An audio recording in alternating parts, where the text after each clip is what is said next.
Welcome to another exciting episode on Harry What Ifs. Today, we're exploring a captivating tale called What If Bellatrix Was Not Evil But Cursed and Harry's True Love Broke Her Free. Before we begin, if you enjoy our content, please support us by liking this video and subscribing to our channel. It helps more than you know.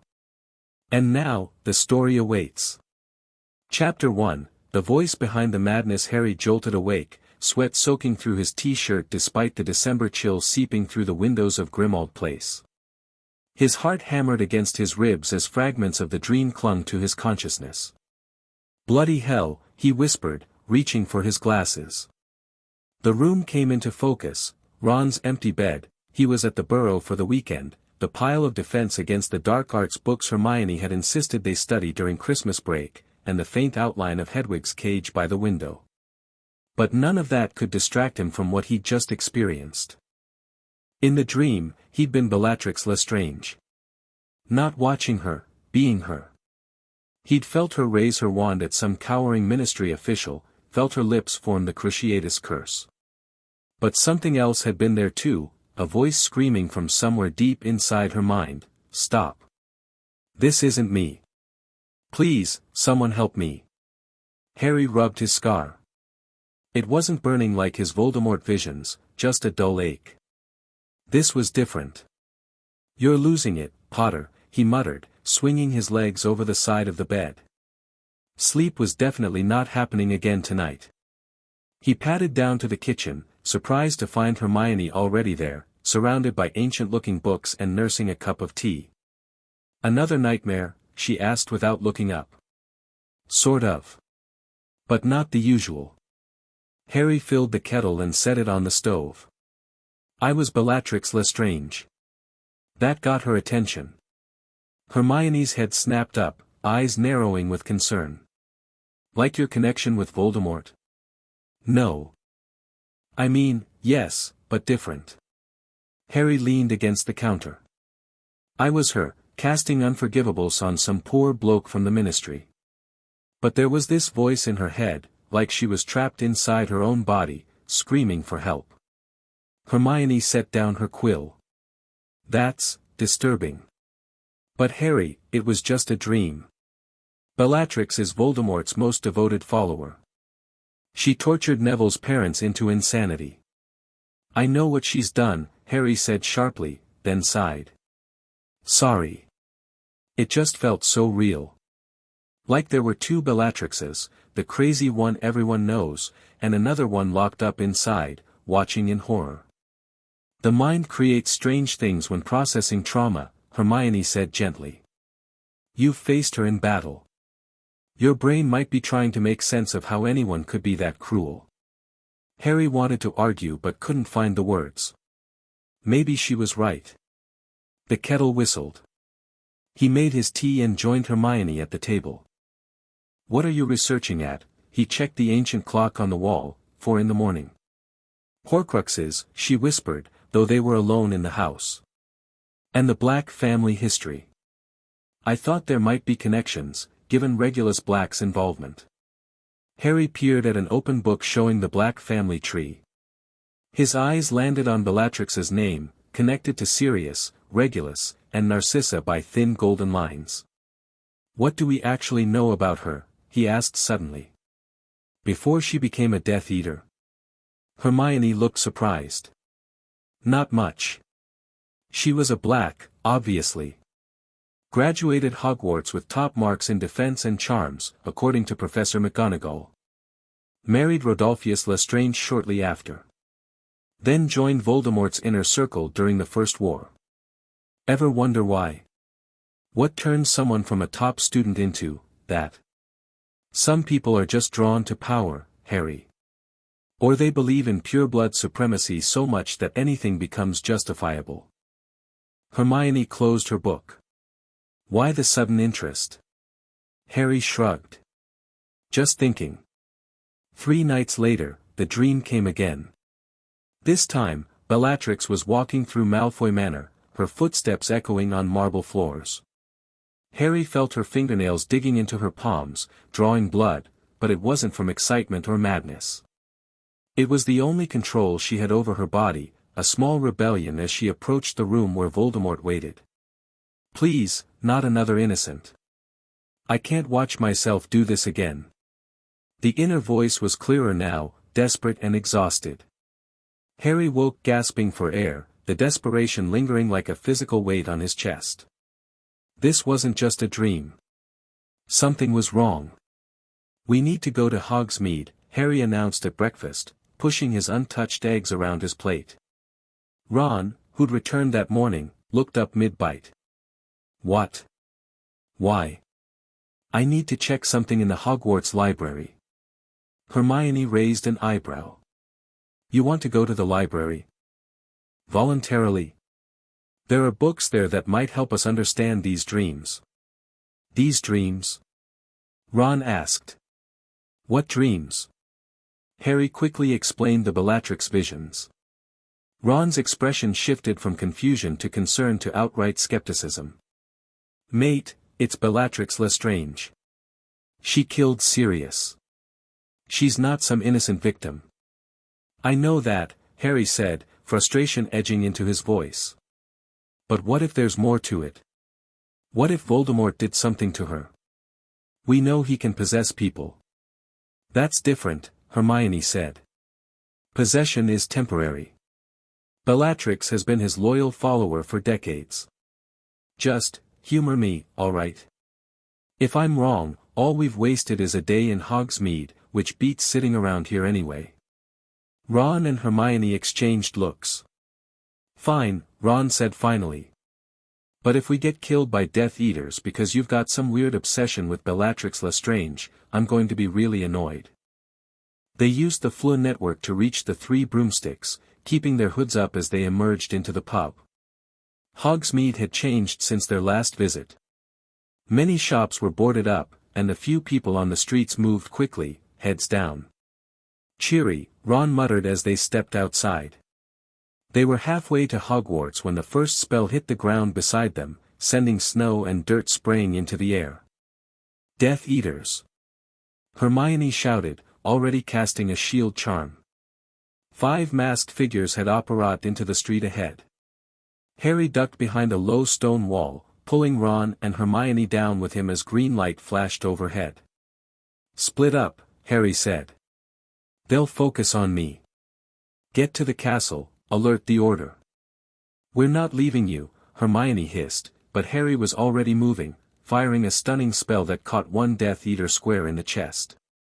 Just go, he shouted, sprinting down an alley between shops. 2 Death Eaters followed him, exactly as he'd planned.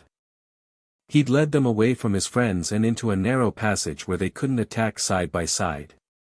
Stupefy, he yelled, then immediately dropped to the ground as a killing curse shot over his head. Harry scrambled behind a rain barrel, breathing hard. He needed to end this quickly. Come out, Potter, a woman's voice called, high and sing-song.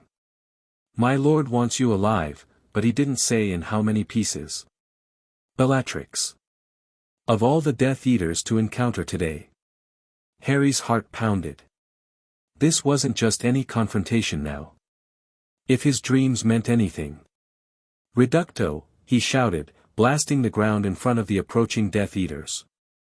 Using the dust cloud as cover, he dashed across the alley and behind a stack of crates. Bellatrix's laugh echoed between the buildings. Hide and seek, is it? I love games.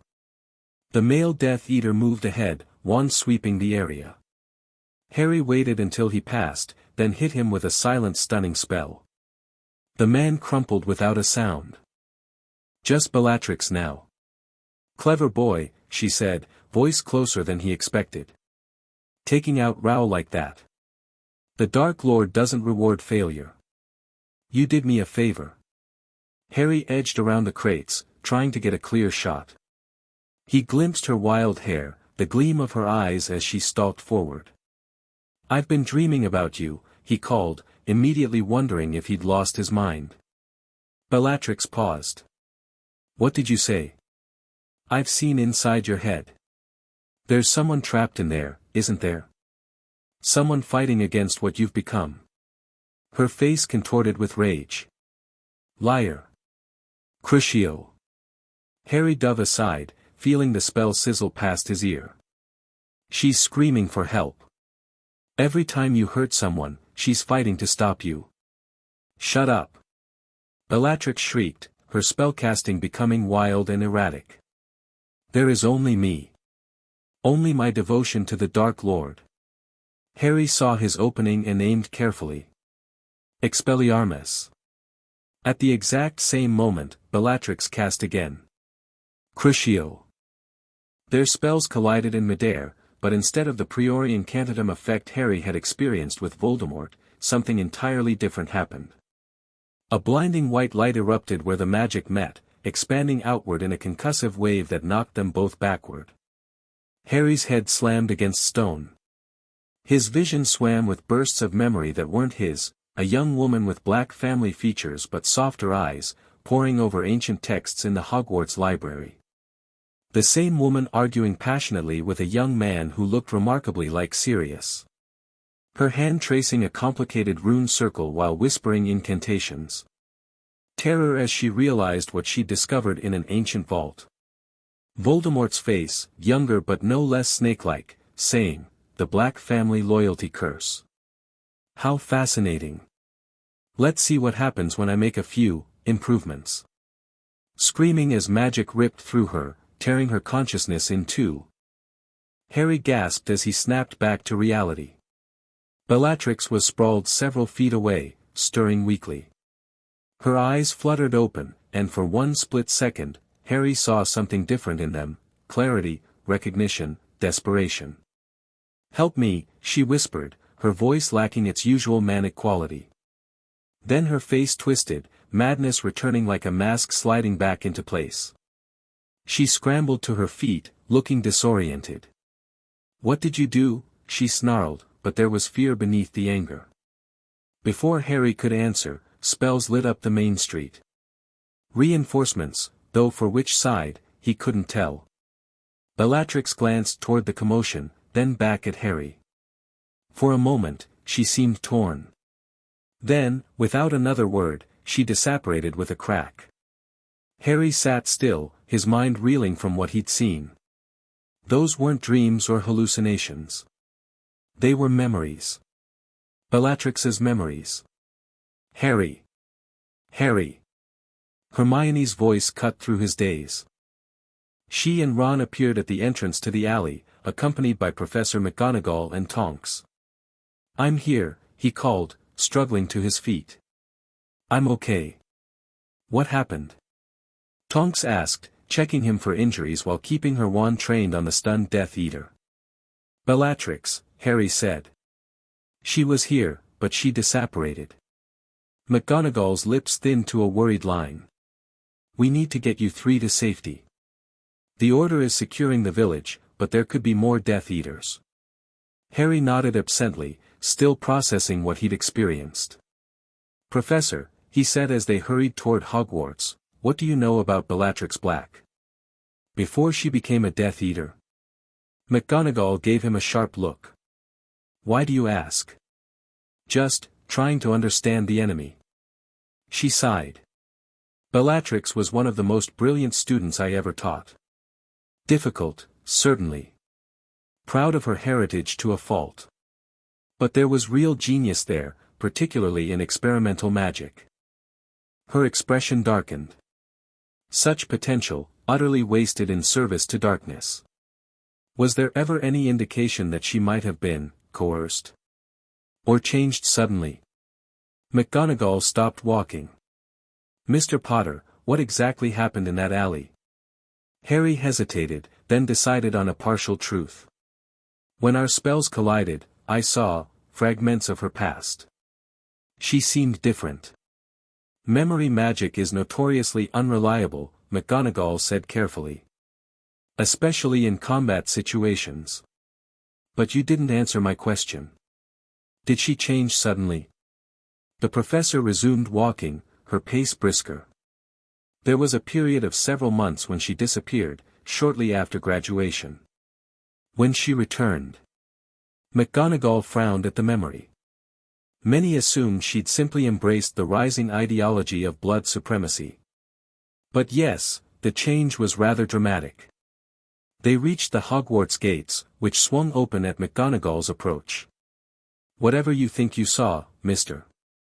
Potter, remember that Bellatrix Lestrange has been responsible for countless deaths and tortures. She is extremely dangerous." "I know," Harry said quietly. "But what if she's also a victim?" The safety of Hogwarts gave them space to regroup. McGonagall granted them access to the library, though she clearly thought Harry's sudden academic interest was odd. "Okay, out with it," Ron said once they were alone among the stacks. "What really happened with Bellatrix?" Harry told them everything, the collision of spells, the memories he'd seen, and her moment of clarity afterward. It wasn't just dreams. She's trapped inside her own mind. Voldemort did something to her using some kind of black family curse. Hermione, who'd been uncharacteristically quiet, finally spoke. "There are old pureblood families with extreme methods of ensuring loyalty. Mainly used on rebellious children or spouses in arranged marriages." She shuddered. "Most were outlawed centuries ago, but family grimoires still contain the knowledge." "So you believe me?" Harry asked, surprised. "I believe you saw something," she said cautiously. "Whether it's what you think it is."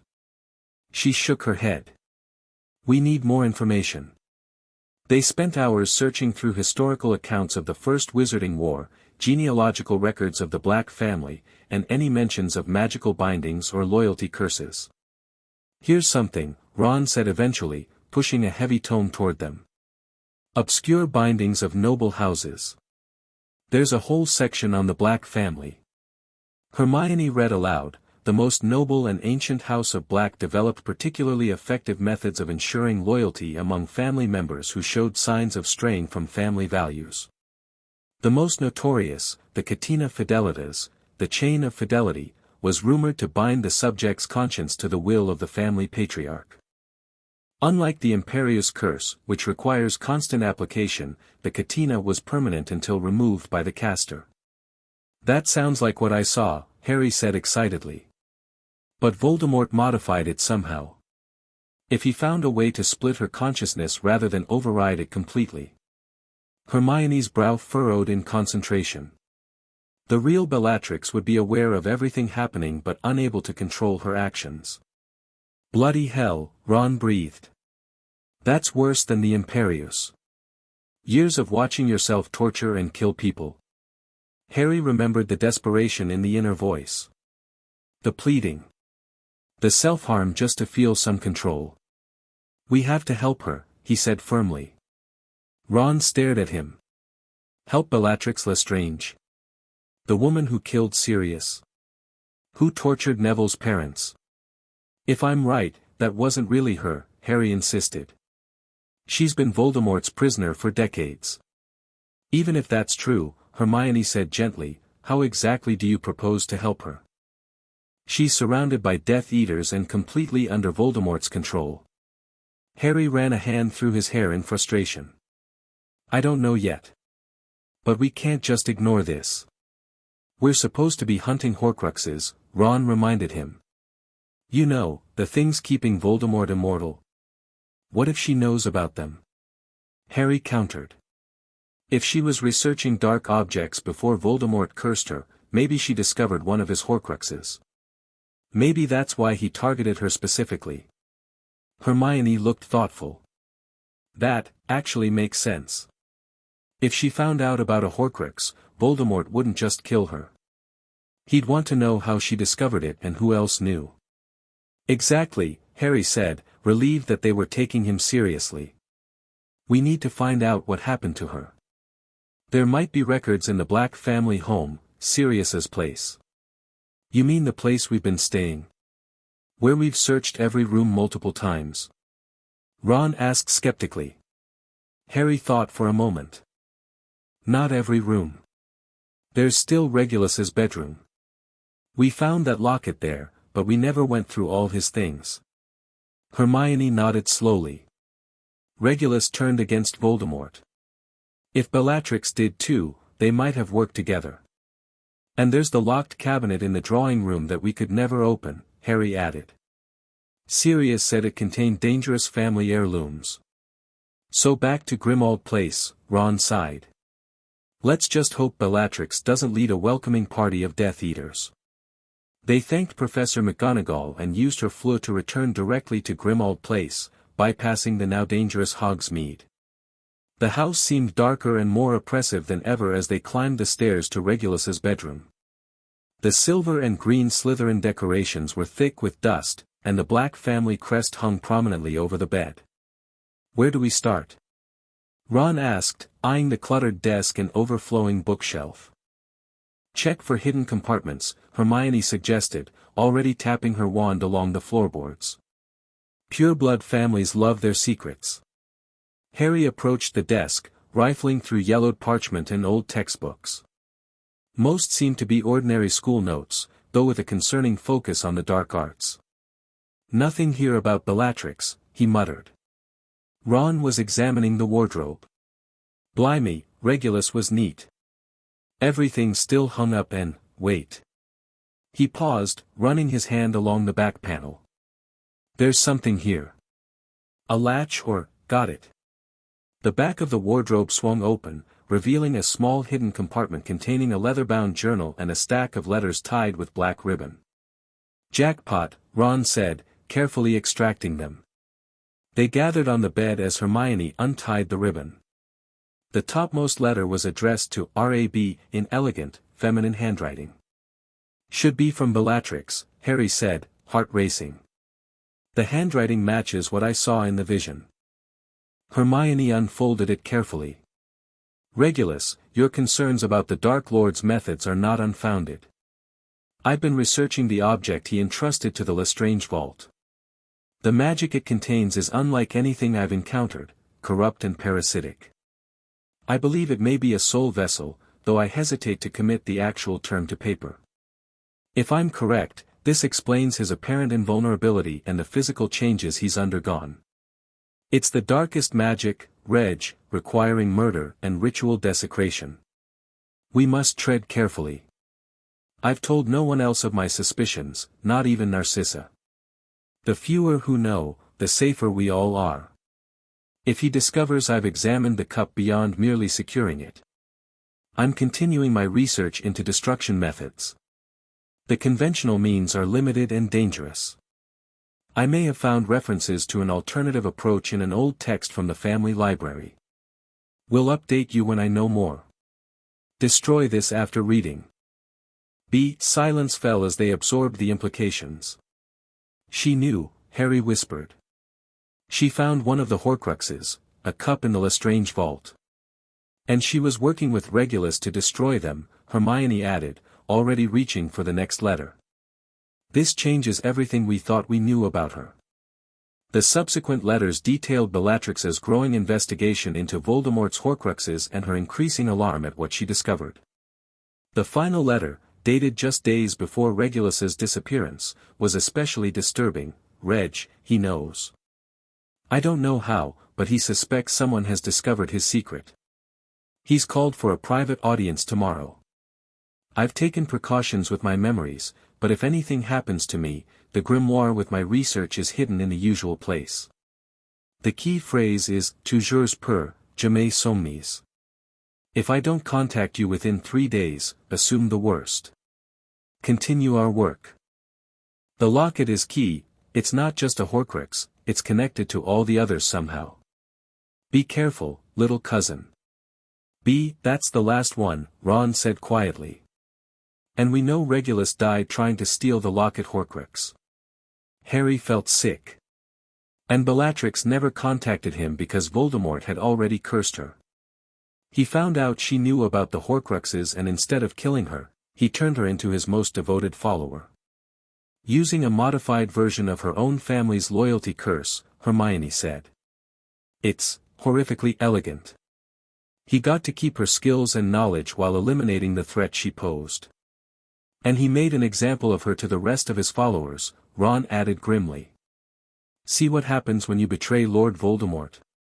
You become his slave. Harry picked up Regulus's journal. Maybe there's more information in here. The journal contained coded entries that took them hours to decipher. Regulus had documented his cousin's research into Horcruxes, their plans to destroy them, and finally, his horror at her sudden change. Be returned today after weeks of absence. She's changed.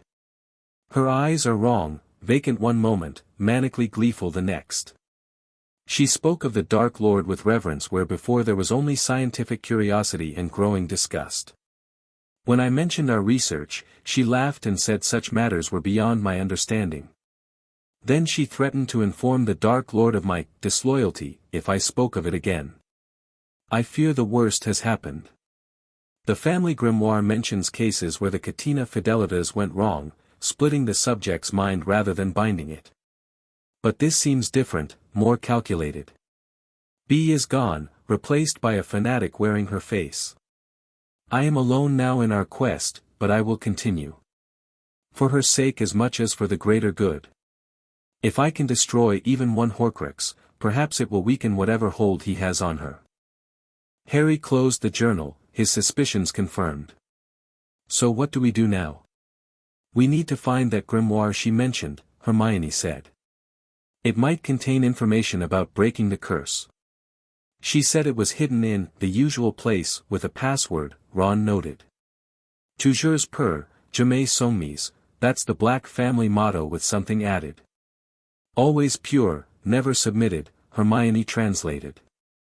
An interesting variation on toujours pur. Where would their usual place be? Harry thought for a moment. The locked cabinet in the drawing room. The one with the Black family crest that we could never open. They hurried downstairs to the formal drawing room where the family tapestry covered one wall. The cabinet stood in the corner, its dark wood gleaming despite years of neglect. We tried Alohomora and about 20 other unlocking charms, Ron reminded them. We didn't have the password then, Harry said. He approached the cabinet and placed his hand on the ornate silver handle.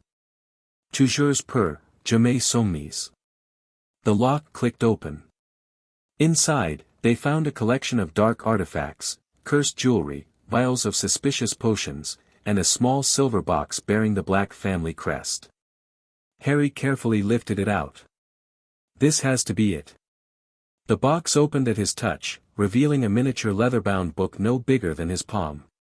It's shrunk for concealment, Hermione said. Ingorgo. The book expanded to normal size. The cover bore no title, just the Black family crest and a warning in Latin. Knowledge is power, power demands responsibility, irresponsibility brings destruction, Hermione translated. Charming family motto. Harry opened the grimoire.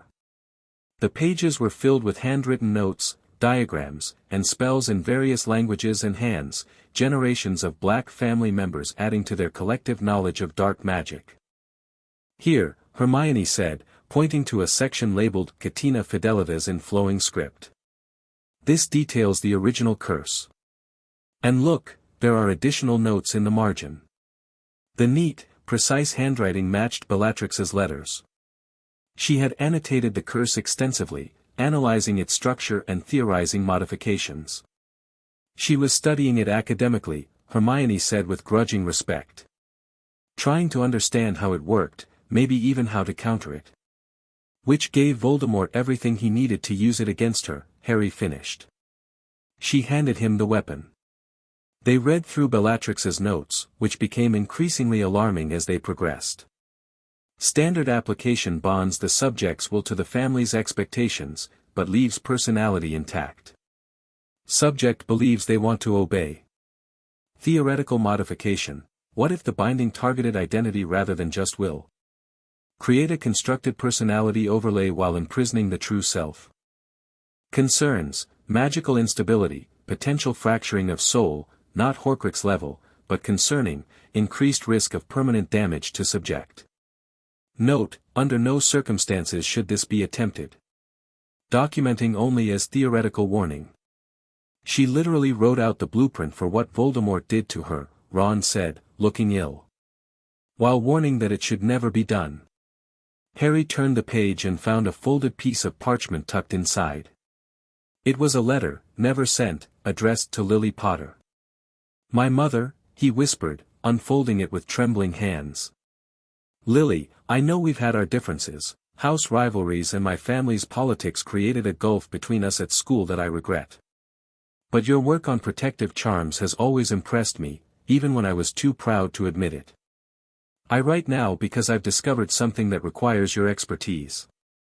The Dark Lord has created objects, vessels containing fragments of soul, that anchor him to life. I've found one and am researching methods of destruction, but conventional means are highly dangerous to the caster.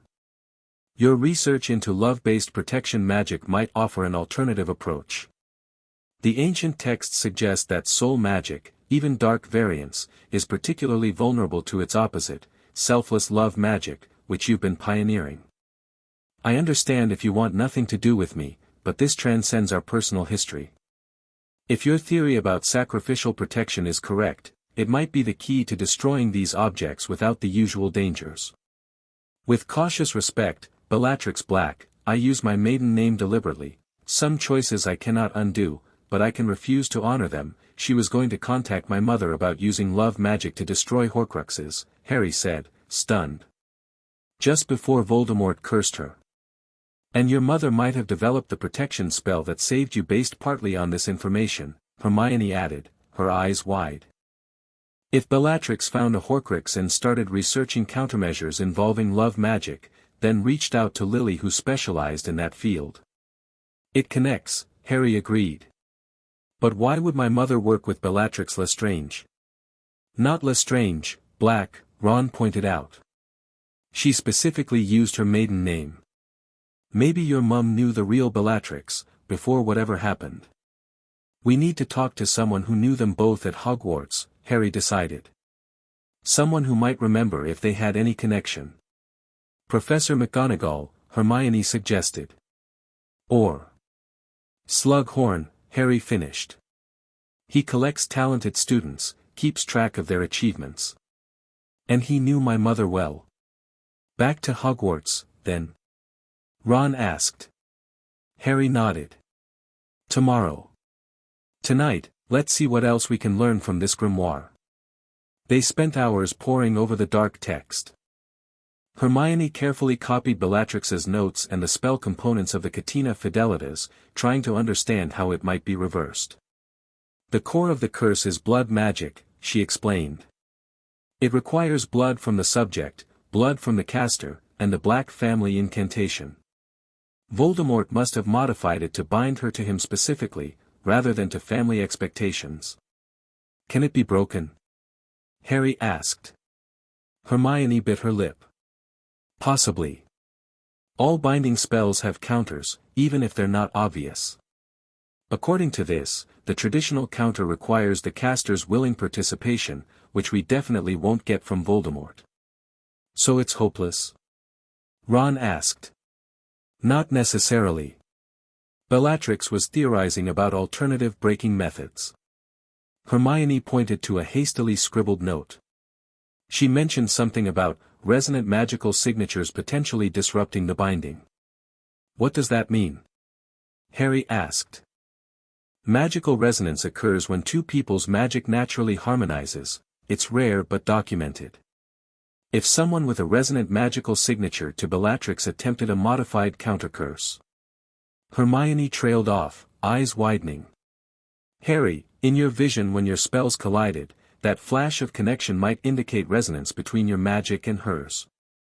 Harry remembered the instant their spells met, the explosion of light, the rush of memories, the brief moment of clarity in Bellatrix's eyes afterward.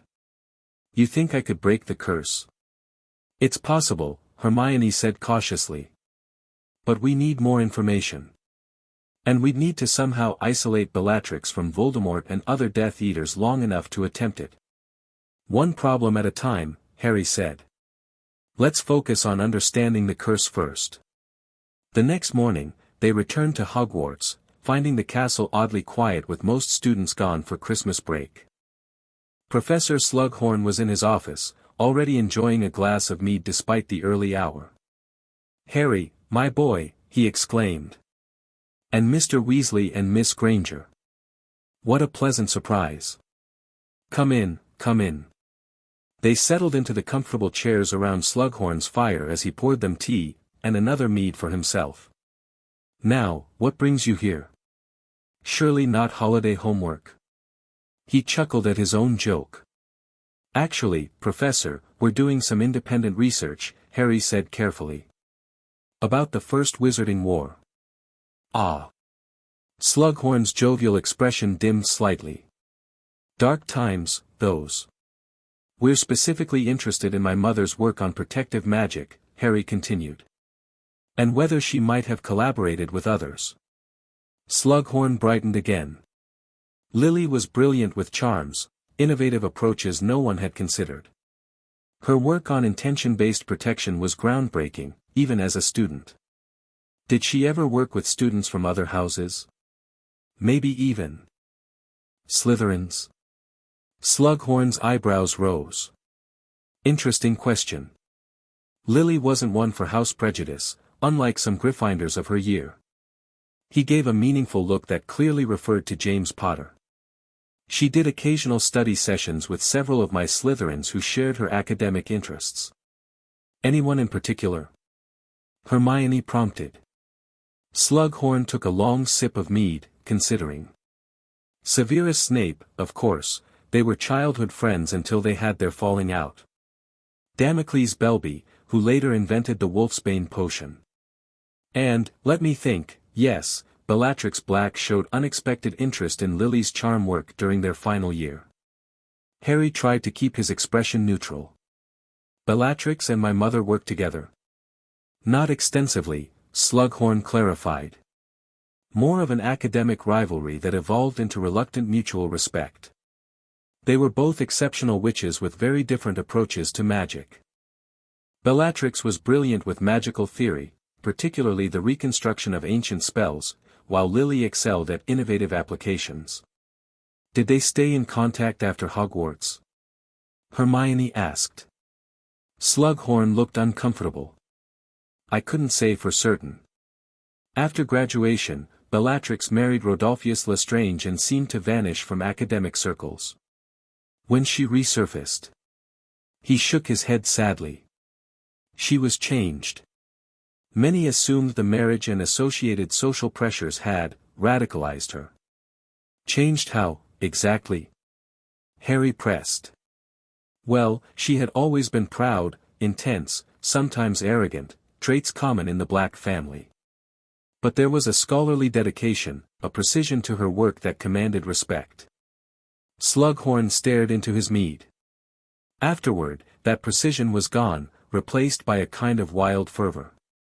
Her magical skill remained, but the intellectual rigor had vanished. This aligned perfectly with what they discovered about the curse. Professor, Harry said slowly, do you know anything about a Black family curse called the Catena Fidelitas? Slughorn nearly choked on his drink. Where did you hear about that? Research, Harry said vaguely. The professor leaned forward, lowering his voice. That's very dark magic, Harry. Very dark indeed. The Ministry banned it centuries ago, but old families have ways of preserving forbidden knowledge. What does it do, exactly? It's a loyalty binding, designed to ensure family members adhere to expected behaviors and beliefs. Unlike the Imperius, which controls actions directly, the Catena reshapes the subject's desires to align with family expectations. Slughorn shuddered slightly. Most unpleasant business. Could it be modified? Hermione asked. To bind someone to a specific person rather than family values? Slughorn's eyes narrowed. Theoretically, yes, though it would require extensive knowledge of the original curse and considerable magical power. Why do you ask? Harry exchanged glances with Ron and Hermione, then decided to take a risk. We think Voldemort might have used a modified version on Bellatrix Lestrange after she discovered something he wanted to keep secret. Slughorn paled. That would explain certain inconsistencies in her behavior over the years. The occasional moments of confusion reported by witnesses, followed by excessive brutality, as if compensating. Is there any way to break such a curse without the caster's cooperation? Harry asked. Conventional wisdom says no, which is what makes it so insidious. Slughorn stroked his mustache thoughtfully. However, there was some theoretical work done by Alastair Thornfield in the 1940s about disrupting persistent bindings through magical resonance. We've come across that term, Hermione said eagerly. But the descriptions were vague. Magical resonance occurs when two individuals share complementary magical signatures, like complementary musical notes forming a harmony. It's quite rare. Slughorn studied Harry with new interest. Lily was researching a similar concept before that terrible night in Godric's Hollow. My mother was researching magical resonance. Harry leaned forward. Indeed. She believed that resonant magical signatures could amplify protection charms exponentially. Her theoretical work suggested that when two resonant magics combine in a protective capacity, they create a shield that dark magic cannot penetrate. Slughorn's eyes grew distant. I always wondered if that research contributed to how you survived the killing curse. The pieces were falling into place. If Bellatrix had discovered a Horcrux and reached out to Lily about love-based protection magic, and Lily had been researching magical resonance. Professor, Harry said carefully, is it possible for someone to inherit magical resonance? Could I be resonant with someone my mother was resonant with? Slughorn blinked in surprise. I've never considered that, but, yes, it's possible. Magical signatures have hereditary components. If Lily and another witch or wizard shared resonance, you might share it with them as well. His eyes widened. Harry, are you suggesting? Just theorizing, Harry said quickly. Thank you, Professor. You've been incredibly helpful. They excused themselves before Slughorn could ask more questions, hurrying back to the castle entrance. This confirms everything, Harry said once they were out of earshot. Bellatrix found a Horcrux, reached out to my mother about using love magic to destroy it, and Voldemort found out. He cursed her using her own family's binding spell. And your mother continued the research, Hermione added. If they had magically resonant signatures, that would explain why she was able to create such powerful protection for you. Which I inherited, Harry finished. That's why my spell collision with Bellatrix created that reaction. We're magically resonant. And why you can see into her mind sometimes, Ron said. Like with Voldemort, but different. So what now? Hermione asked. Even if you can theoretically break the curse through magical resonance, we'd need to isolate Bellatrix long enough to attempt it. And we'd need a specific counterspell. Harry thought for a moment. We go back to Grimmauld Place and study everything we have. The grimoire, Bellatrix's notes, Regulus's journal. There has to be enough information there to piece together a counter-curse. And then what? Ron asked. Politely ask Bellatrix to meet us for tea so Harry can try experimental magic on her. We'll figure that part out later, Harry said. One step at a time. Back at Grimmauld Place, they spread all their research materials across the kitchen table. Hermione created a timeline of events based on the letters and journal entries. 1. Bellatrix discovers the Hufflepuff Cup Horcrux in the Lestrange vault. 2. She begins researching Horcruxes with Regulus's help. 3. Bellatrix studies her family's loyalty curse, documenting potential modifications, as academic exercise. 4. She prepares to contact Lily Potter about love-based magic as a potential Horcrux destroyer. 5. Voldemort discovers her research. 6. Bellatrix disappears for several months. 7. She returns completely changed, now fanatically loyal to Voldemort. 8. Regulus continues their work alone, eventually stealing the locket Horcrux and dying in the process. 9. Lily Potter develops powerful protection magic, possibly based on concepts Bellatrix had begun researching. If we're right about all this, Hermione said, then Bellatrix has been fighting against this curse for almost 2 decades. No wonder the inner voice sounded so exhausted in my dreams, Harry said quietly. Constantly fighting but never able to break free. Ron, who had been silent for a while, suddenly looked up from the grimoire. "Guys, I think I found something. Look at this section on curse breaking." They crowded around as Ron pointed to a passage written in an older hand than Bellatrix's notes. "While the katina requires the caster's willing participation to be properly removed, there exists a theoretical method for forcible disruption. If a witch or wizard with a resonant magical signature to the subject performs the anima liberae ritual during the dark of the moon, the binding may be temporarily weakened. In this weakened state, a witch or wizard who shares blood with the caster might sever the connection permanently. Warning: this method has been attempted only 3 times in family history. In 2 cases, both subject and rescuer perished when the binding violently collapsed. In the third, the subject survived but with permanent magical damage. Proceed only in most dire circumstances." "That's not encouraging," Harry said. "But it's something," Hermione pointed out. "A starting point. The anima liberae ritual must be documented somewhere else in here." They found the ritual description several pages later. It required complex runic circles, specific potions ingredients, and precise timing. "The next dark of the moon is in 6 days, Hermione noted. "But we're still missing the blood component," Ron said. "We need someone who shares blood with the caster, meaning Voldemort." Harry's hand went unconsciously to the scar on his arm where Wormtail had taken his blood for the resurrection ritual. "He used my blood to resurrect himself," he said slowly. "My blood runs in his veins now." Ron and Hermione stared at him. "That might actually work," Hermione said.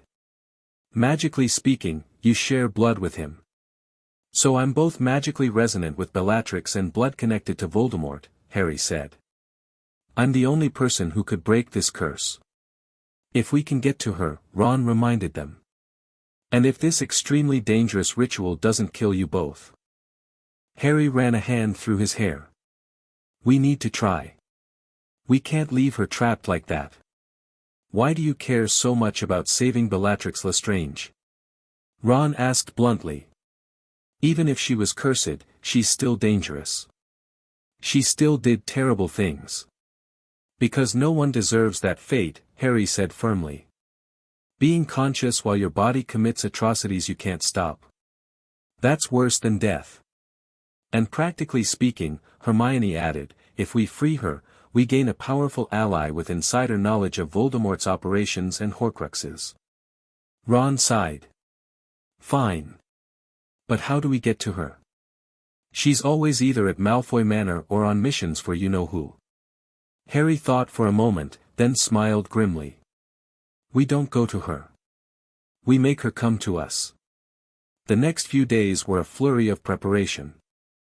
Hermione practiced drawing the complex runic circles required for the anima liberae ritual, while Ron gathered the necessary ingredients from the well-stocked, if outdated, potions cabinet in Grimmauld Place.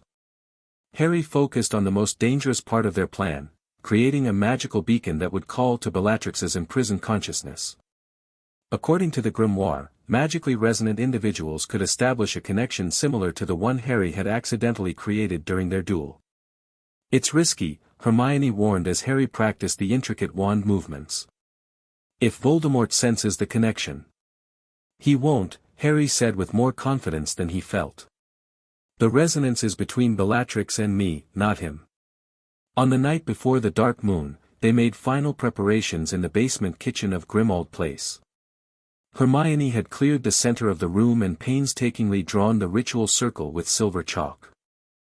Candles marked the cardinal points, and various potions ingredients sat ready in small bowls. "Remember the sequence," she told Harry. "First, establish the resonance connection. When she arrives, assuming she does, we immobilize her and begin the ritual immediately. The window of opportunity is narrow, only the hour of midnight during the dark moon." "And if something goes wrong?" Ron asked, checking the strengthened wards they'd placed around the house. "We abort and disapparate to the safe house," Hermione said firmly. "No heroics." Harry nodded, though they all knew he was unlikely to abandon the attempt once it began. Let's get some rest, he suggested. Tomorrow night will be intense. Sleep proved elusive. Harry tossed in his bed, mind racing through all the ways their plan could go wrong.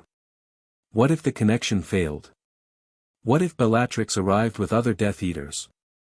What if the ritual killed them both?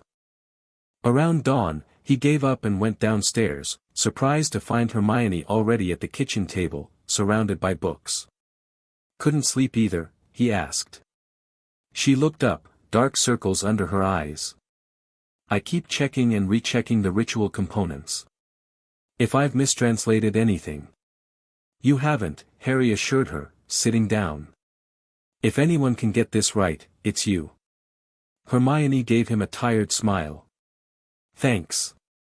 But Harry, I need to ask, are you sure about this?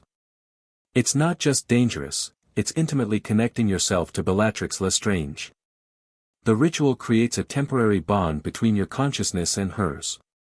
Harry nodded. I've thought about it. I've already seen into her mind, felt what she feels.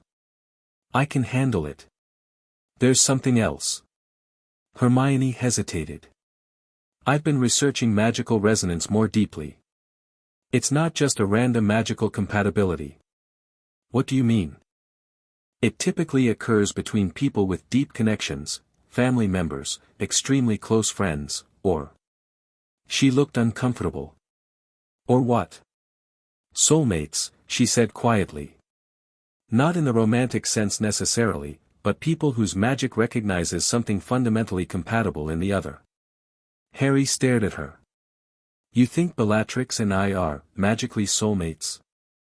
I think your mother and Bellatrix may have been, in a platonic sense, their magic complemented each other perfectly, which is why they could build on each other's research so effectively. And you inherited that resonance. That's a lot to process. I just wanted you to be prepared. The ritual might reveal more than just her memories. The day passed in tense preparation. As evening approached, they made final adjustments to the ritual circle and rehearsed the sequence of events one last time. It's time, Hermione said as the clock struck 11. Harry took his position in the center of the circle. Ron and Hermione stood just outside, wands ready. Begin the connection, Hermione instructed. Harry closed his eyes and focused on the memory of his spell colliding with Bellatrix's, the flash of light, the rush of connection. He raised his wand and whispered, Animus Resonare. A silver thread emerged from his wand tip, hovering in the air before him. It pulsed gently, like a heartbeat. Now focus on her, the real her, trapped inside, Hermione whispered. Harry concentrated on the desperate voice he'd heard in his dreams. Help me. This isn't me. Please, someone help me. He poured his magic into the silver thread, watching as it began to glow brighter. Bellatrix Black, he called softly. Follow my voice. Follow the connection. The silver thread stretched upward, passing through the ceiling. Harry could feel it extending outward, searching. Minutes passed. The thread pulsed faster, stronger. It's found her, Harry murmured, feeling the connection solidify. She's sensing it. Suddenly, the thread pulled taut. Harry gasped as a flood of emotions washed over him, confusion, hope, desperate fear. Who's there? The voice was clearer than in his dreams, sharp with intelligence despite the exhaustion. It's Harry Potter, he answered aloud, knowing she would hear him through the connection. I know what happened to you. I've seen your memories, your research with Regulus. I can help you break the curse. Disbelief rippled through the connection, followed by a surge of hope so powerful it made Harry's eyes water. How? The binding is unbreakable without, I have a way. The Anima Liberae ritual, modified for magical resonance. We share it, like you did with my mother. Shock reverberated through the thread. Lily's son. Of course. The resonance passed down. Can you come to me? Harry asked urgently. Can you take control long enough to apparate? I don't know. He keeps me buried so deep. But the connection is strengthening me. I can feel it. Grimmauld Place, Harry told her. Number 12. You'll be able to see it through our connection. He'll know. If I take control, he'll feel it immediately. Just long enough to apparate. We'll be ready. Determination flowed through the connection. I'll try. When the other me sleeps, the barriers weaken. Wait. The silver thread vibrated violently. Harry felt a surge of panic. She's waking. She senses something wrong. Fight her. Harry urged. You're stronger than the curse. A terrible struggle rippled through the connection, two consciences battling for control of one body. Harry felt himself being pulled into the fight, his own magic strengthening the imprisoned Bellatrix while the cursed version fought back with manic ferocity. Harry? Ron called worriedly. What's happening? They're fighting for control, Harry gasped, sweat beading on his forehead. The real Bellatrix against the cursed one. The struggle intensified. Harry poured more magic into the connection, feeling the strain as it drained his energy. Just as his knees began to buckle, he felt a shift, the cursed personality faltering as the true Bellatrix surged forward. I have control. But not for long, seconds only. A loud crack split the air. Bellatrix Lestrange appeared at the edge of the ritual circle, wild-eyed and disheveled. She staggered, her face contorting as the internal battle continued. Now! Harry shouted. Ron and Hermione reacted instantly. Petrificus totalis, they cried in unison. Bellatrix's body went rigid and fell forward. Harry caught her, dragging her into the center of the circle. Hurry, he gasped, feeling the connection weakening. She's losing control. Hermione rushed forward, uncorking potions and pouring them into the channels of the ritual circle. The liquids flowed along the silver chalk lines, illuminating the runes as they passed. Start the incantation, she instructed, taking position at the northern point of the circle. Harry placed his hands on either side of Bellatrix's frozen face and began to chant the words they had memorized from the grimoire. Ancient Latin phrases rolled from his tongue, and with each line, the runes glowed brighter. Inside the binding spell, Bellatrix was fighting desperately against the curse. Through their connection, Harry could feel her struggles growing weaker as the cursed personality fought to reassert control. Hurry, her voice pleaded in his mind. I can't hold her back much longer. Ron, Harry called without breaking the rhythm of the chant. The blood. Ron approached with a small silver dagger. Harry extended his arm, continuing the incantation as Ron made a shallow cut across his forearm. Blood welled up, dripping onto Bellatrix's forehead where Hermione had drawn another rune. The moment his blood touched her skin, the entire ritual circle flared with blinding light. Harry felt a violent tug in his chest, as if something were trying to pull his soul from his body. Through the connection, he heard Bellatrix scream, not in pain, but in desperate effort. The bindings fighting back. Hermione shouted over the growing magical wind that swirled around them. Harry, you need to strengthen the resonance. Harry pressed his forehead against Bellatrix's, closing his eyes and focusing entirely on their connection.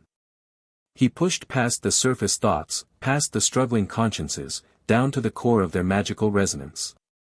What he found there stunned him, a familiar vibration, a magical signature he recognized from his deepest memories. It felt like his mother's love, the same protective energy that had saved him as a baby. Lily, Bellatrix's voice whispered through the connection. We were researching this together, a protection based on resonant love magic. My mother's sacrifice, Harry murmured.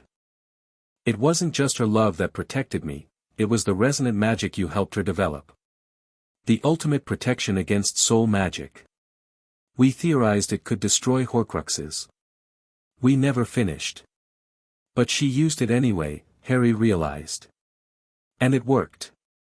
As this understanding passed between them, the resonance strengthened exponentially.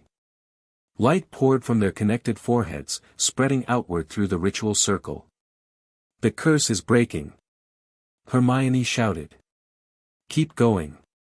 Harry focused on the shared magic, on the connection that transcended time and circumstance, his mother's research, Bellatrix's brilliance, their combined purpose now twisted by fate into this moment of potential liberation. With a sound like shattering glass, something broke inside the magical field.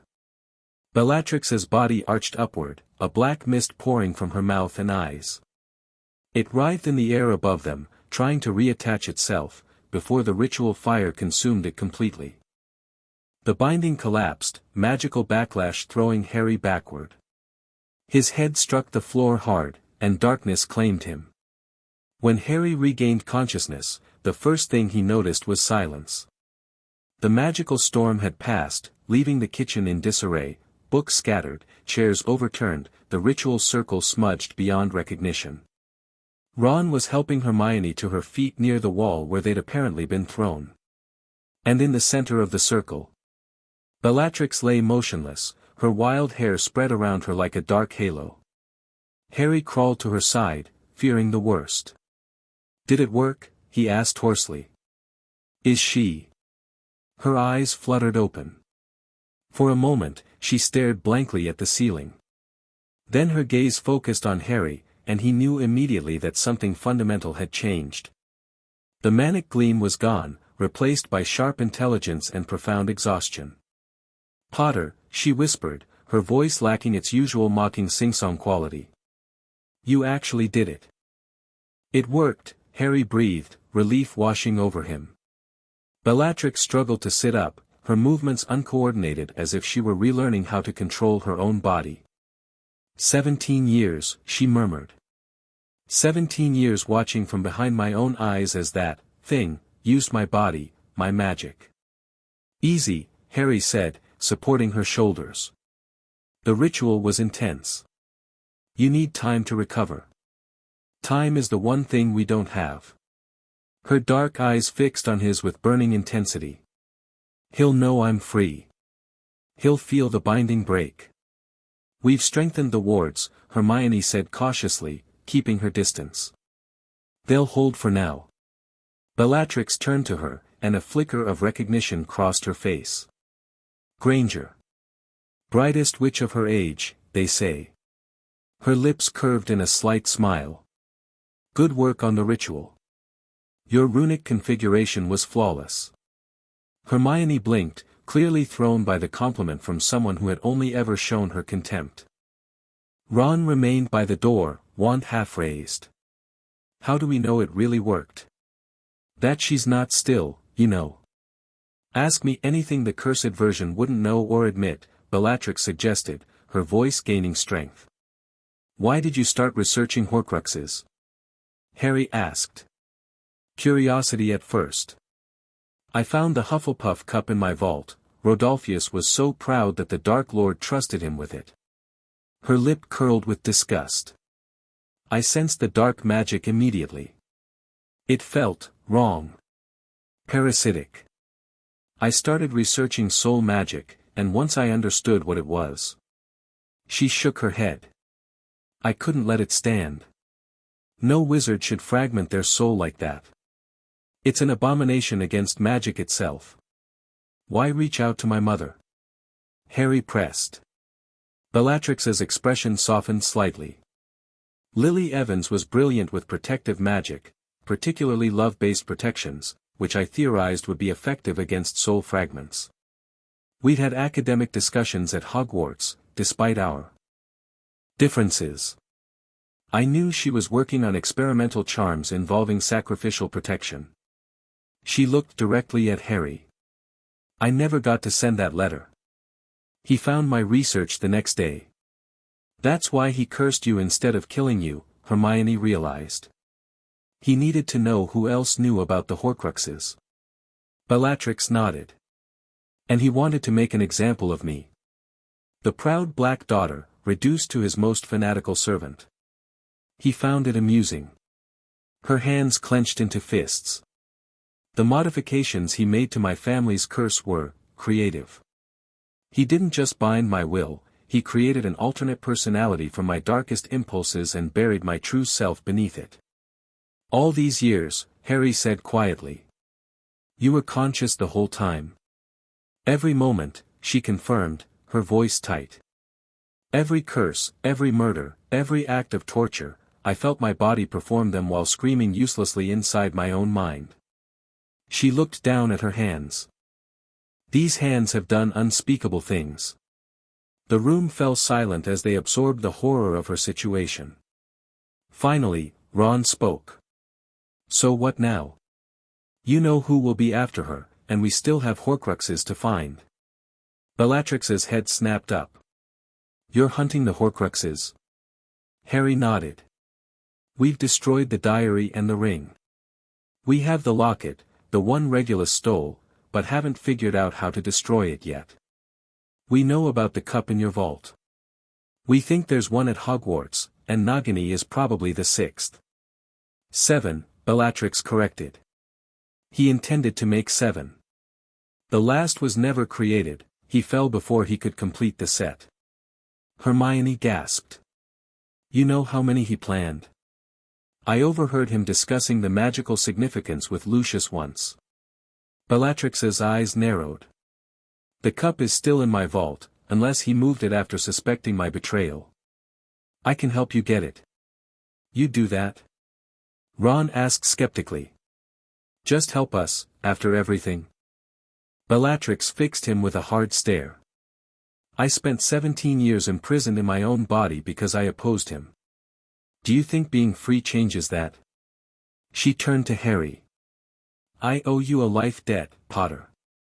But beyond that, I want him destroyed for what he did to me, to Regulus, to countless others. Harry studied her face, seeing the determination there. We could use your help. You know his operations, his weaknesses. And I know about the Horcruxes, she added. I spent years researching them before he caught me. Including how to destroy them? Hermione asked eagerly. Several methods. Basilisk venom, fiend fire, but those are dangerous and destructive. Bellatrix's eyes met Harry's. The method I was exploring with Lily was more elegant, using resonant love magic to purify the soul fragment without destroying the container. Like what happened when Voldemort tried to kill me, Harry said. Exactly. Lily must have implemented an incomplete version of our theory. Her expression grew thoughtful. With our magical resonance, we might be able to finish what she started, create a method to destroy the Horcruxes safely. So we're just accepting her into our group now? Ron asked, still wary. After everything she's done? It wasn't her, Harry said firmly. Not really. My actions, but not my will, Bellatrix said quietly. I understand your distrust, Weasley. I would feel the same. But right now, practicality should override sentiment. I have information you need. She's right, Hermione said reluctantly. And if Harry trusts her? I do, Harry said, surprising himself with his certainty. The connection they'd shared during the ritual had shown him the truth of her character, brilliant, determined, and horrified by what had been done through her. Fine, Ron conceded. But I'm keeping my wand ready. Bellatrix smiled thinly. I'd expect nothing less. The discussion continued into the early hours of the morning. Bellatrix detailed what she knew about Voldemort's operations, the likely locations of the remaining Horcruxes, and the protective measures surrounding them. The one at Hogwarts is almost certainly Ravenclaw's diadem, she told them. He was obsessed with collecting Founder's objects. I overheard him questioning the Grey Lady once, Helena Ravenclaw's ghost. Did he get an answer? Harry asked. I believe so. He was particularly pleased afterward. Said something about the perfect hiding place where generations had concealed things. The room of requirement, Harry and Hermione said simultaneously. Bellatrix raised an eyebrow. The what? A hidden room at Hogwarts that transforms based on the user's needs, Hermione explained. Including a version that's a vast storage space of hidden objects. We'll need to check there, Harry decided. But first, the cup. Can you really get us into your vault? The goblins know my magical signature, Bellatrix said. With the right disguise and my wand, yes. Speaking of which, Ron said, where is your wand? Bellatrix grimaced. Malfoy Manor, in my quarters. Along with other personal items I'd want to recover, particularly my research notes on Horcruxes. So we need to break into Malfoy Manor, steal your belongings, then break into Gringotts? Ron shook his head. Brilliant. Not necessarily, Bellatrix said. Narcissa would help me. Your sister. Hermione looked skeptical. The wife of a Death Eater. Narcissa has never taken the mark. And she's been suspicious for years. She noticed the change in me after it happened. Bellatrix's expression softened slightly. She tried to reach me several times, though the curse prevented me from responding authentically. Can you contact her without alerting Lucius or other Death Eaters? Harry asked. Yes. We have a private communication method, enchanted journals.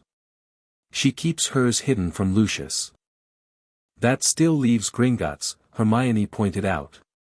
Even with your wand, breaking into one of the highest security vaults won't be easy. One problem at a time, Harry said. Let's focus on recovering Bellatrix's wand and research first. As dawn light began filtering through the basement windows, exhaustion finally caught up with them. Hermione showed Bellatrix to one of the spare bedrooms, warded for safety, both hers and theirs, while Harry cleaned up the remains of the ritual. You really trust her, Ron said when they were alone. I do, Harry confirmed. I felt her consciousness during the ritual, Ron. There's no deception there, just 17 years of suffering and a burning desire to make Voldemort pay. Ron nodded slowly. Well, I trust your judgment. Just don't expect me to turn my back on her anytime soon. Fair enough. Harry smiled tiredly. Get some sleep. Tomorrow we start planning our next move. As Ron headed upstairs, Harry remained in the kitchen, contemplating the extraordinary events of the night. They had freed Bellatrix Lestrange, no, Bellatrix Black, she'd clearly prefer her maiden name, from an unbreakable curse. They had gained a powerful ally with intimate knowledge of their enemy. And he had discovered yet another connection to his mother's final act of protection. Something Bellatrix had said resonated in his mind, with our magical resonance, we might be able to finish what she started. Perhaps the path forward wasn't just about destroying Horcruxes, but about completing his mother's work, developing protection so powerful that Voldemort's soul magic would be rendered useless. With this thought providing unexpected hope, Harry finally headed upstairs to get some rest. Tomorrow would bring new challenges, but for the first time in months, he felt they might actually have a chance of success. Chapter 2, The Curse of Black Blood. Harry woke to raised voices coming from downstairs. He fumbled for his glasses, heart racing as he grabbed his wand from under his pillow. Ron's bed was empty, already rumpled from a hasty exit. What now? He muttered, rushing down the stairs. He found Ron and Bellatrix in the kitchen, squared off on opposite sides of the table. Hermione stood between them, hands raised in a placating gesture. Don't care what Harry says, I'm not letting you send messages to anyone. Ron shouted, his face flushed with anger. Bellatrix looked remarkably different in daylight. She'd apparently found time to clean up, her wild hair was pulled back in a simple knot, and she traded her corseted Death Eater attire for plain black robes that must have belonged to Sirius's mother. But the most striking change was her expression, focused and sharp instead of deranged. Be reasonable, Weasley, she replied, her voice controlled despite obvious frustration. Every minute we delay gives the Dark Lord time to move the Horcruxes. My sister can help us. Yeah. Or she could tell her Death Eater husband that you're here, and we'd have the whole lot of them breaking down the door. What's going on? Harry asked, entering the kitchen. Everyone turned to look at him. Hermione sighed with relief. Bellatrix wants to contact Narcissa Malfoy, she explained. Ron thinks it's too risky. It's our best option for retrieving my wand and research without a frontal assault on Malfoy Manor, Bellatrix insisted. Narcissa has never fully supported the Dark Lord. Her priority has always been protecting Draco. Harry studied her for a moment. Despite the exhaustion evident in the dark circles under her eyes, her gaze remained steady and rational. "How would you contact her?" he asked. "We have paired journals, enchanted to show only what's written in its twin. She keeps hers hidden from Lucius." Bellatrix nodded toward the grimoire on the table. "I can create a temporary substitute with materials here. It won't have all the protections of the original, but it will work for a single message." "And you trust her completely?" Harry pressed. Something complicated passed across Bellatrix's face, affection mixed with old pain. "Narcissa and I have our differences, but she's still my sister. She's tried to reach the real me for years." There were moments when the curse weakened slightly. I could see her watching me, trying to understand what had happened. Bellatrix's voice softened. "She'll help." Harry made his decision. "Do it. Create the journal." "Harry." Ron protested. "We need that wand in her research," Harry said firmly. "It's worth the risk." Ron threw up his hands. "Fine. But when Malfoy Manor empties and they all show up here, don't say I didn't warn you." "Your concern is noted, Weasley," Bellatrix said dryly. "Now, I'll need parchment, ink, and a small vial of my blood." Hermione retrieved the supplies while Bellatrix rolled up her sleeves. Harry noticed faded scars on her forearms, thin, deliberate lines that couldn't have been from battle. Following his gaze, Bellatrix said quietly, "The only control I had was making myself, feel pain. It helped me stay conscious when the curse tried to bury me deeper." The matter-of-fact way she described self-harm to maintain her sanity was chilling. Harry felt a renewed surge of anger toward Voldemort.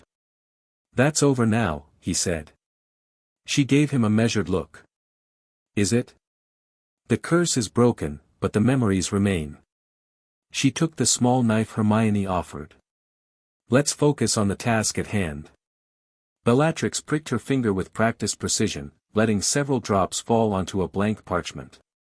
Then she began an intricate wand movement with Harry's wand, which he'd lent her for the procedure. "Sanguis ad sanguinem, verbum ad verbum," she murmured. The blood sank into the parchment, spreading outward in delicate crimson lines that formed a complex pattern before fading to black. The entire parchment shimmered briefly, then settled into an ordinary-looking journal. "Blood magic," Hermione whispered, fascinated despite herself. "Family magic," Bellatrix corrected. "Less regulated, despite being equally powerful. The Black family specializes in it." She opened the journal and began to write with quick, decisive strokes. Harry tried not to read over her shoulder, but caught fragments, free from the curse. "Potter broke the binding, need my wand and the research notes from the hidden compartment, come alone or with Draco if he can be trusted." When she finished, Bellatrix closed the journal. "Now we wait. She'll check her journal every morning, it was our routine since childhood." "And if she doesn't respond?" Ron asked. "Then we move to Plan B, a more direct approach to Malfoy Manor." Bellatrix handed Harry back his wand with a slight grimace. "I don't enjoy being wandless. It feels like being naked in a snowstorm."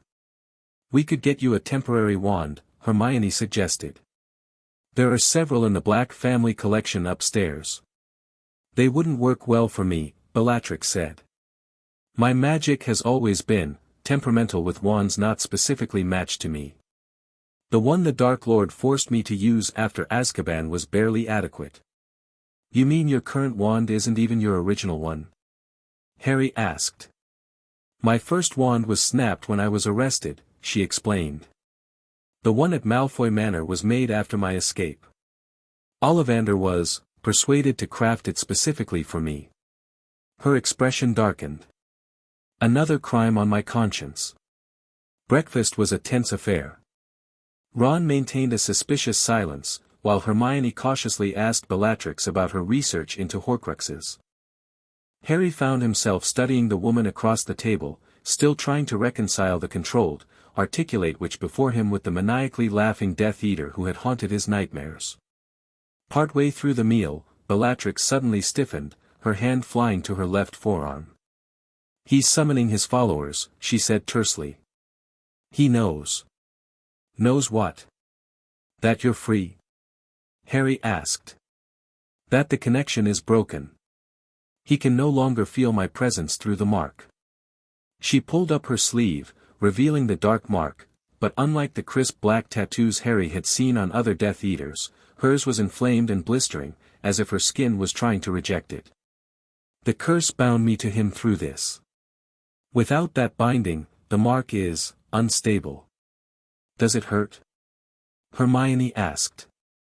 "Excruciating," Bellatrix replied matter-of-factly. "But pain has been my constant companion for 17 years. This is nothing new." Her casual acceptance of suffering was somehow more disturbing than any complaint would have been. The journal on the table suddenly glowed blue. Bellatrix flipped it open, her eyes scanning the page that had been blank moments before. "Narcissa has responded," she announced. "She believes me, says she suspected something was wrong for years. She'll bring my wand and research notes to the old Black family summer cottage in Wales today at noon." She looked up. "It's remote, easily defensible, and unknown to the Dark Lord or Lucius." "It could still be a trap," Ron pointed out. "If it is, it's a well-baited one," Bellatrix acknowledged. "But I know my sister. The details she included, memories from our childhood at the cottage, those are things only Narcissa would know." "I'll go with you," Harry decided. "We'll all go," Hermione corrected. "Safety in numbers." Bellatrix considered this, then nodded. "Very well. But we'll need to be cautious. If the Dark Lord has realized I'm free, he'll have every Death Eater looking for me. Why not just use Polyjuice Potion?" Ron suggested. "We've still got some left from our ministry operation." "Because we'll need to cross Black family wards," Bellatrix explained. "They recognize blood, not appearance. If Harry and I go disillusioned, and you two take Polyjuice to look like local muggles, that might work." They spent the next hour preparing.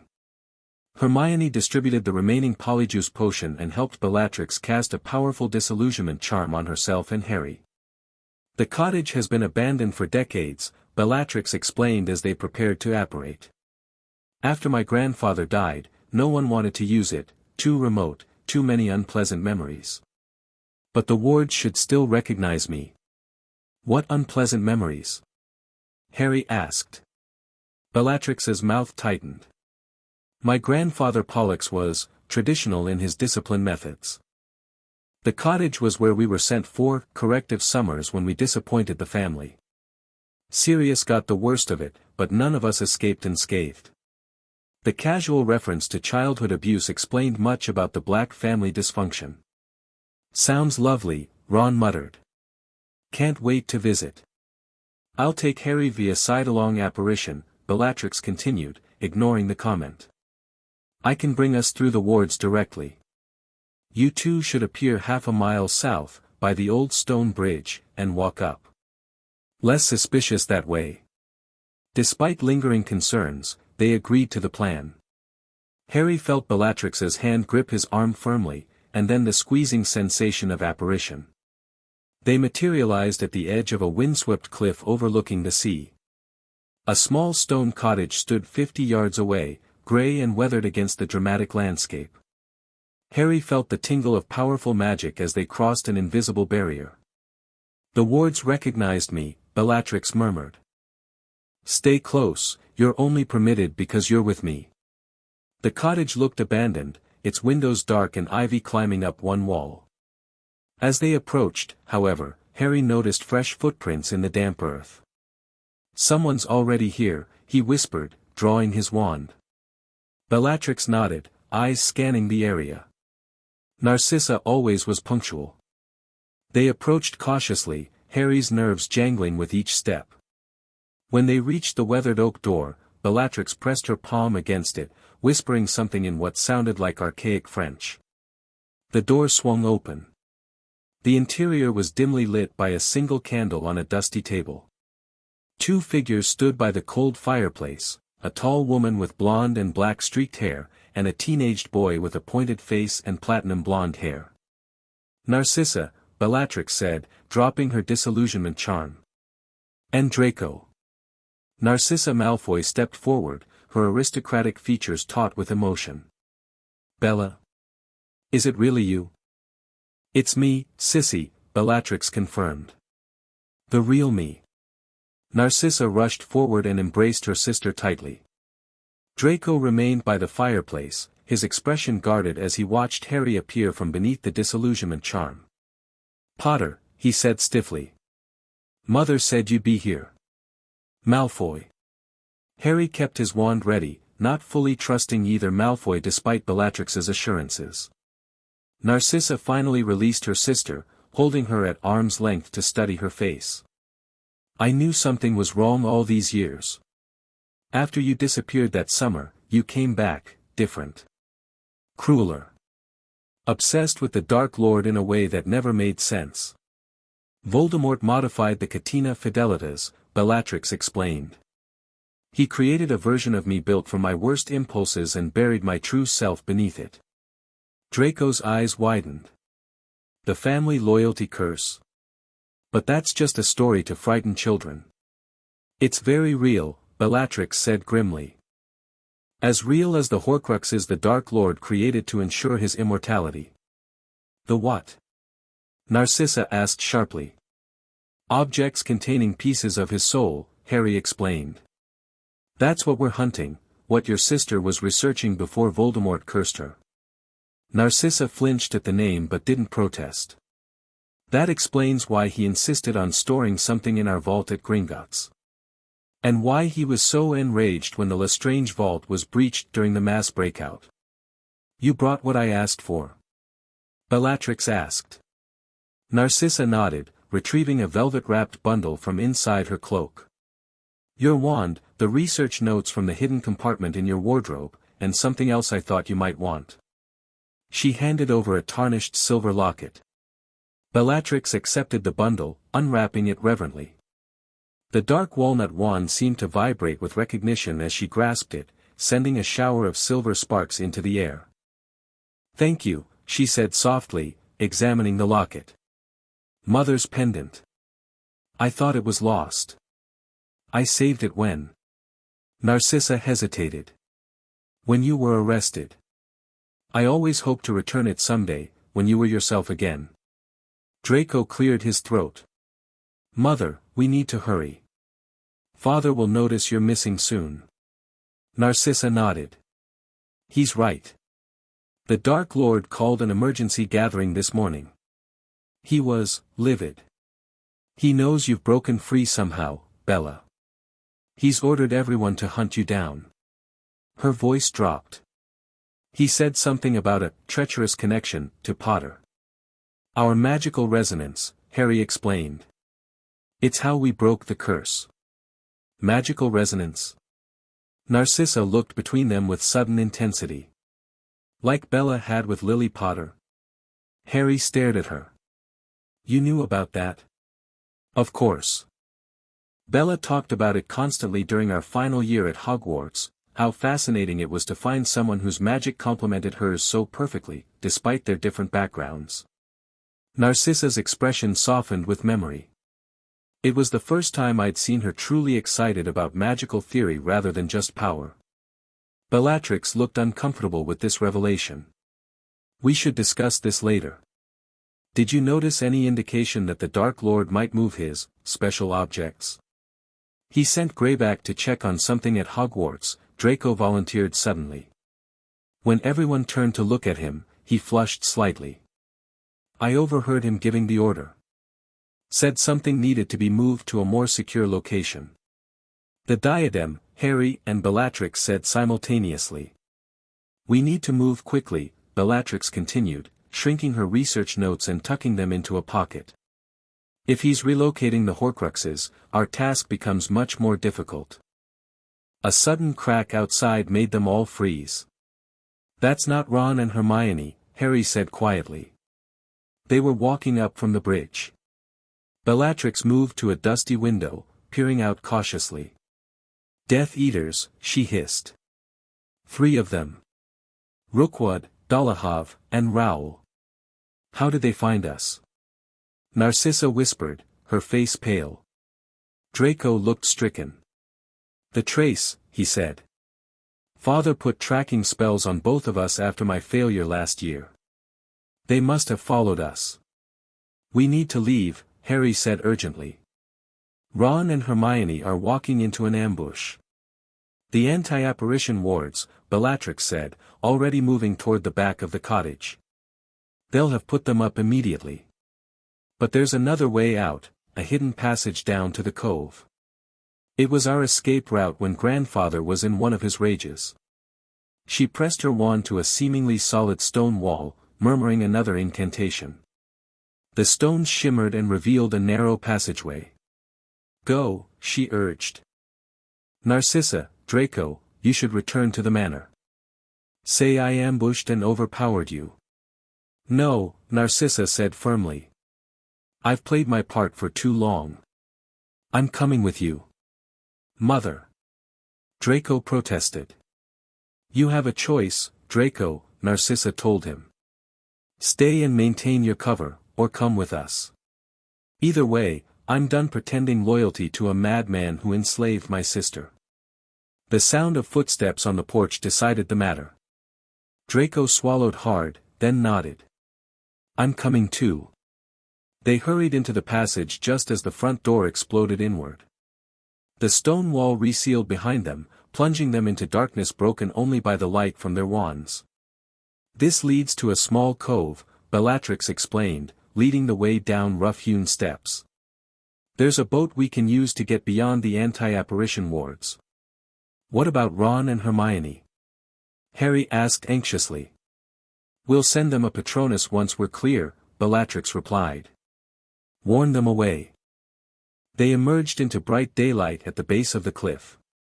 A small rowboat was pulled up on a narrow strip of pebbly beach, partially hidden by an outcropping of rock. "It still looks seaworthy," Narcissa observed, eyeing the ancient boat skeptically. "It's enchanted, grandfather's emergency escape route." Bellatrix pushed the boat into the surf. "Get in. Quickly." They piled into the small vessel, which magically expanded to accommodate them. Once they were all aboard, the boat began moving on its own, cutting through the waves toward open water. "I can't believe I'm fleeing with Potter," Draco muttered, looking somewhat shell-shocked by the rapid turn of events. "Believe it," Harry replied. "And be grateful we're letting you come along." "Boys," Narcissa chided absently, her attention on the cliff top where flashes of spellfire had become visible. "They've found the passage." "We're almost beyond the wards," Bellatrix said. "Another 100 yards." Harry felt the subtle shift as they crossed the boundary. "Now." Bellatrix immediately cast a Patronus, a sleek raven that took flight toward the stone bridge where Ron and Hermione should be approaching. Harry hadn't known she could cast that spell, it seemed incongruous with the image of her as a Death Eater. "Warn Weasley and Granger. Death Eaters at the cottage.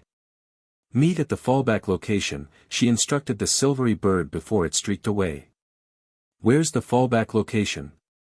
Harry asked. "Grimmauld Place," Bellatrix replied. "I assume they'll understand." "We should separate," Narcissa suggested. "They'll be looking for a group." Bellatrix nodded. "Sissy, take Draco directly to Grimmauld Place. Harry and I will make a diversion, then follow. We'll draw their attention south," Harry agreed. "Make them think we're heading for London."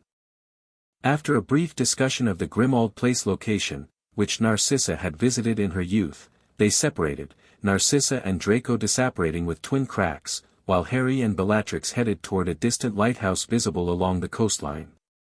"We need to warn Ron and Hermione in person," Harry insisted as they hurried across the rocky shore. "Your Patronus might not reach them in time." Bellatrix nodded. We can approach from the cliff path. But be careful, the Death Eaters will have spread out to search the area. They made their way carefully up a narrow trail cut into the cliff face. Near the top, Harry spotted movement, two figures hurrying along the path from the stone bridge. There they are, he whispered, pointing. Before they could call out, spellfire erupted from the trees near the cottage. Ron and Hermione dove for cover as red stunning spells struck the ground around them. Protego! Harry shouted, casting a shield charm despite the distance. It wouldn't reach them, but the shout caught their attention. Ron spotted them and pointed urgently to the south. He grabbed Hermione's arm, and they disapparated just as more spells reached their position. They got away, Harry breathed in relief. And alerted every Death Eater to our location, Bellatrix added, already pulling him back down the path. Time for that diversion. They reached the bottom of the cliff as three black-robed figures appeared at the top, sending curses raining down on them. Incendio Maxima! Bellatrix cried, pointing her wand at an old fishing shed near the shore. It exploded into spectacular flames. Now disapparate, make it loud. Harry understood her plan. He turned on the spot with deliberate carelessness, creating the distinctive loud crack of disapparition. Bellatrix did the same, but instead of actually leaving, they both disillusioned themselves and pressed against the cliff face. The Death Eaters responded exactly as hoped, disapparating from the cliff top in pursuit of the noise. Now, Bellatrix whispered. Grimmauld Place. This time, they disapparated for real, the crushing darkness giving way to the familiar dusty entrance hall of number 12. They arrived to find wands pointed at them from all directions. It's us, Harry said quickly, dropping his disillusionment charm. Ron and Hermione lowered their wands, though Hermione kept hers trained on Bellatrix until she too became visible. What happened? Ron demanded. We got your Patronus, then saw Death Eaters swarming the place. Draco had a tracking spell on him, Harry explained. They followed him and Narcissa to the cottage. Narcissa and Draco Malfoy are here? Hermione asked incredulously, looking around as if expecting them to materialize. In the drawing room, Ron confirmed, still looking disgruntled. Showed up a few minutes ago, claiming they've switched sides. I've got them covered with jinxes if they try anything funny. They have switched sides, Bellatrix said firmly. Narcissa never truly supported the Dark Lord, and Draco. She shrugged. He's young. Impressionable. And terrified of what the Dark Lord will do when he discovers Narcissa helped me. They moved to the drawing room, where Narcissa sat straight-backed on an ancient sofa while Draco paced nervously by the fireplace. The Death Eaters took the bait, Harry announced. They think we're headed south. That won't fool them for long, Narcissa said. Not with the Dark Lord's resources. This house is unplottable, but we should still strengthen the wards. Already working on it, Hermione replied, somewhat stiffly. I've added extra concealment charms and a muggle-repelling barrier. Good, Bellatrix approved, settling into an armchair and finally allowing her exhaustion to show. We need to regroup and plan our next moves. Which are? Ron asked skeptically. Bellatrix pulled out the shrunken research notes and restored them to their proper size, several leather-bound journals and loose parchment covered in precise handwriting. First, we analyze my research on Horcruxes, particularly the methods of destruction. Then we move on the Hogwarts Horcrux before the Dark Lord relocates it. Finally, we retrieve the cup from my vault at Gringotts. Just like that? Ron shook his head. Break into Hogwarts, then Gringotts. Why not Azkaban for dessert? I have access to my vault, Bellatrix pointed out. With my wand and appropriate disguise, we can enter legitimately. And Hogwarts? Hermione asked. I believe I can help with that, Narcissa interjected. Severus would grant me access if I claimed to be checking on Slytherin students at Lucius's request. Snape? Harry's voice hardened. The man who murdered Dumbledore. An uncomfortable silence fell. Narcissa and Bellatrix exchanged looks. "There's more to that situation than you know," Bellatrix said carefully. "Snape's loyalties are complicated. He killed Dumbledore in cold blood," Harry snapped. "I was there. I saw it happen." "Did you also see the unbreakable vow he made to protect Draco?" Narcissa asked quietly. "Or hear Dumbledore's own instructions to Severus should the worst occur?" "What are you talking about?" Hermione asked, her academic curiosity overriding her distrust. Narcissa straightened, her aristocratic features composed. "When the Dark Lord ordered Draco to kill Dumbledore, I went to Severus in desperation. He made the unbreakable vow to protect my son, including fulfilling Draco's task if he failed." "Convenient," Ron muttered. "What did you mean about Dumbledore's instructions?" Harry pressed, ignoring Ron's comment. Narcissa hesitated. "I only know what Severus told me afterward, when I thanked him for saving Draco from becoming a murderer. He said Dumbledore was already dying from a cursed ring, that his death was inevitable, and he had ordered Severus to be the one to end his life when the time came." "That's ridiculous," Harry said, but uncertainty crept into his voice as he remembered Dumbledore's blackened, withered hand. "The ring was a Horcrux," Bellatrix said suddenly, examining one of her research journals. "The Gaunt family ring. My notes indicate Dumbledore found and destroyed it, but must have triggered a curse in the process." Hermione gasped. "That's why his hand was damaged all last year. If Dumbledore was dying anyway." Ron began, then shook his head. "No, I still can't believe he'd ask Snape to kill him." "Believe what you wish," Narcissa said coolly. "But before you dismiss my offer of help, consider that I'm risking everything by being here. My home, my social position, potentially my life. I wouldn't do so without good reason." The logic of this was hard to refute. An uncomfortable silence fell. "Let's focus on what we know for certain," Hermione suggested diplomatically. "Bellatrix, what can you tell us about the Horcruxes from your research?" Grateful for the change of subject, Bellatrix spread her notes on the table. "I identified the cup immediately as magically significant. The enchantments on it were far beyond ordinary protective spells. When I began researching soul magic, I recognized the signs of a soul container." "How many did you confirm?" Harry asked. "Just the cup, definitively. But Regulus discovered the locket, and the Dark Lord's diary was clearly another based on its properties as Lucius described them to me." "We've already destroyed the diary and the ring," Hermione explained. "We have the locket but haven't found a way to destroy it yet." "And the remaining ones?" "We believe there's something of Ravenclaw's at Hogwarts," Harry said. "Probably the lost diadem. And Nagini, his snake." "5 confirmed, then," Bellatrix mused. "He planned 7, the most magically powerful number. The diary, ring, locket, cup, diadem, something else, and the final piece in his body." "Something of Gryffindor's?" Hermione suggested. "To complete the Founder's set. The only known Gryffindor relic is the sword, which has been in Dumbledore's possession for years," Bellatrix pointed out. "It couldn't be a Horcrux."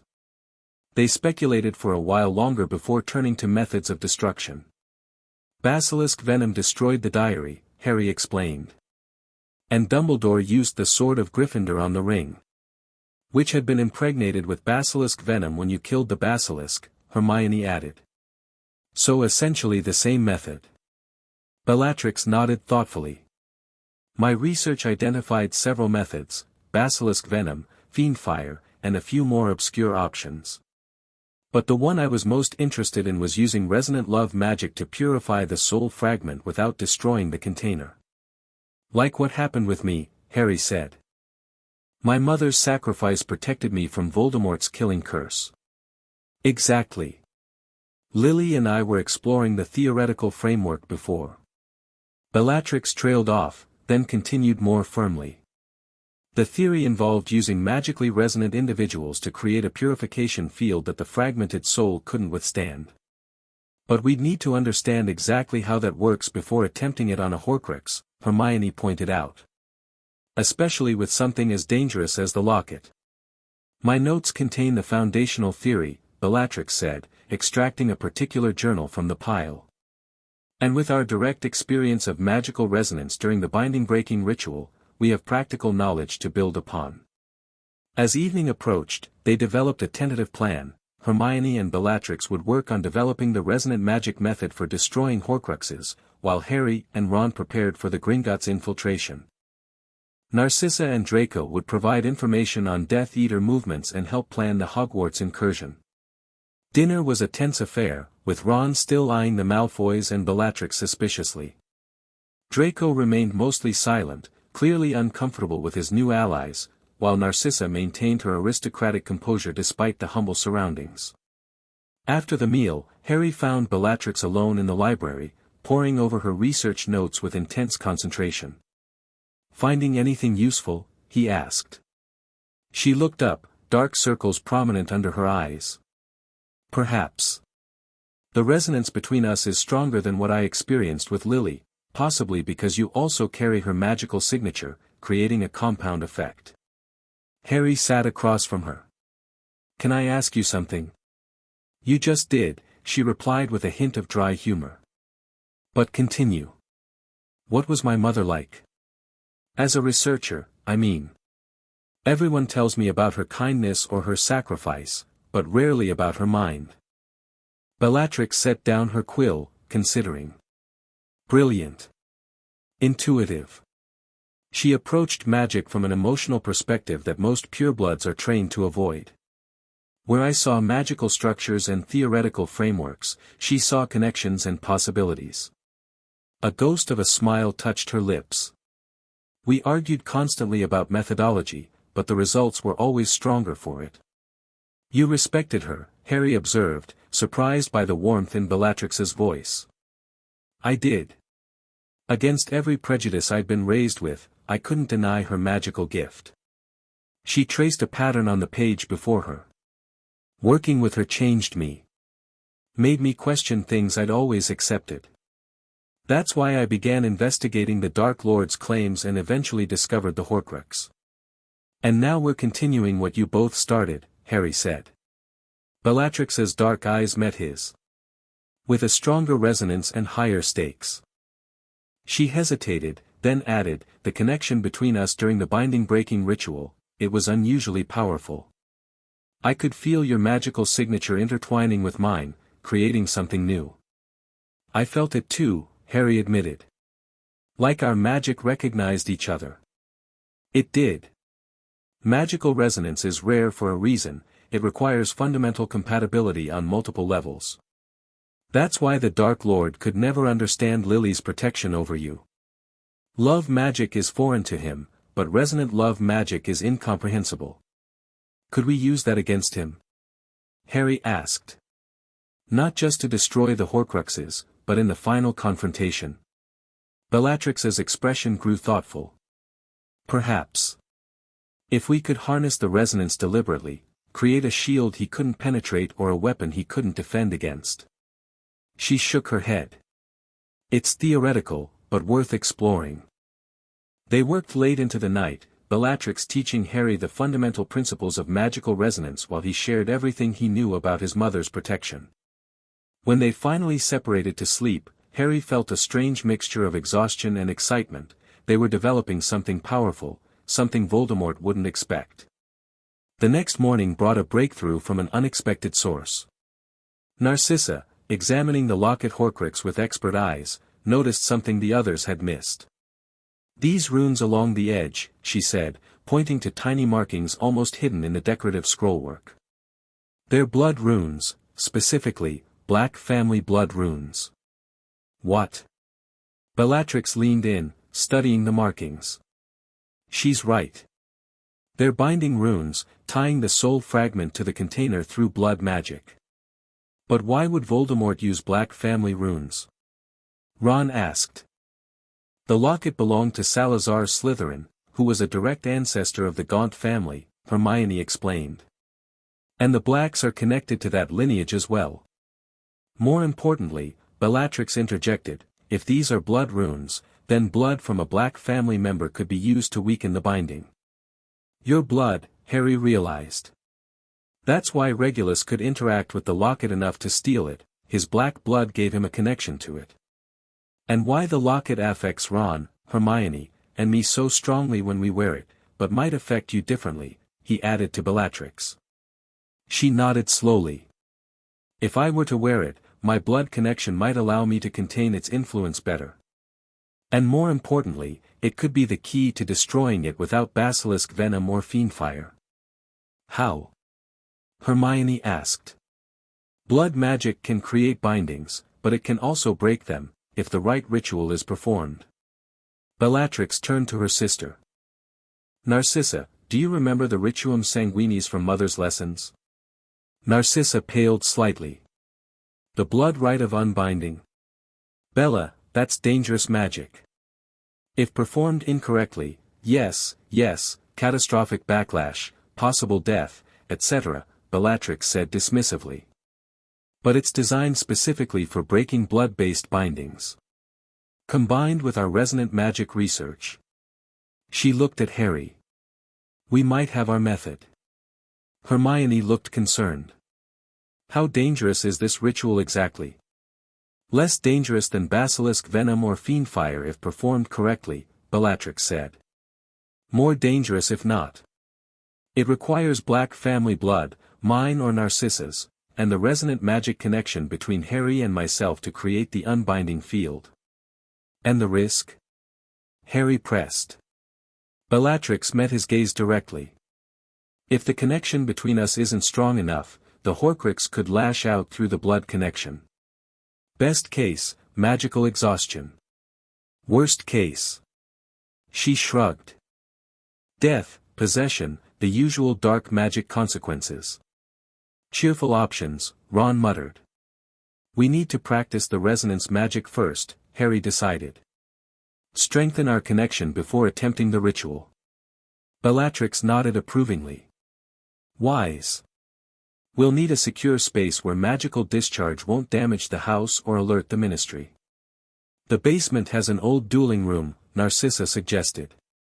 Heavily warded for containing spell damage. They spent the rest of the day preparing. Bellatrix and Narcissa collected the necessary components for the blood rite, while Harry helped Hermione research additional protective measures. Draco, feeling useless and clearly uncomfortable with his new allies, eventually approached Harry with a surprising offer. I have information, he said stiffly. About the Hogwarts Horcrux. Harry regarded him skeptically. What information? I spent most of last year in the Room of Requirement, working on the Vanishing Cabinet. I saw things, including a strange tiara on a marble bust. Draco's pale face was taut with remembered stress. It gave off the same feeling as that locket. Like it was watching me. Ravenclaw's diadem, Harry said. Where exactly? In the storage room version, what the room becomes when you need to hide something. I can show you the exact location. Draco hesitated, then added reluctantly, I owe you. For not killing Dumbledore. For giving Mother and me a chance now. The admission clearly cost him. Harry nodded, accepting the olive branch without comment. That evening, they gathered in the basement dueling room, a long chamber with stone walls covered in ancient protective runes. Bellatrix and Harry stood in the center of a chalk circle, while the others watched from behind a shimmering shield charm. The key to resonant magic is synchronization, Bellatrix explained. We need to cast simultaneously, with identical intent, while maintaining physical contact. She held out her hand. Harry took it, feeling an immediate tingle of magic where their skin touched. Now, a simple spell first, Lumos. But focus on the feeling of our magic connecting, not just the light. They raised their wands. Lumos, they said together. Instead of two separate lights, a single brilliant glow formed between their wand tips, pulsing like a heartbeat. Harry felt a rush of energy up his arm, warm and surprisingly familiar, like coming home after a long absence.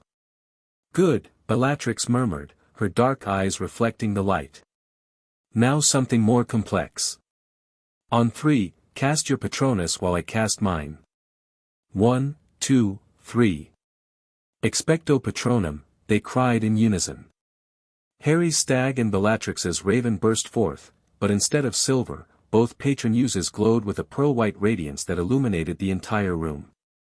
Where the creatures touched, they merged partially, the stag's antlers taking on feather-like qualities, the raven's wings gaining a translucent, ethereal appearance.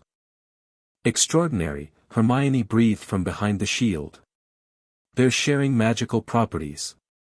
The combined patronuses circled the room once before dissipating into shimmering mist. I've never seen anything like it, Narcissa said, looking shaken. The resonance is even stronger than I expected. Bellatrix nodded, her expression intense. Let's try something more challenging. A combined shield charm. They continued practicing for hours, moving from simple spells to increasingly complex magical combinations. With each success, Harry felt the connection between them strengthen, a bridge of pure magical energy that made each spell more powerful, more controlled. By the time they finished, both were exhausted but exhilarated. The resonance had become almost tangible, a shimmering bond that remained visible to magical senses even when they weren't actively casting. I think we're ready, Bellatrix said as they left the dueling room. Tomorrow, we attempt the blood rite on the locket. And after that? Ron asked. Gringotts or Hogwarts? Hogwarts, Harry decided. Draco says he can show us exactly where the diadem is, and if Voldemort is planning to move it, we need to get there first. Breaking into Hogwarts under Snape's administration won't be simple, Hermione pointed out. That's where I come in, Narcissa said smoothly. I'll request a formal visit to check on the Slytherin students. Severus won't deny me, not with my husband's position in the Death Eater hierarchy. I can create a diversion while you access the Room of Requirement. And once we have the diadem? Hermione asked. We destroy it immediately using the same method, Bellatrix replied. Assuming the blood rite works on the locket. And then Gringotts, Harry finished. 3 Horcruxes in quick succession before Voldemort realizes what we're doing. The plan was ambitious, perhaps overly so, but the alternative was giving Voldemort time to secure his soul fragments beyond their reach. We should all get some rest, Hermione suggested. Tomorrow will be intense. Harry found sleep elusive that night. The magical connection with Bellatrix had stirred something deep and unfamiliar, a sense of completion he'd never experienced before. Their magic didn't just work well together, it seemed to enhance each other, creating something greater than its parts. His thoughts drifted to what Hermione had said about magical resonance typically occurring between family members or soulmates. While the idea of being magically connected to Bellatrix Lestrange would have horrified him days ago, he now found it strangely fitting. They were both victims of Voldemort in different ways, both marked by him, both fighting against his influence. Morning came too quickly. After a tense breakfast, they gathered in the dueling room once more. Bellatrix had set up an elaborate ritual space, a circular table at the center, surrounded by smaller circles of salt, silver, and crushed herbs. The locket Horcrux sat ominously in the middle. The blood rite has 3 stages, Bellatrix explained, her tone scholarly despite the dangerous magic they were about to attempt. First, I use my blood to identify the binding. Then, our resonant magic creates the unbinding field. Finally, the Horcrux is purged of the soul fragment while preserving the container. What do we do if something goes wrong? Ron asked. Hermione will maintain a containment shield, Narcissa answered. The rest of you should be prepared to stun us if the Horcrux attempts possession. Draco, looking distinctly uncomfortable, gripped his wand tightly. This is insane, he muttered, but remained in position. Ready? Bellatrix asked Harry. He nodded, taking her left hand in his right, their wands held in their free hands. Bellatrix used a silver knife to cut her palm, letting the blood drip onto the locket. Sanguis sanguinum agnosset, she intoned. Blood recognizes blood. The locket shuddered, the blood seeping into the metal as if absorbed. The tiny runes along its edge began to glow red. "The binding is responding," she said. "Now, the resonance." Together, they raised their wands, focusing on the magical connection they'd practiced the previous day. "Resonantia Magici," they chanted in unison. "Vincula Frangir." The familiar warm rush of combined magic flowed through Harry, stronger than before. A pearlescent light formed between their wands, stretching downward to envelop the locket. "It's working," Hermione whispered from behind her shield. "The runes are changing color." The blood-red glow of the runes had indeed begun shifting toward purple, then blue. The locket trembled more violently, a high-pitched whine emanating from within. "Final stage," Bellatrix said, her voice strained with effort. "Animum liberare, malum purger." The locket suddenly flew open. A dark, oily vapor poured out, forming into a face, Voldemort's face, but younger, more human. "Bellatrix," it hissed. "My faithful servant. What are you doing with Potter? Have you forgotten your vows? Your place by my side?" Bellatrix's hand tightened around Harry's. "You enslaved me," she snarled. "Used my family's magic against me. No more." The face turned to Harry. "And you, Potter? Do you really trust her? The woman who killed your godfather? Who tortured the Longbottoms to insanity? Her hands are stained with innocent blood." "That wasn't her," Harry said firmly.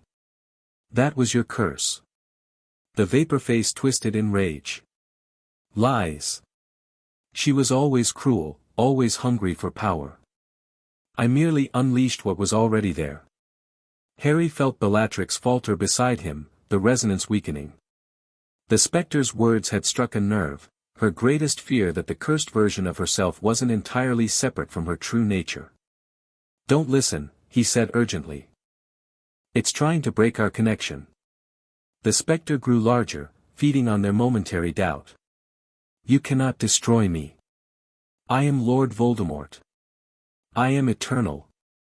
Harry turned to face Bellatrix, maintaining their joined hands but ignoring the spectre completely. "Look at me," he said. "Not at it. Focus on our connection. On what we're building, not what he destroyed." Her dark eyes met his, and Harry poured everything into the resonance, not just magical energy but understanding, forgiveness, and a fierce belief in her redemption. He thought of his mother working with Bellatrix, of the protection they'd created together that had saved his life, of the brilliant witch who'd fought against Voldemort's rise until he'd enslaved her mind. The resonance surged back, stronger than before. The pearlescent light intensified, forcing the vapor face back toward the locket. "Animum liberare, malum purger," they shouted together, their voices blending as seamlessly as their magic.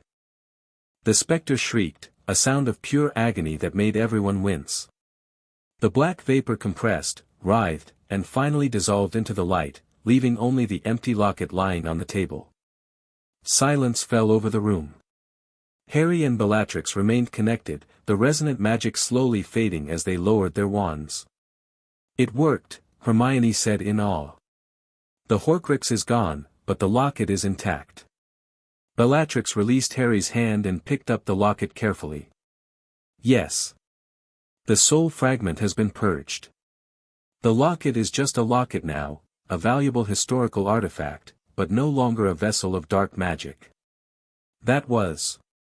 Ron seemed at a loss for words. "Bloody brilliant, actually."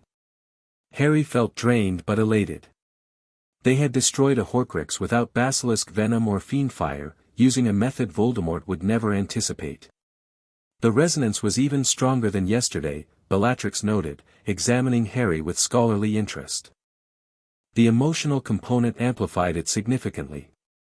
"The emotional component?" Draco asked.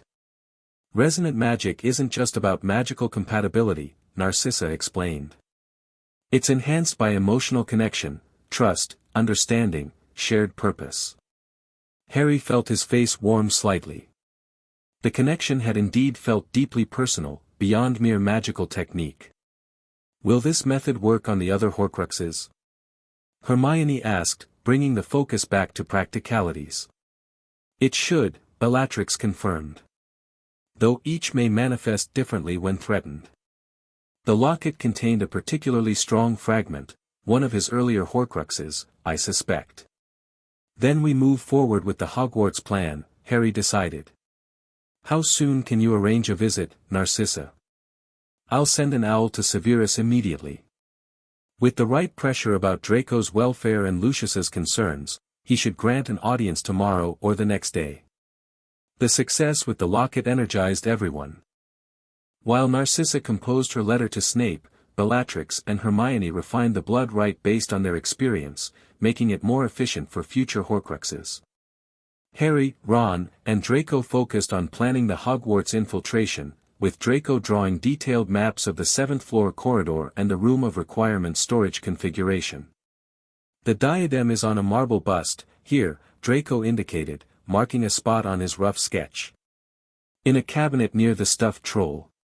You can't miss it, it gives off a wrongness. How do we get into the castle without being seen? Ron asked.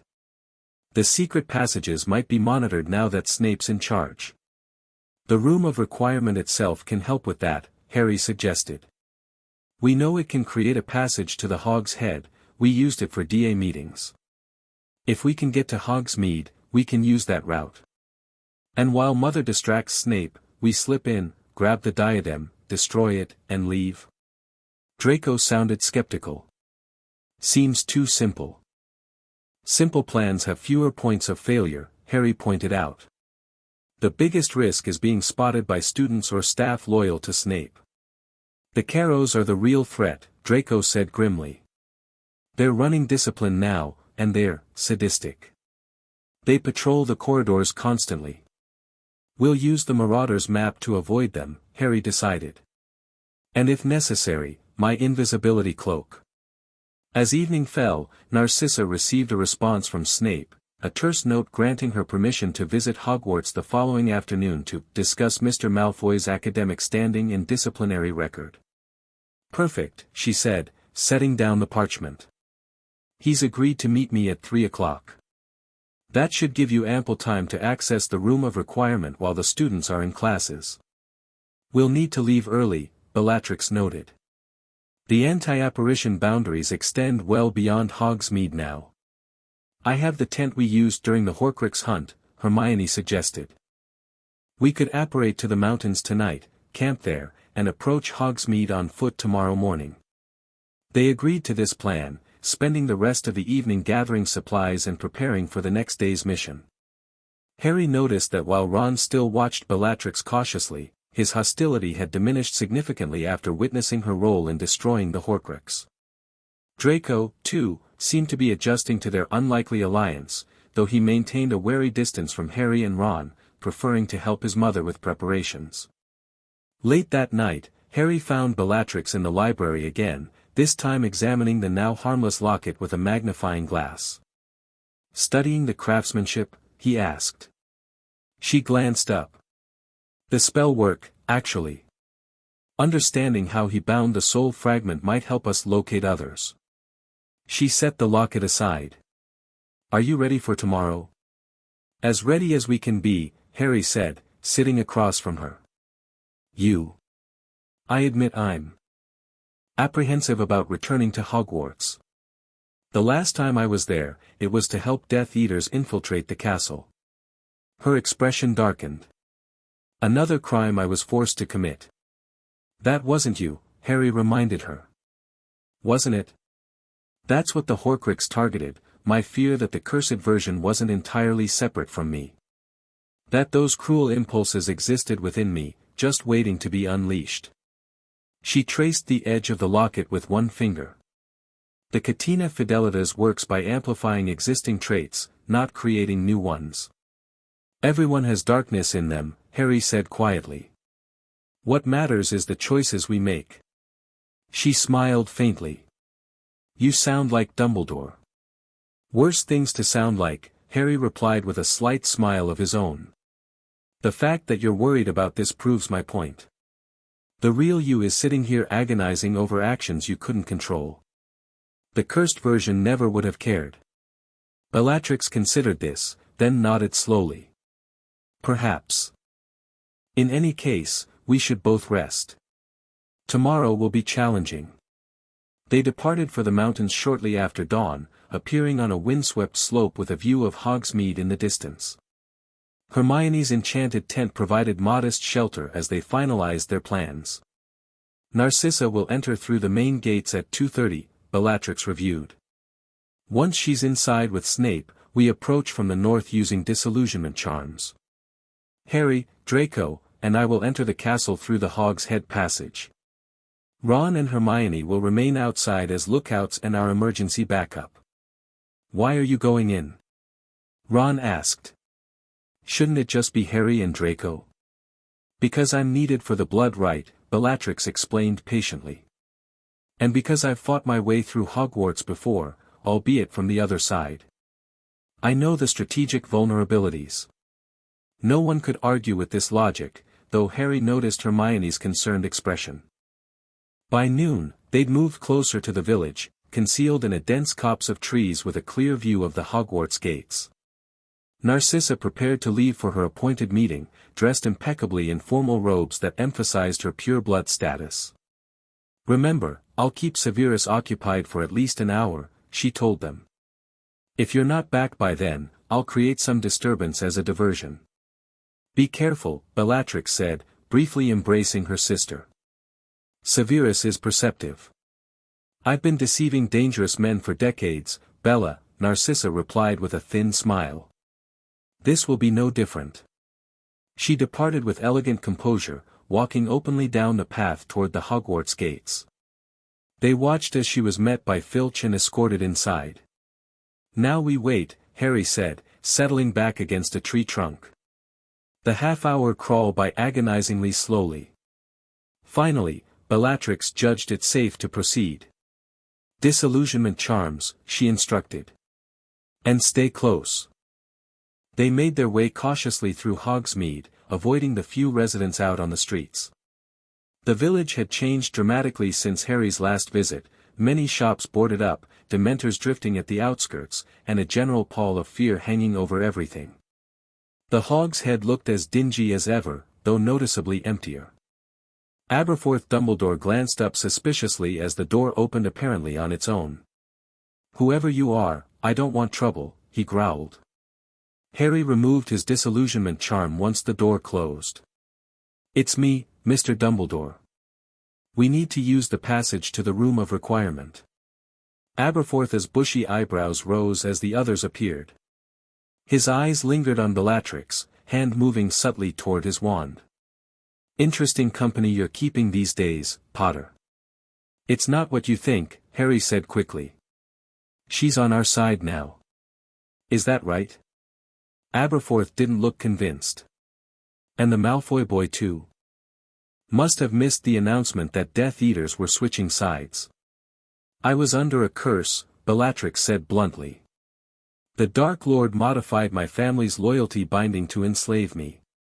Harry broke it. Now I'm helping destroy the Horcruxes. Aberforth stared at her for a long moment, then gave a short bark of laughter.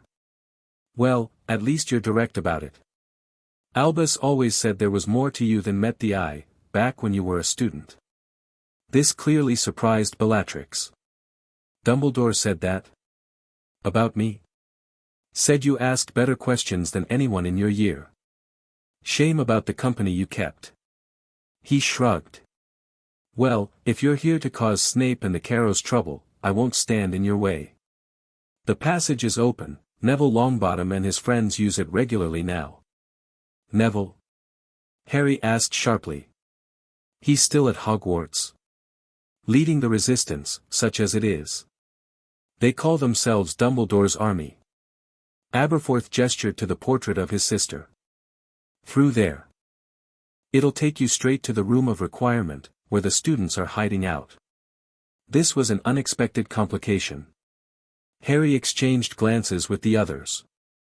We need the room in its storage configuration, he explained. To find something hidden there. You'll have to talk to Longbottom about that, Aberforth said. It's their sanctuary now, they live there full-time to escape the Carrows. With no better options, they proceeded through the portrait passage, emerging into a large, comfortable room filled with hammocks, house banners, and several dozen students of various ages. Harry! Neville exclaimed, rushing forward. His face bore half-healed cuts and bruises, but his expression was one of pure joy.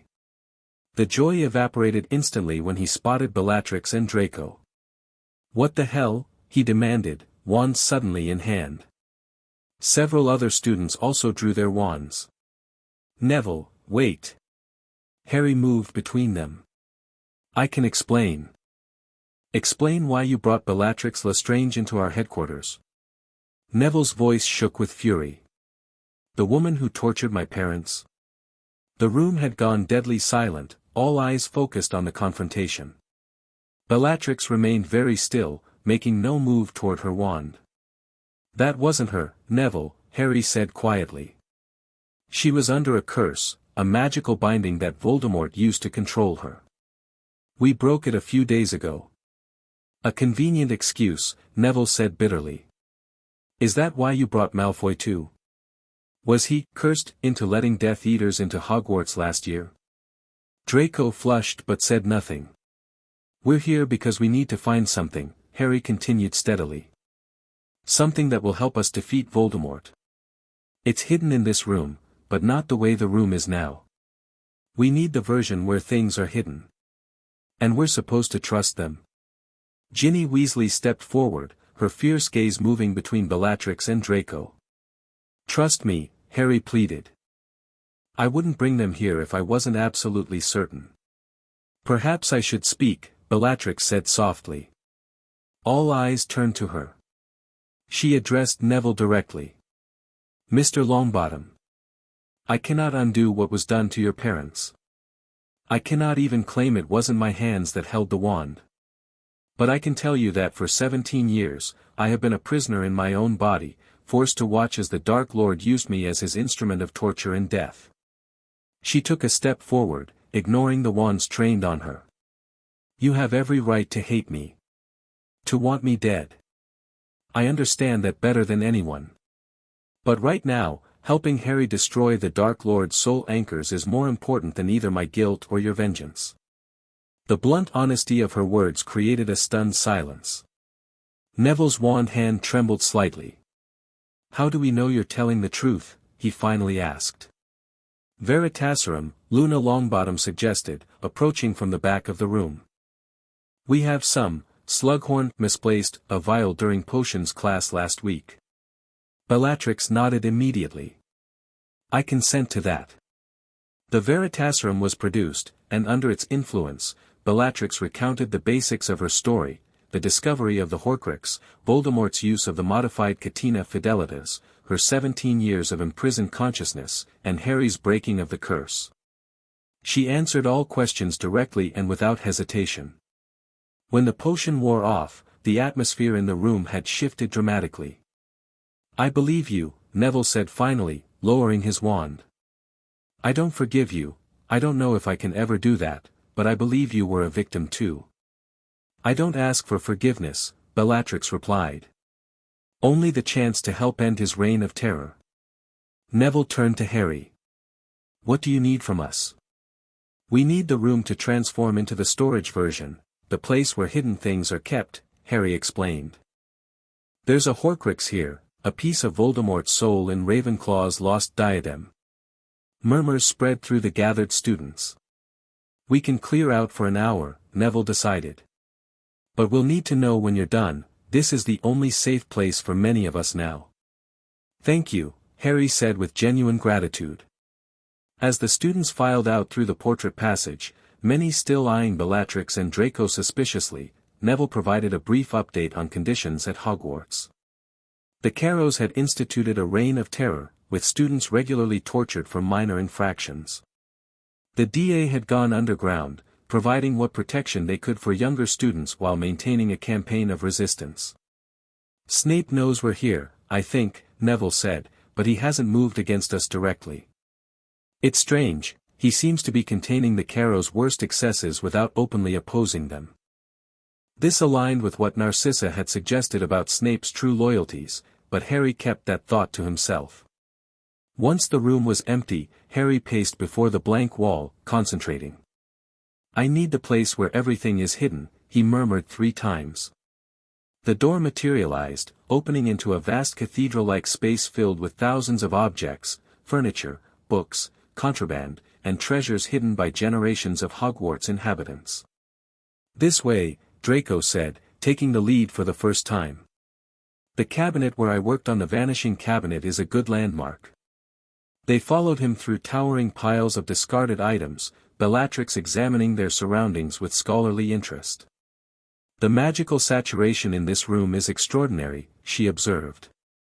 "Centuries of spells and enchanted objects all interacting." There, Draco pointed to a large vanishing cabinet ahead. "The bust with the diadem should be nearby, to the left, I think."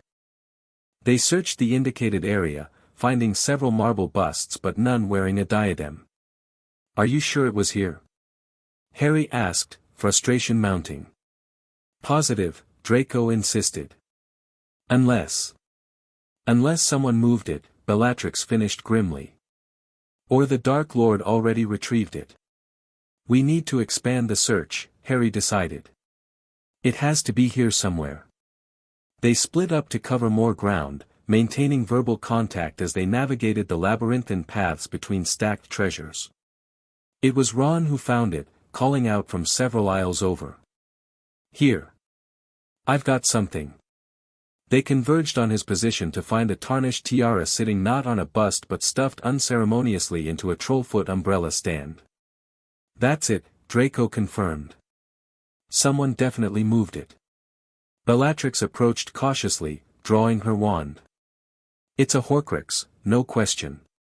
I can feel the dark magic from here." "Do we destroy it now or take it with us?" Harry asked. "Now," Bellatrix said firmly. "We can't risk losing it, and the Room of Requirement is as secure a location as any for the ritual." They quickly prepared for the blood rite, Bellatrix drawing the necessary symbols on the floor while Harry cleared a space. Unlike the elaborate setup at Grimmauld Place, this would be a simplified version using only the essential components. "Ready?" Bellatrix asked, placing the diadem in the center of the hastily drawn circle. Harry nodded, taking her hand. "Ready." The ritual proceeded much as before, Bellatrix's blood activating the binding runes, their combined magic creating the resonance field, the final incantation to purge the soul fragment. This time, however, the Horcrux fought back differently. Instead of forming Voldemort's face, the black vapor spread throughout the room, extinguishing their lights and plunging them into darkness. "Don't break the connection," Bellatrix warned as Harry's grip on her hand tightened. From the darkness came whispers, dozens of hissing voices speaking directly into their minds. "You will fail," they said. "You are nothing. Insignificant. The Dark Lord knows your plans. Even now, he moves against those you left behind." "It's lying," Harry said firmly. "Trying to break our concentration." But the whispers continued, becoming more specific, more personal. "Bellatrix Black, the family disappointment. Too weak to embrace your heritage, too tainted to escape it. You couldn't save yourself. You couldn't save Regulus. You won't save Potter. Harry Potter, the boy who lived by accident. Your mother's sacrifice was for nothing. Everyone who loves you dies. Everyone you trust betrays you." The resonance wavered as the whispers found purchase in their deepest insecurities. "Focus on me," Bellatrix said suddenly, her voice cutting through the darkness. "Not on the whispers. On our connection. Remember the locket."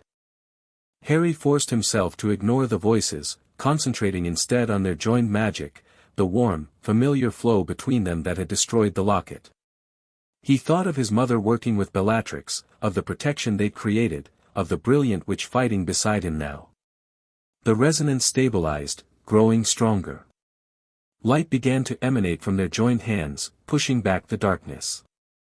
Animum liberare, malum purger, they shouted together. The whispers rose to screams, then abruptly silenced. The black vapor contracted violently before dissipating, leaving the diadem gleaming innocuously in the circle. It worked, Draco said, sounding shocked despite having witnessed the locket's destruction. You actually did it. Bellatrix picked up the diadem, examining it with professional interest. Ravenclaw's lost diadem. A priceless historical artifact, now purged of dark magic. That's 2 Horcruxes down, Ron said. Just the cup, the snake, and whatever the last one is. We should return this to its rightful place, Hermione suggested, gesturing to the diadem. It belongs to Hogwarts. Later, Harry decided. Right now, we need to get out before Narcissa's meeting with Snape ends. They carefully erased all evidence of the ritual and made their way back to the Room of Requirements entrance. Harry paced before the wall again, requesting the room where the DA was hiding. Nothing happened. Something's wrong, he said, trying again. The room isn't responding. Someone else must be using it, Hermione realized. We can't access it while it's in another configuration. Which means we can't use the passage back to the Hog's Head, Ron added grimly. We'll have to find another way out. Bellatrix frowned. This complicates matters. We'll need to navigate the main corridors. With the invisibility cloak and disillusionment charms, we might make it, Harry said, pulling out the Marauder's map. I solemnly swear that I am up to no good. The map revealed their current location and, more worryingly, the positions of the Carrows, patrolling the 7th floor corridor directly outside. They know, Draco whispered. Someone told them we're here. More likely they noticed the room's disappearance from the DA's perspective, Hermione suggested. They might have been monitoring it. Harry studied the map, looking for an alternative route. We could try the One-Eyed Witch passage on the 3rd floor. It leads to Honeydook's cellar. We'd still need to get past the Carrows, Ron pointed out. Bellatrix had been examining the map over Harry's shoulder. There, she said, pointing to a dot labeled Narcissa Malfoy moving away from the headmaster's office. My sister is leaving her meeting. We can use her departure as a diversion. The plan came together quickly. Harry sent his Patronus to Narcissa with instructions, while the others prepared for a rapid exit. The stag Patronus might be recognized, Hermione worried. That's part of the plan, Bellatrix explained. We want the Carrows to chase it, thinking it's leading to Harry. Minutes later, they heard commotion outside, shouts and running footsteps. The map showed the Carrows moving rapidly away from their position, toward the main entrance where Narcissa was now standing. Now, Harry said. They slipped out of the Room of Requirement and hurried in the opposite direction from the disturbance. Harry and Draco under the invisibility cloak, Ron, Hermione, and Bellatrix using disillusionment charms. They reached the 3rd floor without incident, but as they approached the One-Eyed Witch statue, a new problem emerged, Peeves the Poltergeist, bouncing gleefully in the corridor ahead. He'll give us away if he spots us, Ron whispered. Bellatrix stepped forward, becoming visible as she cancelled her disillusionment charm. What are you doing? Hermione hissed. Trust me, Bellatrix murmured, then addressed the poltergeist. Peeves. The poltergeist spun around, eyes widening comically at the sight of Bellatrix Lestrange standing in the corridor. Oh. Scary witch in the castle. Should I call the Carrows? Or Headmaster Snape? Or just scream really, really loud? He took a deep breath as if to shout. I wouldn't, Bellatrix said calmly. I know things about you, Peeves. Things even the Bloody Baron doesn't know.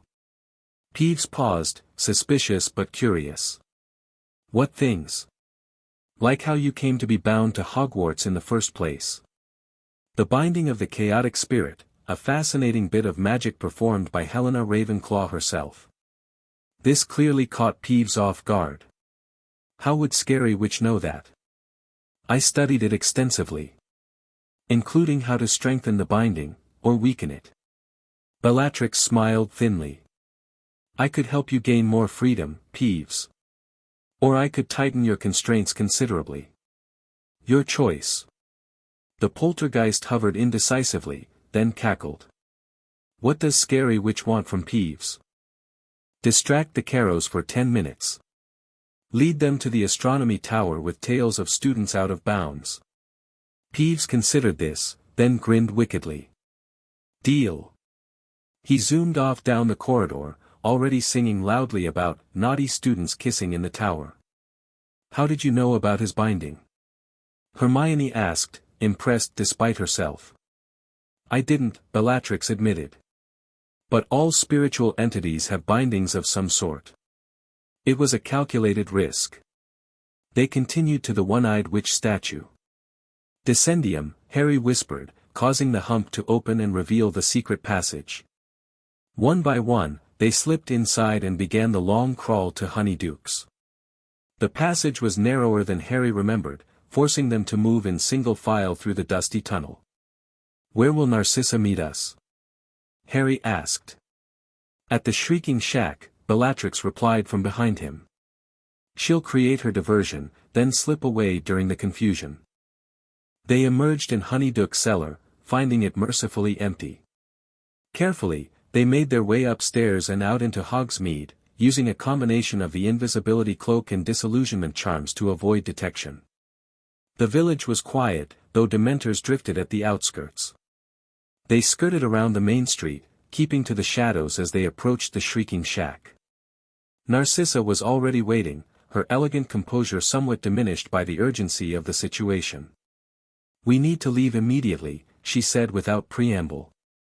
Severus knows something is happening. He didn't believe my diversion for a moment, though he pretended to. Did the Horcrux give us away? Harry asked. No, Bellatrix said thoughtfully. The destruction was contained within the room of requirement. More likely, Snape sensed the magical discharge or was suspicious of Narcissa's timing.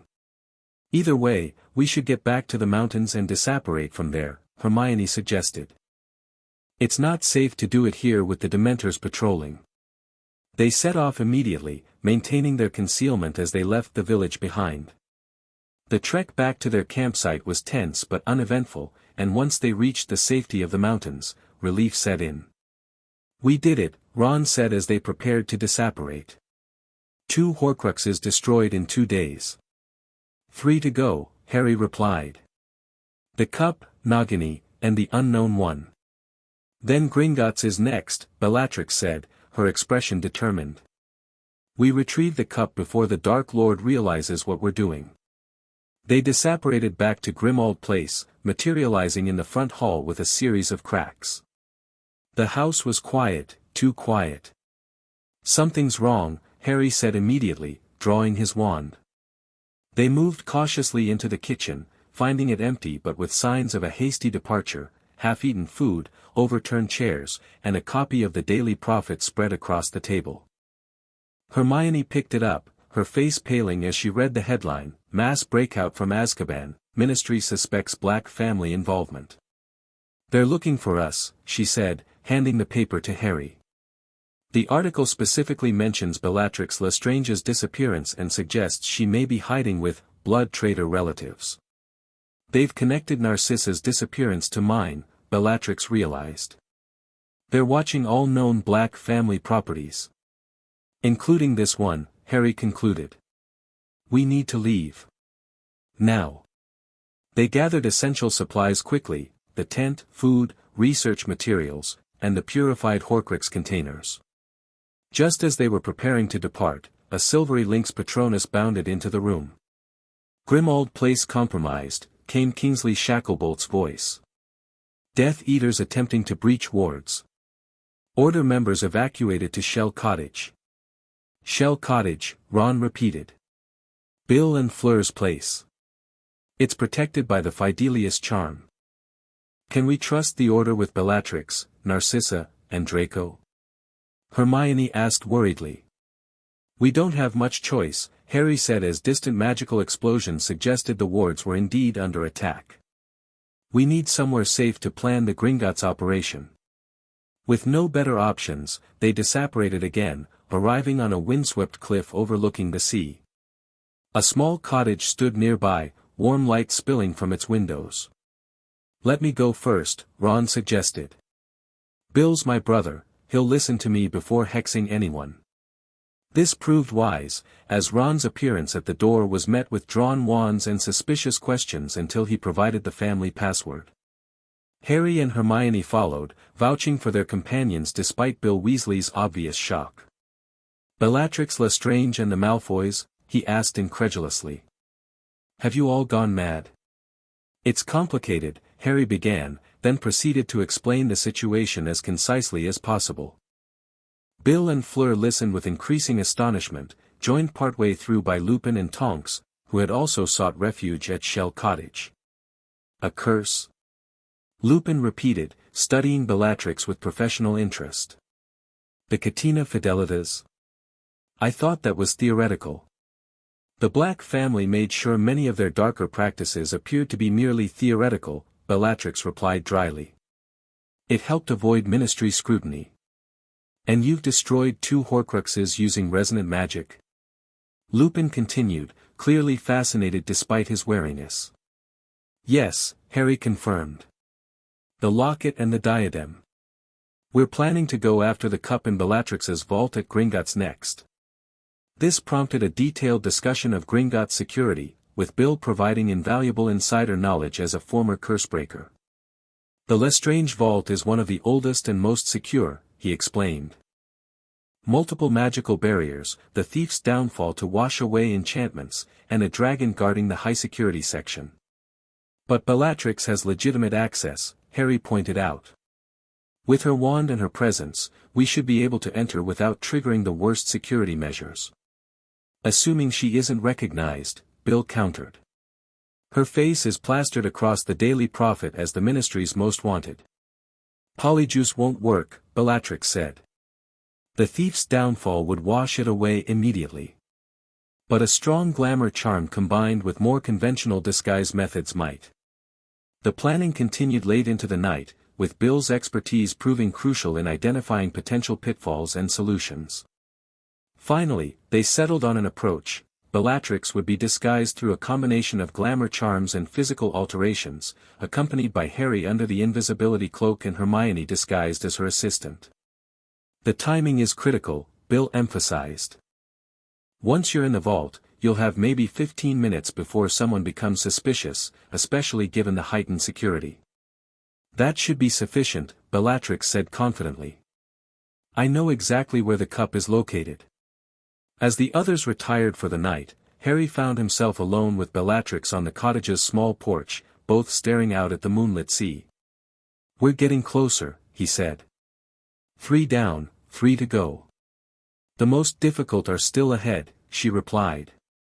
"The cup is well protected, Nagini never leaves the Dark Lord's side, and the final Horcrux remains unknown."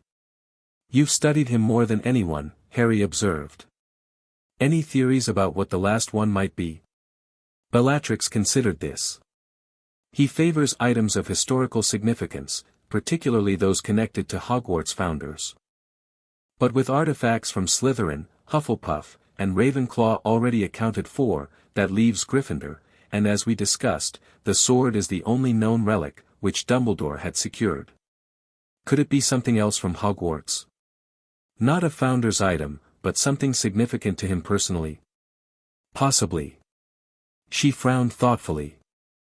Hogwarts was his first real home, the first place he felt powerful. There could be something there, something connected to his ascendancy. They fell silent, each lost in thought. After a while, Bellatrix spoke again, her voice softer than usual. "I wanted to thank you, Harry. Not just for breaking the curse, but for believing in me afterward. For trusting me despite everything my body did under his control." The use of his first name didn't escape his notice, it was the first time she'd called him anything but Potter. "I saw who you really are," he said simply. "During the ritual, when our magic connected. I felt your true self." Your brilliance, your determination, your regret for what happened. It would have been impossible not to believe in you after that. She turned to face him, her features softened by moonlight. The resonance between us is extraordinary. Even stronger than what I experienced with Lily. I've been studying it, trying to understand why. Hermione thinks it's because I have my mother's magical signature plus something of my own, Harry said. A compound effect. There's more to it than that, Bellatrix said thoughtfully. Magical resonance doesn't just happen by chance. It reflects a deeper connection, souls that recognize each other across circumstances. Like soulmates? Harry asked, remembering Hermione's comment. Not necessarily romantic, though it can be. More like, magical destinies intertwined. She looked slightly embarrassed by the mystical turn of the conversation. It's not a field I specialized in. The Black family considered such things beneath serious study. Harry found himself studying her face, so different now from the maniacal Death Eater who had haunted his nightmares. Her features were the same, but the animation behind them had transformed completely, intelligent, intense, but not cruel or insane. Whatever the reason, he said, I'm glad for it. We couldn't have destroyed the Horcruxes without it. She nodded, turning back to the sea. Get some rest, Harry. Tomorrow we break into the most secure bank in the wizarding world. The Gringotts operation began at dawn. Hermione worked with Fleur to transform Bellatrix's appearance, straightening her wild hair, altering her makeup to change the appearance of her facial structure, and selecting conservative robes that bore little resemblance to her usual dramatic attire. The magical disguise was more complex. Rather than attempting to completely change her appearance, which might trigger additional security measures, they opted for subtle alterations to features the goblins might specifically check, her magical signature. Blood magic again, Bellatrix explained as she carefully mixed drops of her blood with a potion Hermione had prepared. By binding the glamour to my blood, it becomes part of my magical signature temporarily rather than an overlay that security might detect. Is there anything the Black family doesn't use blood for? Ron asked, watching with fascination and slight disgust. Very little, Narcissa replied dryly from where she was helping Draco prepare a similar disguise. It's the most reliable magical medium. Draco would be accompanying them as additional security, his presence adding legitimacy to the fiction that Bellatrix was visiting her vault on family business concerning inheritance matters. Remember, Bill instructed as they made final preparations, goblins care about proper procedure above all. Have your key ready, make your request formal, and avoid unnecessary conversation. And if something goes wrong? Harry asked from beneath his invisibility cloak. Get out immediately, Bill said grimly. The anti-apparition wards extend throughout the bank, so you'll need to reach the main hall before you can disapparate. The journey to Diagon Alley was tense but uneventful. They apparat to a quiet side street and made their way to the imposing white building of Gringotts. The once bustling shopping district was now nearly deserted, with many shops boarded up and ministry propaganda posters covering the walls. Guards stood at the bank's entrance, checking identities, but Bellatrix's disguise held. Her aristocratic bearing and cold demeanor discouraged close inspection, and they passed into the marble hall without incident. Harry stayed close behind them under the invisibility cloak, careful not to brush against anyone in the sparsely populated bank. Bellatrix approached a counter, addressing a goblin with perfect haughty imperiousness. I wish to access my vault, she stated, sliding her key across the counter.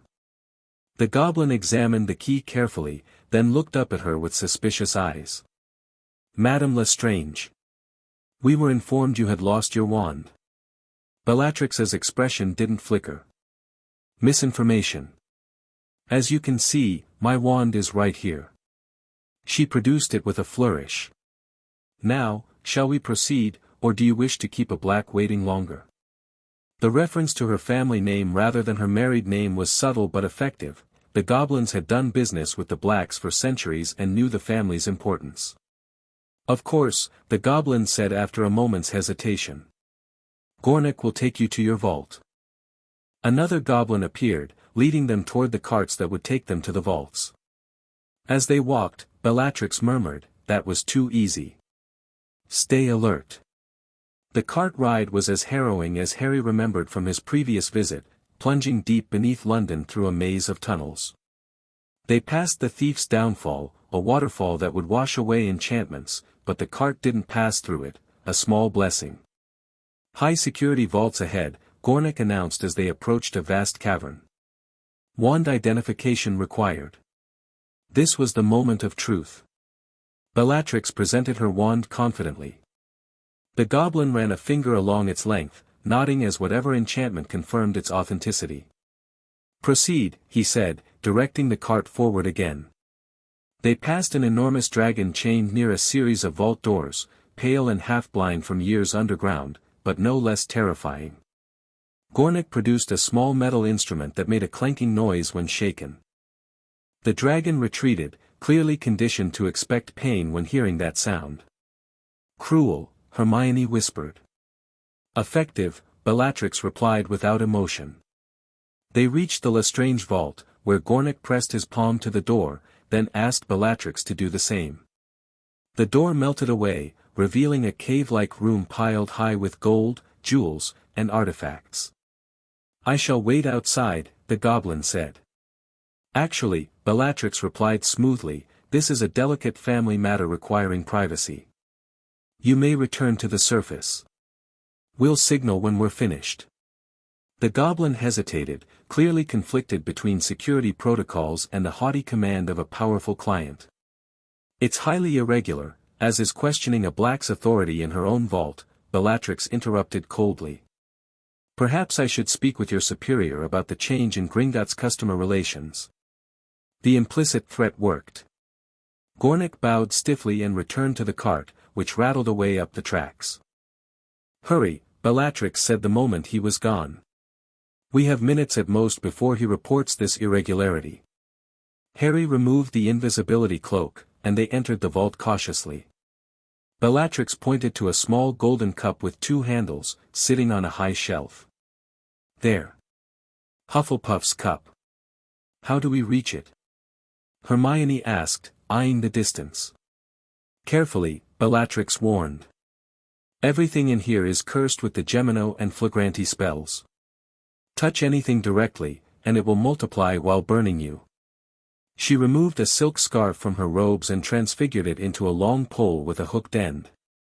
This should provide enough distance to avoid activating the curses. With surgical precision, she maneuvered the pole to hook one handle of the cup. As it lifted from the shelf, Harry held his breath, expecting alarms or magical traps.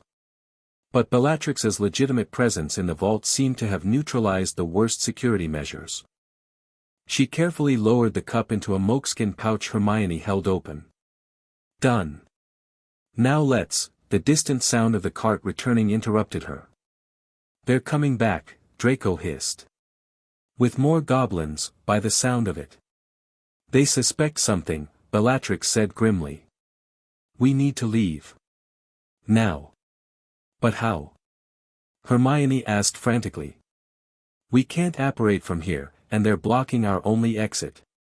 Bellatrix's eyes gleamed with sudden inspiration. "The dragon." "What?" Harry, Hermione, and Draco exclaimed simultaneously. "The dragon," she repeated. "It's our only chance.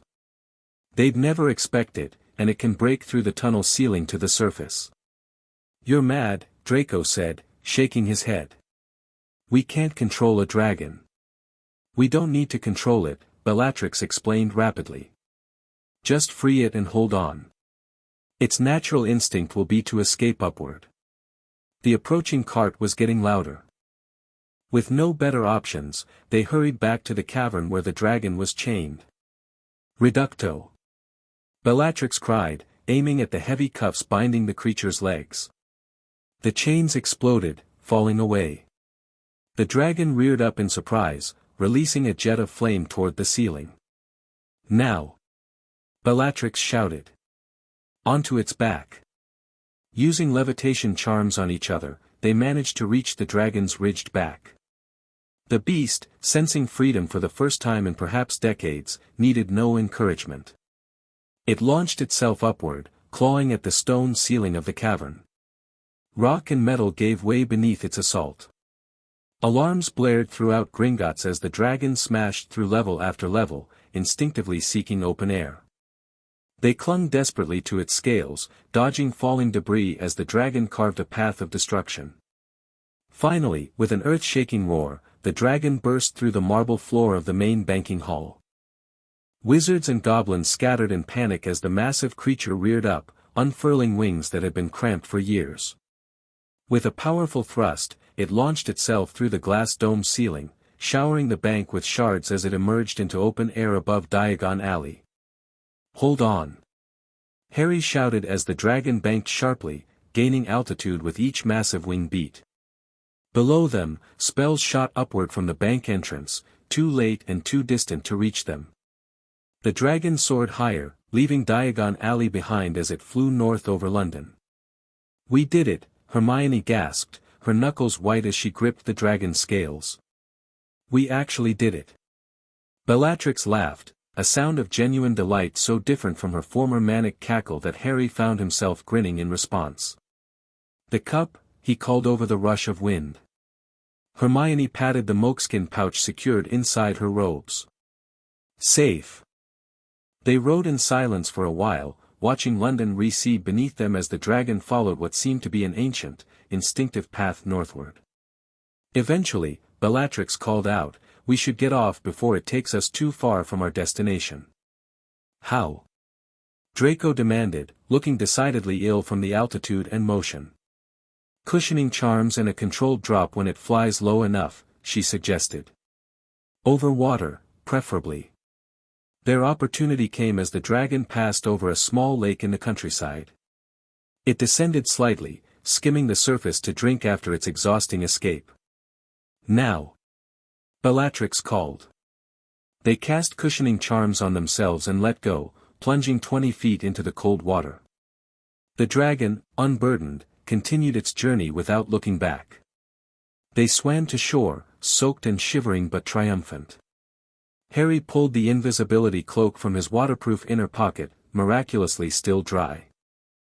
"3 down," he said, grinning despite his chattering teeth. "2 to go." "And we've just broken out of Gringotts on the back of a dragon," Ron added with a laugh. "That's got to be a first." "Actually, it's happened twice before," Bellatrix said, wringing water from her hair. "Both times in the 14th century. The goblins strengthened their dragon security afterward." "Of course you would know that," Hermione said, but her tone was amused rather than critical. They dried themselves with heating charms and checked their surroundings. The countryside appeared deserted, but they knew word of the Gringotts break-in would spread rapidly. "We can't return to Shell Cottage," Bellatrix pointed out. "It would put the Order at risk." "We need somewhere new," Harry agreed. "Somewhere Voldemort wouldn't expect." "What about the Shrieking Shack?" Hermione suggested. "Everyone believes it's haunted, and it's connected to Hogwarts if we need to return there." "Too obvious," Bellatrix countered. "The Dark Lord knows about the passage from his time-possessing Quirrell." "I might have a solution," Draco offered hesitantly. "There's a black family property in Scotland, a hunting lodge. It's not under the Fidelius, but it's unplottable and hidden by natural barriers." Bellatrix looked surprised.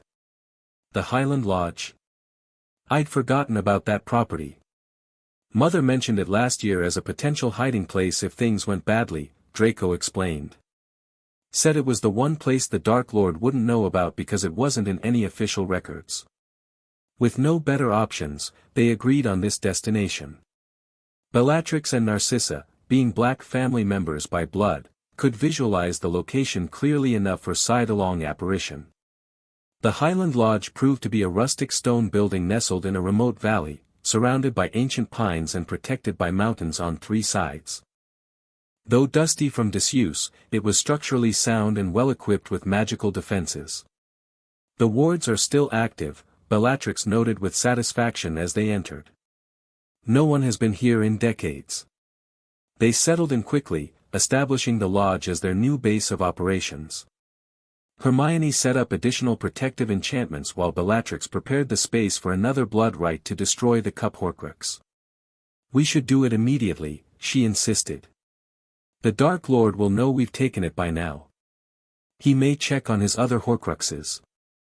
The ritual was now familiar: Bellatrix's blood to identify the binding, their resonant magic to create the unbinding field, the final incantation to purge the soul fragment. The cup fought back with visions of their fears. Harry saw his friends dying, Hogwarts in ruins. Bellatrix relived her imprisonment in her own mind, but their combined magic proved stronger.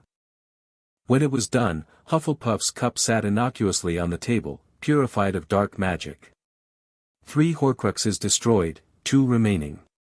"We've dealt serious damage to his immortality," Harry said as they recovered from the ritual's exertion. "He must know by now that we're hunting them. Which means he'll keep Nagini closer than ever," Hermione pointed out. "And may move the final Horcrux, if he can," Bellatrix added. "Some might be too well secured to retrieve quickly." They discussed next steps late into the night, debating whether to target Nagini or try to identify the final Horcrux first. Eventually, exhaustion claimed them, and they retired to the lodge's sparse bedrooms. Harry found sleep elusive, his mind racing with the day's events and the challenges ahead.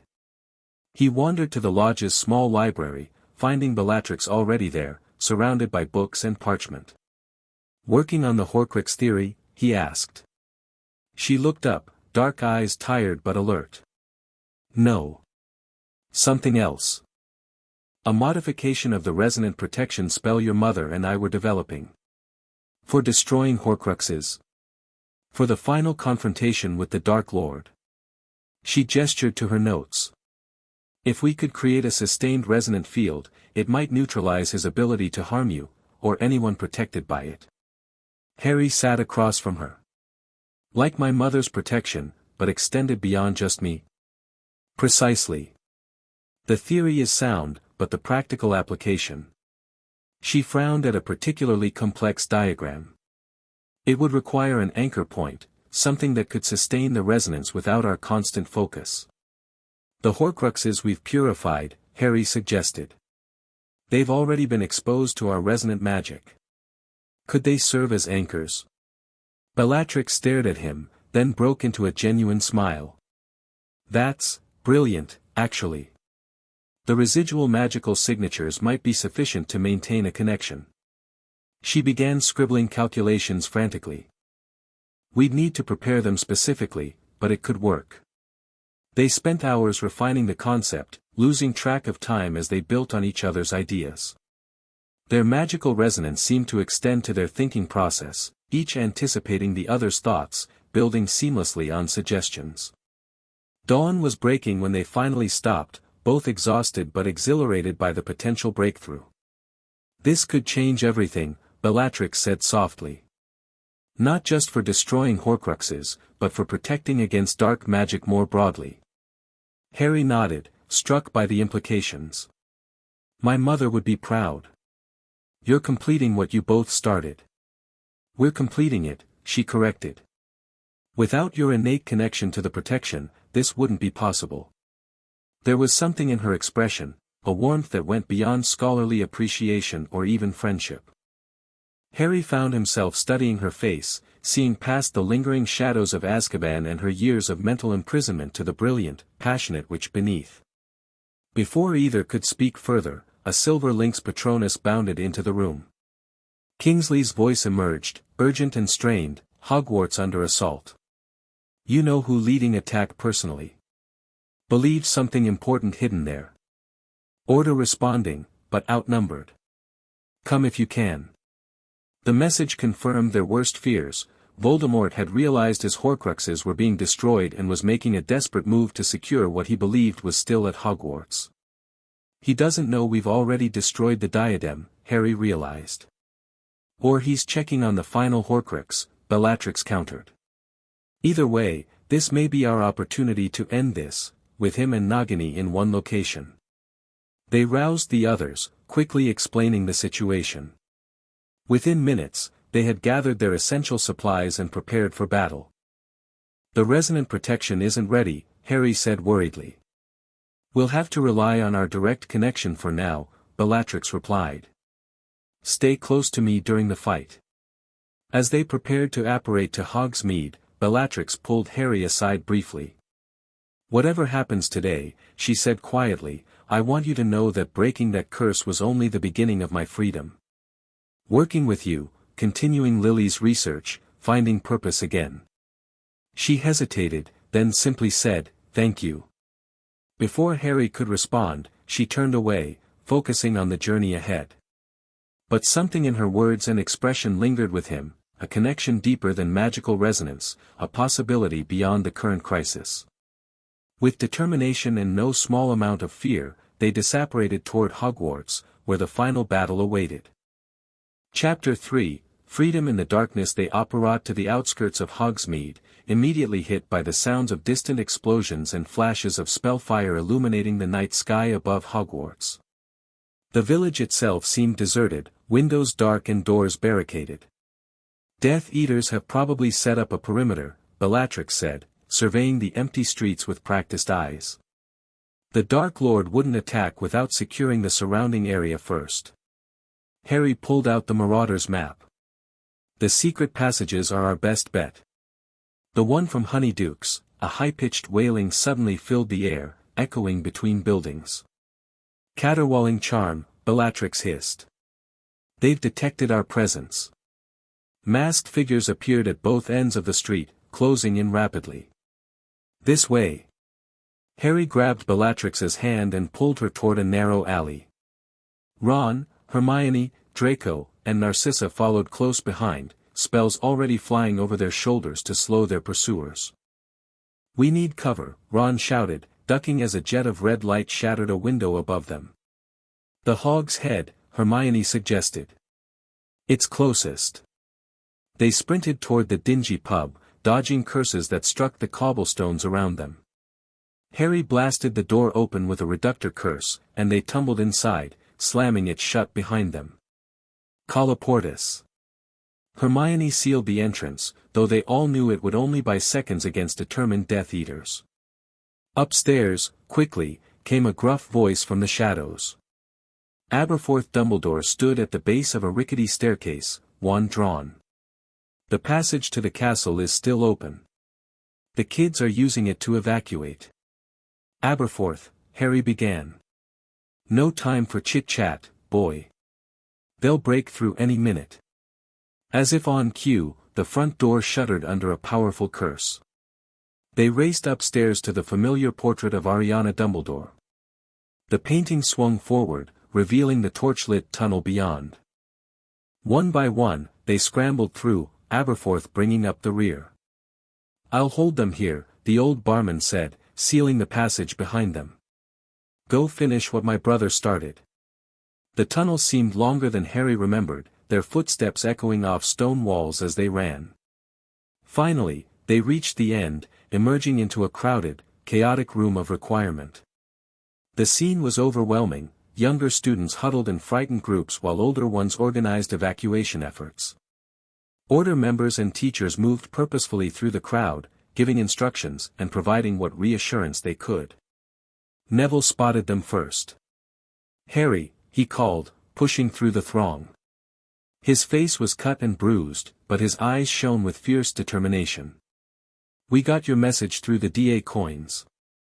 Everyone's been waiting. He stopped abruptly, eyes widening as he registered Bellatrix and the Malfoys. It's okay, Harry said quickly. They're with us. Remember what I told you before? Neville nodded stiffly. Right. Magical binding curse. Still wrapping my head around that. He turned to the others. Harry's here. And he's brought reinforcements. The announcement sent a surge of energy through the room. Students who moments before had looked defeated now straightened, hands gripping wands with renewed purpose. What's the situation? Harry asked, as McGonagall pushed her way toward them. Death Eaters breached the outer defenses 30 minutes ago, she explained briskly. We've established a perimeter in the Great Hall and surrounding corridors. The younger students are evacuating through this room. Her eyes flicked to Bellatrix with undisguised suspicion. Potter, are you certain about your companions? Completely, Harry said firmly. Professor, Bellatrix was under a curse all these years. She's been helping us destroy Voldemort's Horcruxes. Horcruxes, McGonagall repeated, paling. Albus suspected. How many? 6, Bellatrix answered. We've destroyed 4. The snake is the 5th. We're still trying to identify the 6th. McGonagall studied her former student closely, perhaps seeing beyond the infamous Death Eater to the brilliant which she'd once taught. Very well. We need all the help we can get. She turned back to Harry. You know who is in the forest, sending his forces ahead while he searches for something. What's he looking for? Ron asked. No one knows. But he's tearing the castle apart section by section. Harry exchanged glances with Bellatrix, both thinking the same thing. Voldemort didn't yet realize the diadem was gone. He was searching for a Horcrux they'd already destroyed. We need to find Nagini, Harry said decisively. The snake needs to be killed before we can face Voldemort himself. I haven't seen the snake, McGonagall said. But Remus mentioned spotting it with you-know-who at the edge of the forest. Then that's where we're headed, Harry decided. Professor, can you maintain the defense here? We'll hold as long as possible, she confirmed, a hint of her old classroom authority returning. But don't dawdle, Potter. We're outnumbered and rapidly losing ground. With a quick strategy session, they divided into groups. Ron and Hermione would join the castle's defenders, reinforcing weak points in their perimeter. Draco and Narcissa, still viewed with deep suspicion by most Order members, would help coordinate the evacuation, using their knowledge of Death Eater tactics to predict attack patterns. Harry and Bellatrix would go after Nagini. Be careful, Hermione said, hugging Harry tightly. The resonant magic is your best weapon against him. We know, Harry assured her. If everything goes to plan, we'll finish this tonight. When has anything ever gone to plan? Ron muttered, but clapped Harry on the shoulder supportively. They exited the room of requirement and made their way through corridors showing clear signs of battle, shattered windows, scorch marks on walls, and occasionally, still forms beneath hastily conjured sheets. Harry swallowed hard at the sight of the casualties, rage and determination building within him. This had to end. Bellatrix moved with surprising grace beside him, her dueling stance natural and fluid as they navigated potential danger zones. This was the real Bellatrix, not the manic, cackling death worshipper, but a formidable witch with decades of magical knowledge and battle experience. They reached the entrance hall to find it transformed into a command center. Order members cast protective enchantments while Professor Flitwick coordinated defensive spellwork with remarkable precision. Through the shattered main doors, Harry could see flashes of light in the darkness as battles raged across the grounds. Potter. Kingsley Shacklebolt approached, his normally calm demeanor strained but intact. His eyes widened slightly at the sight of Bellatrix. Is this wise? She's on our side, Harry said, growing tired of the explanation. She was under a curse. I broke it. She's been helping us destroy Horcruxes. Kingsley studied Bellatrix carefully. I suppose stranger things have happened in this war. We need all the skilled wands we can get. He quickly briefed them on the battle situation. Voldemort had positioned himself at the forest's edge, sending waves of Death Eaters, giants, and acromantulas against the castle while he conducted some kind of magical search. Nagini remained with him, protected by a magical barrier. Getting close won't be easy, Kingsley warned. He's surrounded by his elite, Dolohov, Raoul, both Carrows. I know their tactics, Bellatrix said. And they'll hesitate when they see me. That confusion will give us an opening. Kingsley looked skeptical but nodded. Good luck, then. We'll try to draw some forces away from the forest with a flanking maneuver in 10 minutes. That might give you a window. They slipped out a side entrance, using disillusionment charms to blend into the darkness. The grounds were a chaotic battlefield, pockets of resistance fighting against overwhelming numbers of Death Eaters and their allies. Giants hurled boulders at the castle walls while acromantulas scuttled along the edges of the battle, picking off isolated fighters. "This way," Bellatrix whispered, guiding Harry toward a depression in the terrain that offered cover. "We can circle around to the forest without crossing the main fighting." They moved silently through the darkness, ducking occasionally as stray spells lit up the night above them. As they neared the forest edge, Harry felt a familiar cold sensation spreading through his chest. "Dementors," he warned. Bellatrix nodded, her face grim. "They're patrolling the perimeter. We'll need to cast Patron Uses, but it will give away our position." "Wait," Harry said, an idea forming. "What if we cast a combined Patronus? Like we did during practice with the resonant magic?" Bellatrix's eyes lit up with understanding. "It would be stronger, potentially affecting a wider area. And the unusual form might confuse the Death Eaters rather than immediately identifying us." They took position behind a large boulder, cancelled their disillusionment charms, and joined hands. The now familiar rush of connected magic flowed between them, stronger than ever in the face of imminent danger. Expecto Patronum, they cast in unison. The result was spectacular, neither stag nor raven, but a brilliant phoenix erupted from their wands, its wingspan enormous and trailing silver-white fire. It soared toward the Dementors, driving them back in disarray as it illuminated the entire forest edge with pearlescent light. "Now!" Harry urged, renewing their disillusionment charms as the Death Eaters guarding the perimeter stared in confusion at the unexpected Patronus. They slipped past the disorganized sentries, entering the forest where darkness swallowed them once more. Ahead, a faint greenish glow revealed their target's location. Carefully, they approached until voices became audible. "Must be here, my lord," came Dolahov's obsequious tone. "The castle has been searched thoroughly, but perhaps the room of hidden things, I have already determined it is not there," Voldemort's high, cold voice replied. "Someone has been interfering with my work. First the locket, now this." Harry and Bellatrix exchanged glances. Voldemort had discovered the missing Horcruxes. They crept closer, finding a vantage point behind dense undergrowth. In a small clearing ahead, Voldemort stood with Nagini coiled at his feet, protected by a shimmering magical sphere. Half a dozen Death Eaters formed a perimeter around him while he conducted some kind of complex detection spell, his wand moving in intricate patterns as he muttered incantations. "He's trying to sense the remaining Horcruxes," Bellatrix whispered, so quietly Harry barely heard her. "To confirm they're still intact.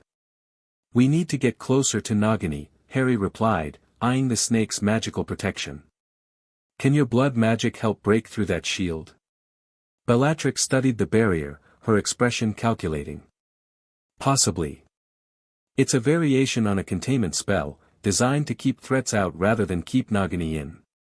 If I can identify the magical signature." Their planning was interrupted by a commotion at the edge of the clearing. Lucius Malfoy stumbled forward, his once immaculate appearance now disheveled and desperate. "My lord," he gasped, falling to his knees. "News from the castle. Narcissa and Draco, they're fighting alongside the Order. They've betrayed us." Voldemort's face remained impassive, but his red eyes narrowed dangerously. "Another disappointment from the Malfoy family. Your wife and son have chosen their fate." He turned away dismissively. "Kill any who bear the Malfoy name on sight." Lucius remained kneeling, visibly shaking. "And there's more.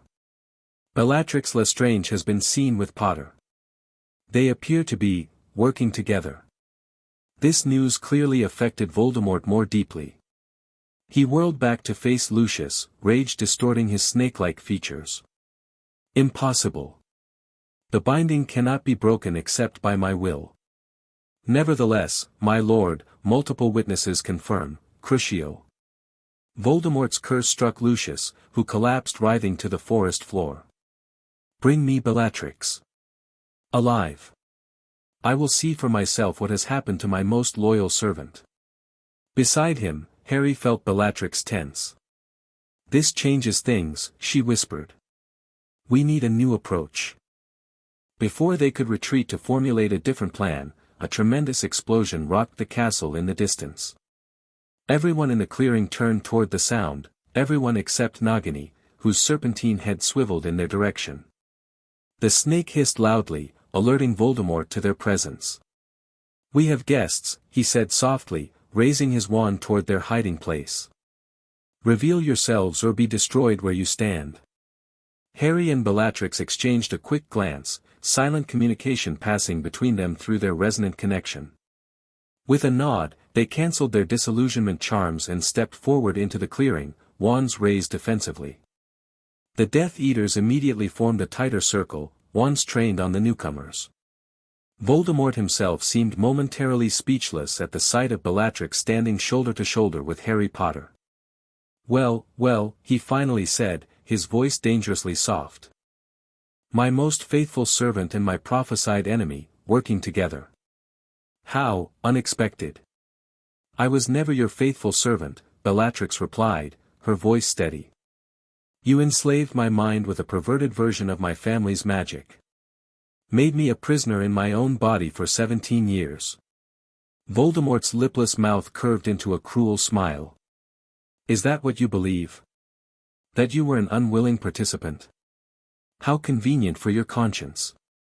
He circled them slowly, Nagini's protective barrier floating alongside him. Tell me, Bellatrix, do you not remember the pleasure you took in torture? The laughter as you cast the Cruciatus? The binding enhanced what was already within you. Lies, Harry interjected. I broke the curse. I saw the real Bellatrix trapped inside, fighting against everything you made her do. Ah, Potter. Always so eager to see good where none exists. Voldemort stopped circling, his red eyes calculating. But I'm curious. How did you break a binding spell that has no counter except by the caster's will? Magical resonance, Bellatrix said, lifting her chin defiantly. The same principle Lily Potter used to protect her son. The magic you can never understand because it requires something you don't possess, the capacity for connection beyond yourself. Fury flashed across Voldemort's face, quickly replaced by cold control. How fascinating. And what else have you discovered through this resonance? Perhaps the nature of certain magical objects I've created? We know about the Horcruxes, Harry confirmed, seeing no reason for pretense. We've destroyed 4 of them already. For the first time, genuine alarm showed in Voldemort's expression. Impossible. The diary, the ring, the locket, and the diadem, Harry listed. All purged of your soul fragments. You're running out of anchors, Tom. Do not call me that name. Voldemort's rage exploded outward in a wave of magical energy that nearly knocked them off their feet. The Death Eaters backed away, clearly terrified by their master's fury. In that moment of distraction, Harry felt Bellatrix squeeze his hand, a silent signal. She had been subtly working on the barrier protecting Nagini while Voldemort was focused on their conversation. The cup as well, she added, deliberately provocative. We took it from my vault yesterday. 5 down, just 1 to go. Voldemort's face contorted with a mixture of disbelief and fury. You lie. No one could have breached Gringotts. We rode out on a dragon, Harry said with forced nonchalance. Made quite a mess of the place. While they kept Voldemort distracted, Bellatrix had maneuvered them closer to Nagini. Harry could feel her magic working through their connected hands, probing the snake's protective shield for weaknesses. Enough. Voldemort raised his wand. Avada, before he could complete the killing curse, Bellatrix made her move. With a quick slashing motion of her free hand, she flung droplets of her own blood, drawn silently during their conversation, directly at Nagini's barrier. Sanguis vinculum frangir, she cried. The shield around Nagini shimmered violently where the blood touched it, creating a rapidly expanding weakness in its structure. Voldemort realized her intent a second too late. Sectum Sempra. Harry shouted, aiming his spell through the compromised section of the barrier. The curse struck Nagini directly, slicing deep into the snake's body. The Horcrux within reacted violently, black vapor pouring from the wound as the creature thrashed in agony. No! Voldemort screamed, simultaneously casting a killing curse at Bellatrix. Harry pulled her aside, the green jet missing by inches. They dove behind a tree as spells from the Death Eaters shattered bark around them. The snake's wounded but not destroyed, Harry gasped. We need to finish it. We need the resonant magic, Bellatrix replied. Full strength, both of us focusing.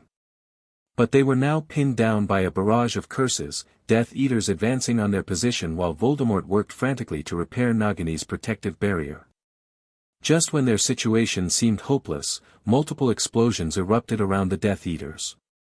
Order members poured into the clearing, Kingsley, Lupin, Tonks, and others, having launched the flanking attack they'd mentioned earlier. Now's our chance, Harry said as the Death Eaters turned to meet this new threat. They sprinted toward Nagini, who lay writhing near Voldemort's feet, the protective barrier partially reformed but still unstable where Bellatrix's blood had corrupted it. Together. Bellatrix shouted as they raised their wands in unison, hands tightly clasped. Animum liberare, malum purger, they cast, the resonant magic flowing powerfully between them. The pearlescent light of their combined spell struck through the weakened barrier, engulfing Nagini completely. The snake convulsed as the Horcrux within fought desperately against the purging magic.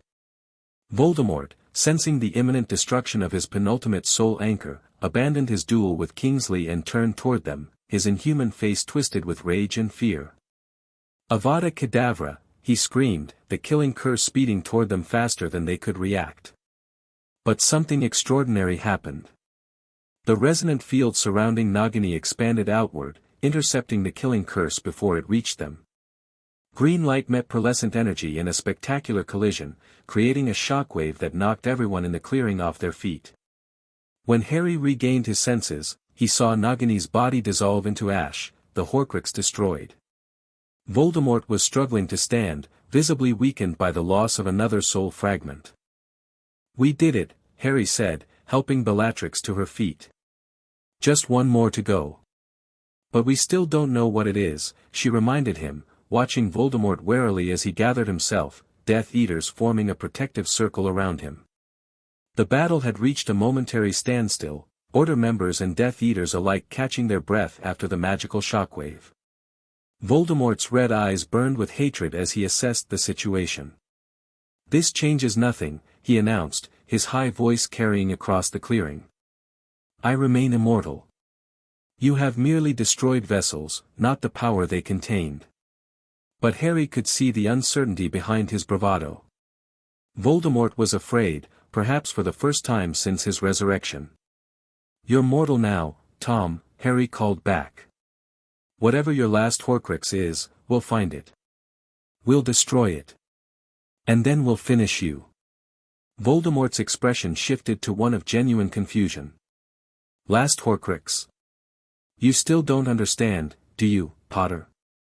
A cruel smile spread across his snake-like features. My final masterpiece has been with you all along. A chill ran down Harry's spine. Beside him, Bellatrix gasped softly as comprehension dawned. No, she whispered. It can't be. What?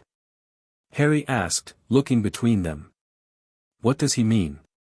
Voldemort laughed, a high, cold sound devoid of humor. Tell him, Bellatrix. You've always been the clever one. Tell him what he truly is. Bellatrix's face had gone pale, her dark eyes wide with horror. The night he tried to kill you, she said quietly. When the killing curse rebounded, a fragment of his soul, already unstable from creating 5 previous Horcruxes, attached itself to the only living thing in the room, Voldemort finished. You, Harry Potter. You are my final Horcrux, the one I never intended to make.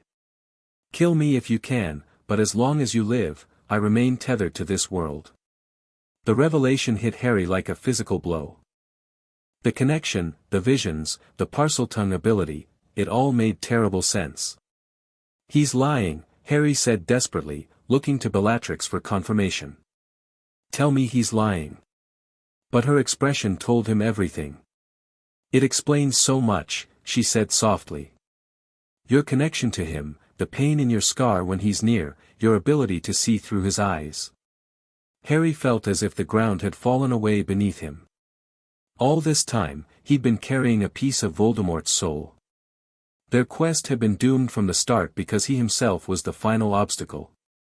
There's only one way forward, Potter, Voldemort said, almost gently. You must die. By my hand or your own, it matters little. But die you must, if you truly wish to see me defeated. The clearing fell silent as the implications of this revelation sank in.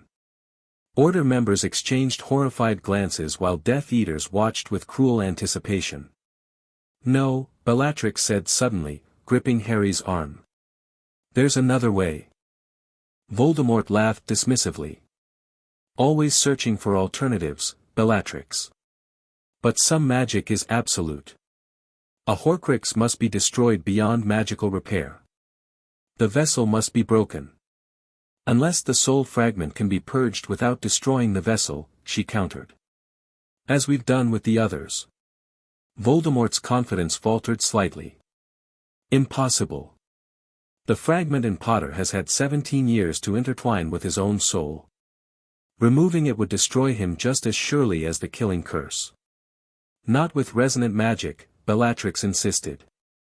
Not with the protection Lily Potter created, which lives on in both Harry and me through our magical connection. Understanding bloomed in Harry's mind. The blood right, we could use it on me. Yes, Bellatrix confirmed. But it would be far more dangerous than with the inanimate Horcruxes. The fragment would fight back directly through your consciousness. And Harry prompted. It would require me to go into your mind, to find the precise location where the fragment attached. To separate what is you from what is him. She met his eyes steadily. I would see everything, Harry. Every memory, every thought, every feeling. There would be no secrets between us. The vulnerability of such complete exposure was terrifying. But the alternative, walking willingly to his death, was unthinkable. Do it, Harry decided. Whatever it takes. Voldemort, sensing the danger in their plan, raised his wand. I think not. Avada, Protego.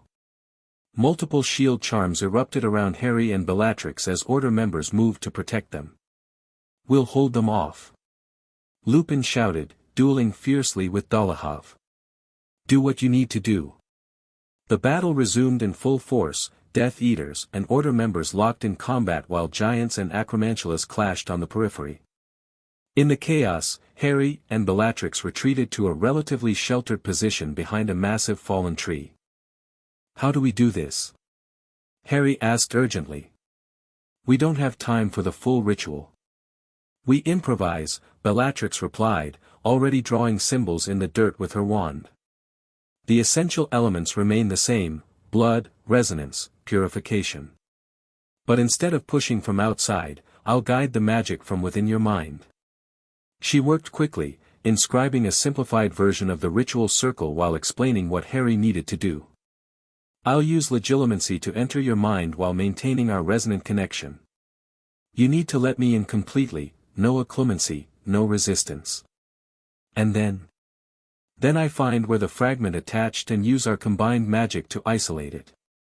The purification spell should do the rest. She looked up at him, eyes reflecting the flashes of spell fire from the nearby battle. It will be excruciating, Harry. The fragment won't release easily. Harry nodded, his expression grim but determined. I've handled pain before.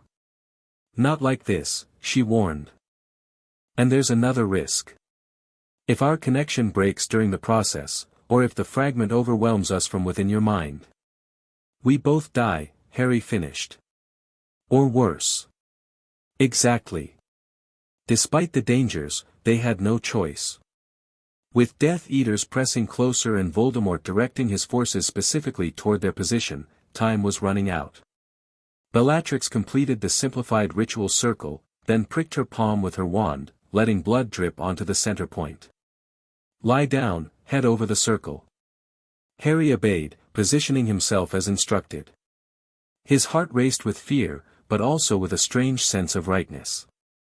If anyone could navigate his mind and extract Voldemort's soul fragment, it was Bellatrix, the brilliant witch who'd helped create the very protection that had saved him as a baby. "Ready?" she asked, kneeling beside him. "Wait," Harry said, catching her hand. "If this goes wrong." "It won't," she interrupted. "But if it does," he insisted, "I want you to know that freeing you wasn't just about defeating Voldemort. These past days working with you, getting to know the real you, they've meant something. Something important." Bellatrix's expression softened, vulnerability showing through her battle-hardened exterior. "They've meant something to me too, Harry. More than I have words to express." She squeezed his hand. "Which is why we'll both survive this. I didn't escape 17 years of imprisonment just to lose you now." The simple declaration carried such weight that Harry felt his resolve strengthen. They would succeed because they had to. Because whatever was growing between them deserved a chance to flourish in a world without Voldemort. "I'm ready," he said. Bellatrix took his hand in hers, establishing their resonant connection. With her other hand, she placed her wand tip against his temple. "Legilimens," she whispered. Harry felt the now familiar rush of their connected magic, followed by the strange sensation of another consciousness entering his mind.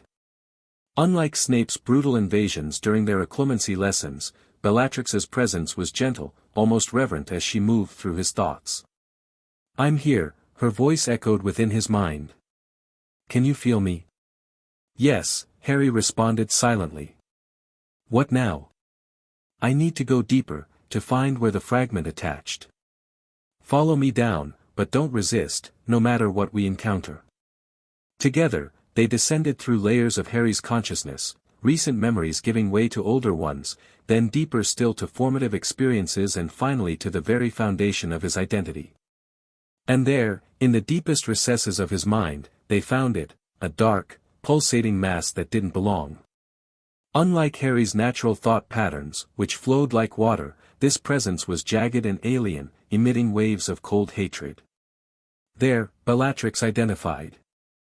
The fragment attached at the moment the killing curse rebounded. "See how it's anchored to your scar?" Harry could indeed see magical tendrils extending from the dark mass, penetrating into various areas of his mind, his ability to speak Parseltongue, his connection to Voldemort's thoughts, even some of his more aggressive impulses. "How do we remove it without damaging me?" he asked. "We don't remove it directly," Bellatrix explained. "We purify it in place, using the same principle as with the other Horcruxes. But we need to isolate it first, containing it so the purification doesn't spread to your own soul." She began the delicate process of magical separation, using their resonant connection to create boundaries around the fragment. It was painstaking work. The soul piece had integrated itself insidiously over 17 years, embedding hooks and anchors throughout Harry's consciousness. Outside, in the physical world, the battle raged closer. Spells impacted near their position, showering them with dirt and debris, but neither broke concentration. Within Harry's mind, they were absorbed in a complex magical surgery. "It's fighting back," Harry observed as the fragment pulsed more violently, sensing their intentions. "Of course it is. It survived this long by adapting to you. Hold firm." The containment nearly complete, Bellatrix prepared for the purification spell. "This is where it gets difficult. The fragment will lash out directly at your consciousness when we begin. It may show you things, terrible things, to break your concentration. Don't believe anything it shows you." "I'm ready," Harry assured her. Bellatrix began the incantation, their resonant magic flowing toward the contained fragment. "Animum liberare, malum purger." The effect was immediate and agonizing. Pain seared through Harry's mind as the fragment fought viciously against the purifying magic. It threw images at him, his friends dying, Hogwarts in ruins, Bellatrix laughing maniacally as she tortured innocent victims. None of it's real, Bellatrix's voice cut through the barrage. Focus on me, on our connection. Harry clung to her presence, using it as an anchor against the fragment's assault. Together they pushed harder, their combined magic penetrating the fragment's defenses layer by layer. Sensing its imminent destruction, the Horcrux changed tactics. Instead of attacking, it began offering power, visions of Harry wielding abilities beyond imagination, ruling alongside Voldemort, achieving immortality. It's desperate, Bellatrix observed. We're nearly there. With one final, concentrated surge of their resonant magic, they breached the fragment's core. It writhed and contracted, its hold on Harry's mind weakening. Now! Bellatrix commanded. Push it out completely. They drove the purification magic deep into the fragment's essence. For one terrible moment, Harry felt as if he were being torn in half, part of his identity, however foreign, being forcibly extracted. Then, abruptly, relief. The fragment dissolved under their combined magic, breaking apart into harmless wisps that faded into nothingness. Where it had been remained a tender emptiness, like a wound beginning to heal. It's done, Bellatrix's mental voice sounded exhausted but triumphant. The fragment is gone. She withdrew carefully from his mind, ending the legilimency spell while maintaining their physical connection. Harry gasped as he returned fully to his body, the pain in his scar, a lifetime companion, noticeably absent. Did it work? He asked hoarsely. Bellatrix nodded, her face pale with exertion. Completely. You're free of him, Harry. The significance of this freedom washed over him. For the first time in his life, his mind belonged solely to him. No foreign presence, no unexpected rage, no visions of Voldemort's activities. A tremendous crash nearby reminded them of their precarious situation. The battle had reached their position, Death Eaters were pressing through the Order's defensive line, and Voldemort himself was advancing, his white face contorted with fury. He knows, Harry realized, scrambling to his feet. He felt the Horcrux die. Then he knows he's mortal now, Bellatrix said, a fierce smile lighting her features. Vulnerable. They rejoined the fight, moving together with the synchronized precision their resonant magic facilitated. Where Harry attacked, Bellatrix defended, where she advanced, he covered her. They fought as a single unit, their combined power more than matching the Death Eaters who came against them. Finally, inevitably, they found themselves face to face with Voldemort himself. He stood in a small clearing, surrounded by the bodies of fallen combatants from both sides. His red eyes gleamed with hatred as he watched them approach. So, he said softly, you've destroyed the fragment within Potter. Clever, Bellatrix. I always underestimated your resourcefulness. You underestimated everything about me, she replied. Just as you've underestimated Harry. Just as you've underestimated love as a power. Love, Voldemort spat the word like poison. Always Dumbledore's favorite solution. And yet, here we stand, he dead, and I alive. Not for long, Harry said, raising his wand. Voldemort laughed. You think you can defeat me in direct combat, boy? I, who have pushed the boundaries of magic further than any wizard in history. You haven't pushed boundaries, Bellatrix countered. You've merely broken them, without understanding what they were designed to protect. True magical innovation requires respect for the fabric of reality, not reckless tearing. Philosophical to the end, Voldemort sneered. But philosophy won't save you. Avada Kedavra. The killing curse shot toward them with blinding speed. Simultaneously, Harry and Bellatrix cast shield charms, their resonant magic creating not the usual transparent barrier but a solid wall of pearlescent light. The killing curse struck this barrier and, impossibly, rebounded, shooting back toward Voldemort, who barely dodged it with a look of shocked disbelief. How? He began. Resonant magic, Harry explained. The protection my mother created, enhanced through our connection. The magic you've never understood because it requires something you sacrificed long ago, your humanity. Fury distorted Voldemort's features. He unleashed a barrage of deadly curses, not just killing curses but obscure dark magic that twisted and writhed through the air toward them. Harry and Bellatrix moved in perfect synchronization, their resonant shield adapting to each attack, absorbing some spells while reflecting others. They were not merely defending, however, with each exchange, they advanced a step closer to Voldemort. The Dark Lord, recognizing the danger, began to retreat. For the first time in his reign of terror, Lord Voldemort was backing away from a fight. "You cannot escape, Tom," Harry called. "It ends here. Tonight. I cannot die." Voldemort screamed, his composure finally shattering. "I am Lord Voldemort." "You're Tom Riddle," Bellatrix corrected. "A half-blood wizard who feared death so much he mutilated his own soul. And now you face it, whole and alone." In desperation, Voldemort turned his wand toward a group of injured Order members nearby. "Drop your wands or they die." It was the opening they needed.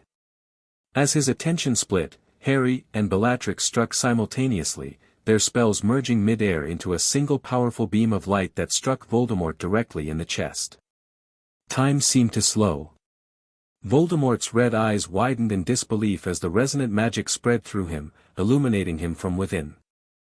For a brief moment, Harry glimpsed something almost human in his enemy's face: fear, regret, perhaps even a flicker of understanding. Then, with surprising quietness, Voldemort's body crumbled to ash, dispersing in the night breeze. No dramatic explosion, no final curse, just the simple end of a man who had feared simplicity above all else. Silence fell across the battlefield as combatants on both sides registered what had happened. Death Eaters looked at the empty space where their master had stood, then at each other in growing panic. Some immediately apparat away, others threw down their wands in surrender. "It's over," Harry said softly, lowering his wand. "He's really gone." Bellatrix nodded, her expression a complex mixture of exhaustion, relief, and something deeper, a vindication 17 years in the making. Completely this time.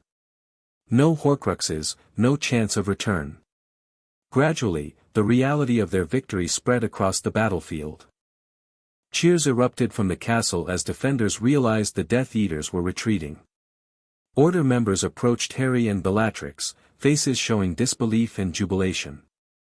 "You did it," Kingsley said, clasping Harry's shoulder. "Both of you." He nodded to Bellatrix with newfound respect. Others were more hesitant, still viewing Bellatrix with suspicion despite her role in Voldemort's defeat. Neville approached cautiously, his wand lowered but not put away. "So it's really done?" he asked. "He's gone for good?" "Yes," Harry confirmed. "All the Horcruxes destroyed, Voldemort himself defeated." Neville studied Bellatrix for a long moment. "I still don't know if I can ever forgive what happened to my parents," he said honestly. "But I believe now that it wasn't really you. And I thank you for helping end this war." It was as much acceptance as could be expected under the circumstances. Bellatrix inclined her head, acknowledging both his pain and his gesture.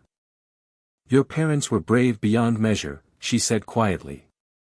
"They resisted when many others broke. That strength lives on in you." The simple tribute brought tears to Neville's eyes.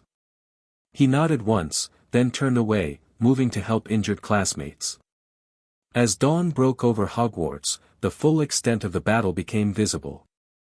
Parts of the castle lay in ruins, and the grounds were scarred with magical damage. Medics moved among the wounded, while others covered the fallen with respectful silence. Harry and Bellatrix made their way slowly toward the castle, supporting each other as the adrenaline of battle faded, leaving bone-deep exhaustion in its wake. "What happens now?" Harry asked, pausing to look back at the battlefield. "Rebuilding," Bellatrix replied. "Healing. Justice for those who willingly served him." Her voice faltered slightly. And for me, I suppose, a reckoning of sorts. Harry turned to her, alarmed. What do you mean? I may have been under a curse, Harry, but these hands still committed terrible acts. There will be trials, testimonies, investigations. She looked down at her hands with a mixture of sorrow and resignation. Some will believe the truth. Others never will. I won't let them punish you for what he made you do, Harry said fiercely. I'll testify. I'll show them my memories of breaking the curse, of your true self fighting all those years. Bellatrix smiled sadly. Justice isn't always about punishment. Sometimes it's about acknowledging harm, offering restitution where possible. She met his eyes directly. I need to face what was done through me, Harry. It's part of my own healing. He understood then that this was not about legal consequences, but about her own need for closure. After 17 years of helpless witnessing, Bellatrix needed to confront the full reality of what had been done using her body, her magic, her identity. Then I'll be with you, he promised. Every step. And after, she asked, a rare vulnerability in her voice. When the trials and testimonies are done. Harry didn't hesitate. After, we continue what we started. The resonant magic research, the protective fields, all the work you began with my mother. There's so much potential there, not just for defense against dark magic but for healing, for connecting people. A fitting tribute to Lily, Bellatrix agreed, her expression softening at the vision he presented. And a proper use of the Black family knowledge, turned toward protection rather than power. They resumed walking toward the castle, where survivors were gathering in the partially destroyed Great Hall. Among them, Harry spotted Ron and Hermione, disheveled but alive, helping to organize the wounded. Nearby, Narcissa tended to an injured Draco, whose arm appeared to be in a makeshift sling. Your family survived, Harry noted, following Bellatrix's gaze to her sister. Yes, she said simply. Another chance I never thought I'd have. As they entered the hall, conversations hushed momentarily as people noticed them. The silence was quickly replaced by a ripple of reactions, some grateful, others confused or suspicious at seeing Harry Potter and Bellatrix Lestrange together. Ron broke away from the group he was helping and approached them, his expression a mix of relief and lingering wariness around Bellatrix. You actually did it, he said to Harry. Killed the snake, destroyed the you-know-what inside you, and finished him off. We did, Harry corrected, deliberately including Bellatrix. Couldn't have done it without her. Ron nodded, then surprised both of them by extending his hand to Bellatrix. Thank you, he said simply. For helping save my best friend. And everyone else. Bellatrix accepted the handshake with gravity, recognizing the significance of this gesture from someone who had every reason to hate her. Your friend saved me first, she replied. I merely returned the favor. Hermione joined them, hugging Harry fiercely before addressing Bellatrix. The resonant magic worked, then. For destroying the Horcrux in Harry? Perfectly, Bellatrix confirmed. Though it required some adaptation from the ritual we used on the objects. I'd love to hear the theoretical details, Hermione said, her academic curiosity temporarily overriding exhaustion. The applications for such magic could be revolutionary. Later, Hermione, Harry said with a tired smile. Right now, I think we all need rest. McGonagall approached their group, her normally immaculate appearance showing signs of battle. Potter, M.S. Black, she said, deliberately using Bellatrix's maiden name. The minister wishes to speak with you when you're able. And there are reporters gathering outside the grounds. Can you tell them we'll talk tomorrow? Harry asked. Or the next day. We're barely standing. McGonagall's stern expression softened. Of course. I've arranged quarters for everyone in the undamaged portions of the castle. Ms. Granger can show you. She hesitated, then added, what you've accomplished today. Albus would have been proud. Coming from McGonagall, this was high praise indeed. As she moved away to coordinate other matters, Hermione led them through the castle to a section of guest quarters normally reserved for visiting dignitaries. Best we could manage under the circumstances, she explained, opening a door to reveal a modest but comfortable suite. This one's yours, Harry. Bellatrix, you're next door. Thank you, Bellatrix said, genuine appreciation in her voice. Left alone in the corridor, Harry and Bellatrix faced each other, the events of the past hours, the mind connection, the destruction of the Horcrux within him, their unified defeat of Voldemort, creating an intimate bond that transcended ordinary experience. I should rest, Bellatrix said, though she made no move toward her door. Me too, Harry agreed, equally stationary. Neither wanted to separate, to break the profound connection that had sustained them through the battle. After experiencing complete mental and magical unity, physical distance felt almost painful. The resonance is still active between us, Bellatrix observed quietly. Even without actively casting, I can feel your magic reaching for mine. Is that normal? Harry asked. Will it fade? She shook her head. I don't know. What we've done, the depth of magical connection we established, it's unprecedented. When I worked with your mother, our resonance was strong but nothing like this. Harry considered this. Does it bother you? That we're connected this way? No, she answered without hesitation. After 17 years of imprisonment in my own mind, this connection feels like freedom. Ironic, considering it's another form of magical binding. But one freely chosen, Harry pointed out. That makes all the difference. Their eyes met in complete understanding. After a moment of silent communion, Bellatrix reached out and lightly touched his cheek. Sleep well, Harry Potter, she said softly. We have much to discuss tomorrow. And after tomorrow, he asked, capturing her hand in his. A genuine smile transformed her features, erasing years of pain and revealing the brilliant, passionate witch who had been hidden for so long. After tomorrow, we begin the work of building something new. Together. With that promise hanging between them, they reluctantly parted to find the rest their bodies desperately needed, both knowing that their magical and personal connection had only just begun to reveal its potential. The weeks following Voldemort's defeat brought rapid changes to the wizarding world. Kingsley Shacklebolt was appointed interim minister for magic and immediately began reforming the corrupted ministry. Death Eaters were rounded up for trial, while their victims received long overdue support and compensation. Hogwarts underwent urgent repairs to make it habitable for the new school year, with McGonagall as headmistress overseeing both reconstruction and curriculum reforms.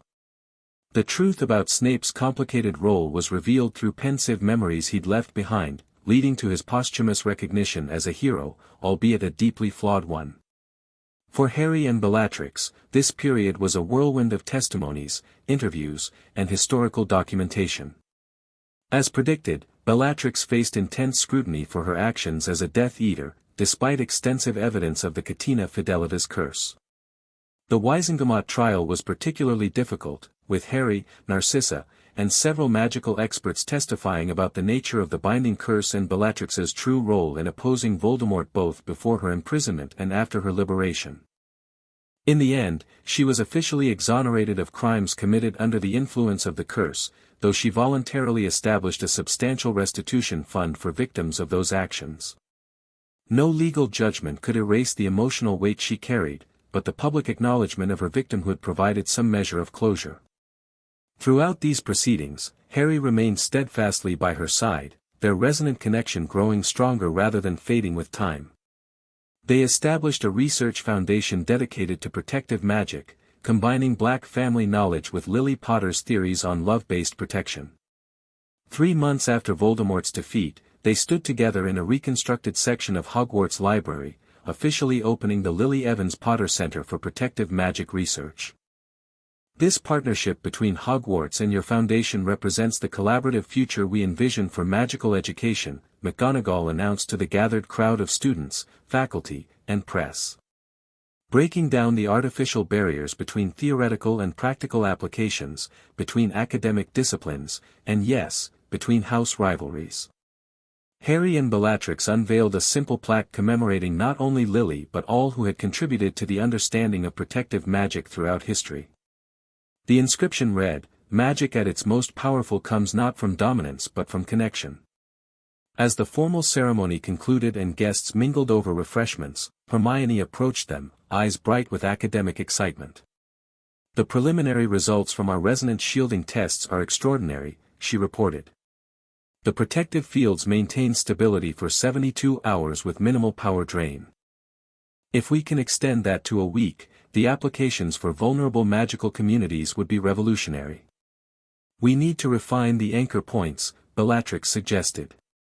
"The purified Horcrux containers worked well, but their capacity is limited by their original construction. What if we created purpose-built anchors?" Harry proposed. "Designed specifically for resonant magic from the beginning?" Their technical discussion continued, drawing in Flitwick and other interested researchers, until Ron eventually dragged Hermione away to the refreshment table, insisting that even brilliant witches need to eat occasionally. Left momentarily alone in a quiet corner, Harry and Bellatrix watched the diverse gathering, former enemies now cautious colleagues, students from all houses working together, theoretical and practical magic practitioners finding common ground. "We've made a good start," Bellatrix observed. "Though the personal suspicion may never completely fade." She nodded toward a group of older wizards who were casting occasional distrustful glances in her direction. "It will, with time," Harry assured her. "What matters is that we're creating something positive from all the darkness." She turned to face him fully, her dark eyes serious. "There's something I've been meaning to discuss with you. About our resonant connection." "It's getting stronger," Harry said. "I can feel it even when we're not actively working together." "Yes. And that presents both opportunities and complications." Bellatrix hesitated, uncharacteristically uncertain. "The research suggests that resonant magical connections of this strength typically occur between individuals whose lives are fundamentally intertwined. The magic itself is responding to deeper connections." Harry smiled. "Are you trying to ask if I have feelings for you, Bellatrix Black?" A hint of her old haughtiness surfaced. "I'm attempting to approach this rationally. We began as enemies. Our connection formed under extraordinary circumstances. Your history with me, or rather, with the cursed version of me, is complex and traumatic. And yet here we are," Harry said simply. "Working together. Building something meaningful." He took her hand, their magic humming pleasantly at the contact. "The resonance doesn't create feelings, Bellatrix. It reflects what's already there." "And what is there, exactly?" she asked, the vulnerability behind her composed expression touching something deep within him. Instead of answering with words, Harry leaned forward and kissed her gently. The resonance between them surged, creating a brief, visible glow that thankfully went unnoticed by the chattering crowd across the room. When they separated, Bellatrix looked momentarily stunned, then composed herself with remarkable speed. "Well," she said, a smile playing at the corners of her mouth, that was certainly more efficient than a lengthy theoretical discussion on interpersonal magical dynamics. Harry laughed. "I thought you might appreciate the direct approach." Her expression softened. "I do. But the complications remain. I'm older than you. My history is problematic at best. The wizarding world sees you as their savior and me as the brilliant witch who helped defeat Voldemort," Harry interrupted firmly. "The woman who endured 17 years of mental imprisonment without breaking. My mother's research partner. My partner." He squeezed her hand. "The rest is just noise." Bellatrix studied him for a long moment, perhaps seeing in his determination echoes of Lily Potter's unwillingness to let conventional wisdom limit her magic or her heart. "Very well," she said finally. "But I insist we maintain professional decorum during working hours. The research is too important to be compromised by personal entanglements." "Absolutely," Harry agreed solemnly, though his eyes twinkled with mischief. "Though I define working hours as strictly 9 to 5. 7-6, she countered automatically, then caught herself with a laugh. We're negotiating already. Perhaps this really is more than magical resonance. Before Harry could respond, Kingsley Shacklebolt approached, requesting their input on a ministry proposal for standardizing defensive magic training. The moment passed, but the understanding between them remained, a new dimension to their already extraordinary connection. 1 year after Voldemort's defeat, Harry and Bellatrix stood on the cliff behind Shell Cottage, watching waves crash against the shore below. Their research had progressed remarkably, with practical applications already being implemented in vulnerable magical communities worldwide. The resonant protection fields they developed had proven effective against a wide range of dark magic, while the theoretical framework they'd established had opened new avenues in healing magic previously thought impossible. Personally, their relationship had deepened despite periodic public controversy. Those who knew them best, Ron, Hermione, Narcissa, even Neville eventually, came to accept the genuine connection between them, recognizing that they balanced and completed each other in ways that transcended conventional pairings. I received an interesting letter today, Bellatrix mentioned as they walked along the cliff edge. From Gringotts. Oh. Harry had learned that her casual tone often preceded significant news. They've completed the audit of Black family assets. With the death of Rodolphus in Azkaban last month, my marriage contract is officially dissolved. All entailed Black properties revert to my control as senior surviving member of the direct line. That's good news, isn't it? Harry asked, sensing there was more to this announcement. It includes a property I'd forgotten about. A cottage in Godric's Hollow, not far from where your parents lived. She paused, watching his reaction carefully. According to family records, it was used as a research location where Lily and I worked on protective magic theory. Harry stopped walking, stunned by this revelation. You and my mother had a laboratory in Godric's Hollow? All this time? Apparently so. The cottage was placed under complex concealment charms when I was taken. The goblins only managed to break through them during their audit. She hesitated. I thought you might want to see it. There may be research materials, personal effects, connections to your mother you haven't had before. The thoughtfulness of this gesture touched Harry deeply. Despite her typically pragmatic demeanor, Bellatrix understood his need for connections to his parents beyond mere stories or photographs. I'd like that, he said. When can we go? Now, if you wish. I have the key and coordinates. They operate directly to a small, ivy-covered stone cottage on the outskirts of Godric's Hollow.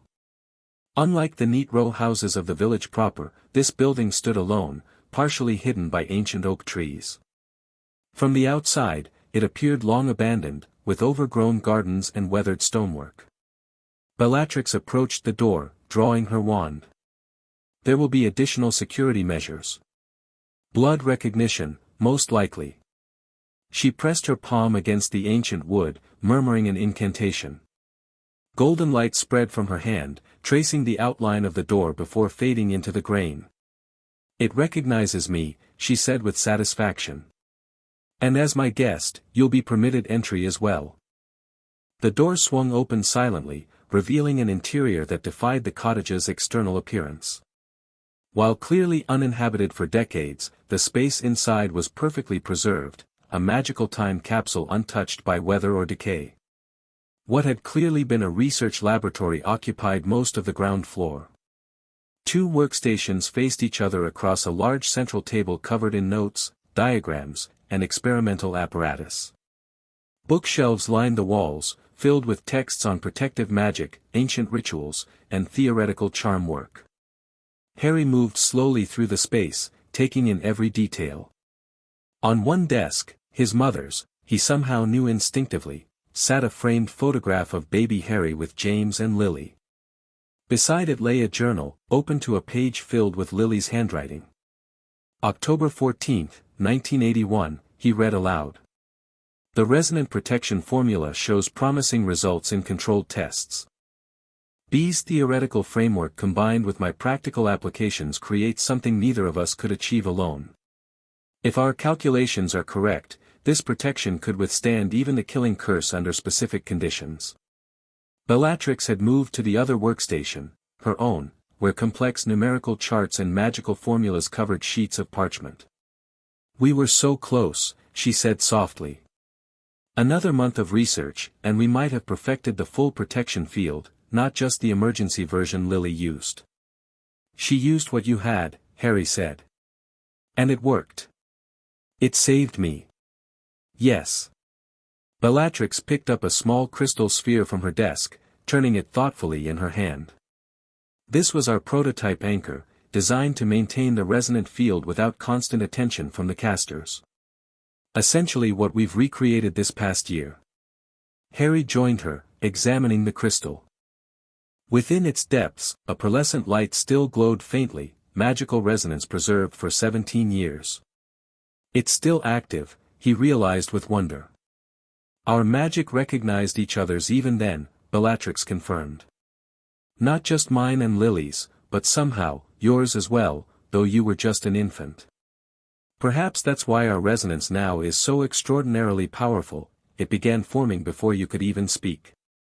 The implications of this connection spanning decades, persisting through war, imprisonment, and death, were profound.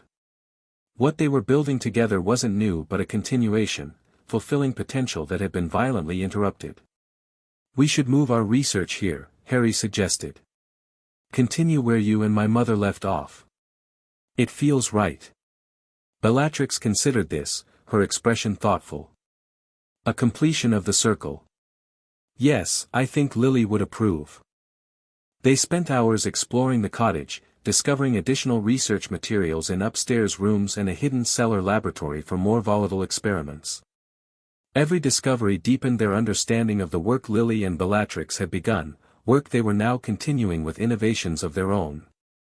As evening fell, they sat together on the cottage steps, watching stars appear over Godric's Hollow. The weight of history, both tragic and hopeful, surrounded them in this place. "What happens now?" Harry asked, echoing the question he'd posed on the battlefield a year ago. Bellatrix considered the question with characteristic thoughtfulness. "We continue the research, of course. There are applications we've barely explored, healing magic, protective fields for Muggle-born children, extensions to magical education." "I meant with us," Harry clarified with a smile. "Ah." A hint of color touched her cheeks. "Well, that rather depends on you, doesn't it?" "On me?" "Yes." She turned to face him directly. "I've lived enough life to know what I want, Harry. I want to continue our work. I want to build something meaningful from the ruins of what Voldemort destroyed. And I want to do it with you." Her dark eyes held his steadily. "The question is what you want, with your whole life ahead of you." Harry didn't hesitate. "I want exactly the same things. The work, the purpose, and you. I've never been more certain of anything." Relief and joy softened her features. "Even knowing that it won't always be easy? That there will always be those who see me only as I was under the curse?" "Especially knowing that," Harry replied. "Because fighting for what matters, for who matters, is what I do best." Bellatrix laughed, the sound warm and genuine in the evening air. "That is undeniably true." She reached for his hand, their magic humming contentedly at the contact. "Then I suppose we continue. Together." "Together," Harry agreed, sealing the promise with a kiss. Above them, stars continued their ancient patterns, indifferent to human concerns yet somehow bearing witness to this moment of healing and new beginning. In a cottage where brilliant minds had once worked to protect what they loved, two people once positioned as enemies now found themselves architects of a different future, one built on resonance rather than discord, connection rather than division. The darkness had been broken, not just by defeating Voldemort but by liberating truth from beneath layers of magical deception. And in that liberation, both Harry Potter and Bellatrix Black had found something neither expected, a resonance of magic, of purpose, and of hearts that would continue long after the scars of war had faded into history. The end. Thank you for watching this video. Please be sure to subscribe to our channel and like this video.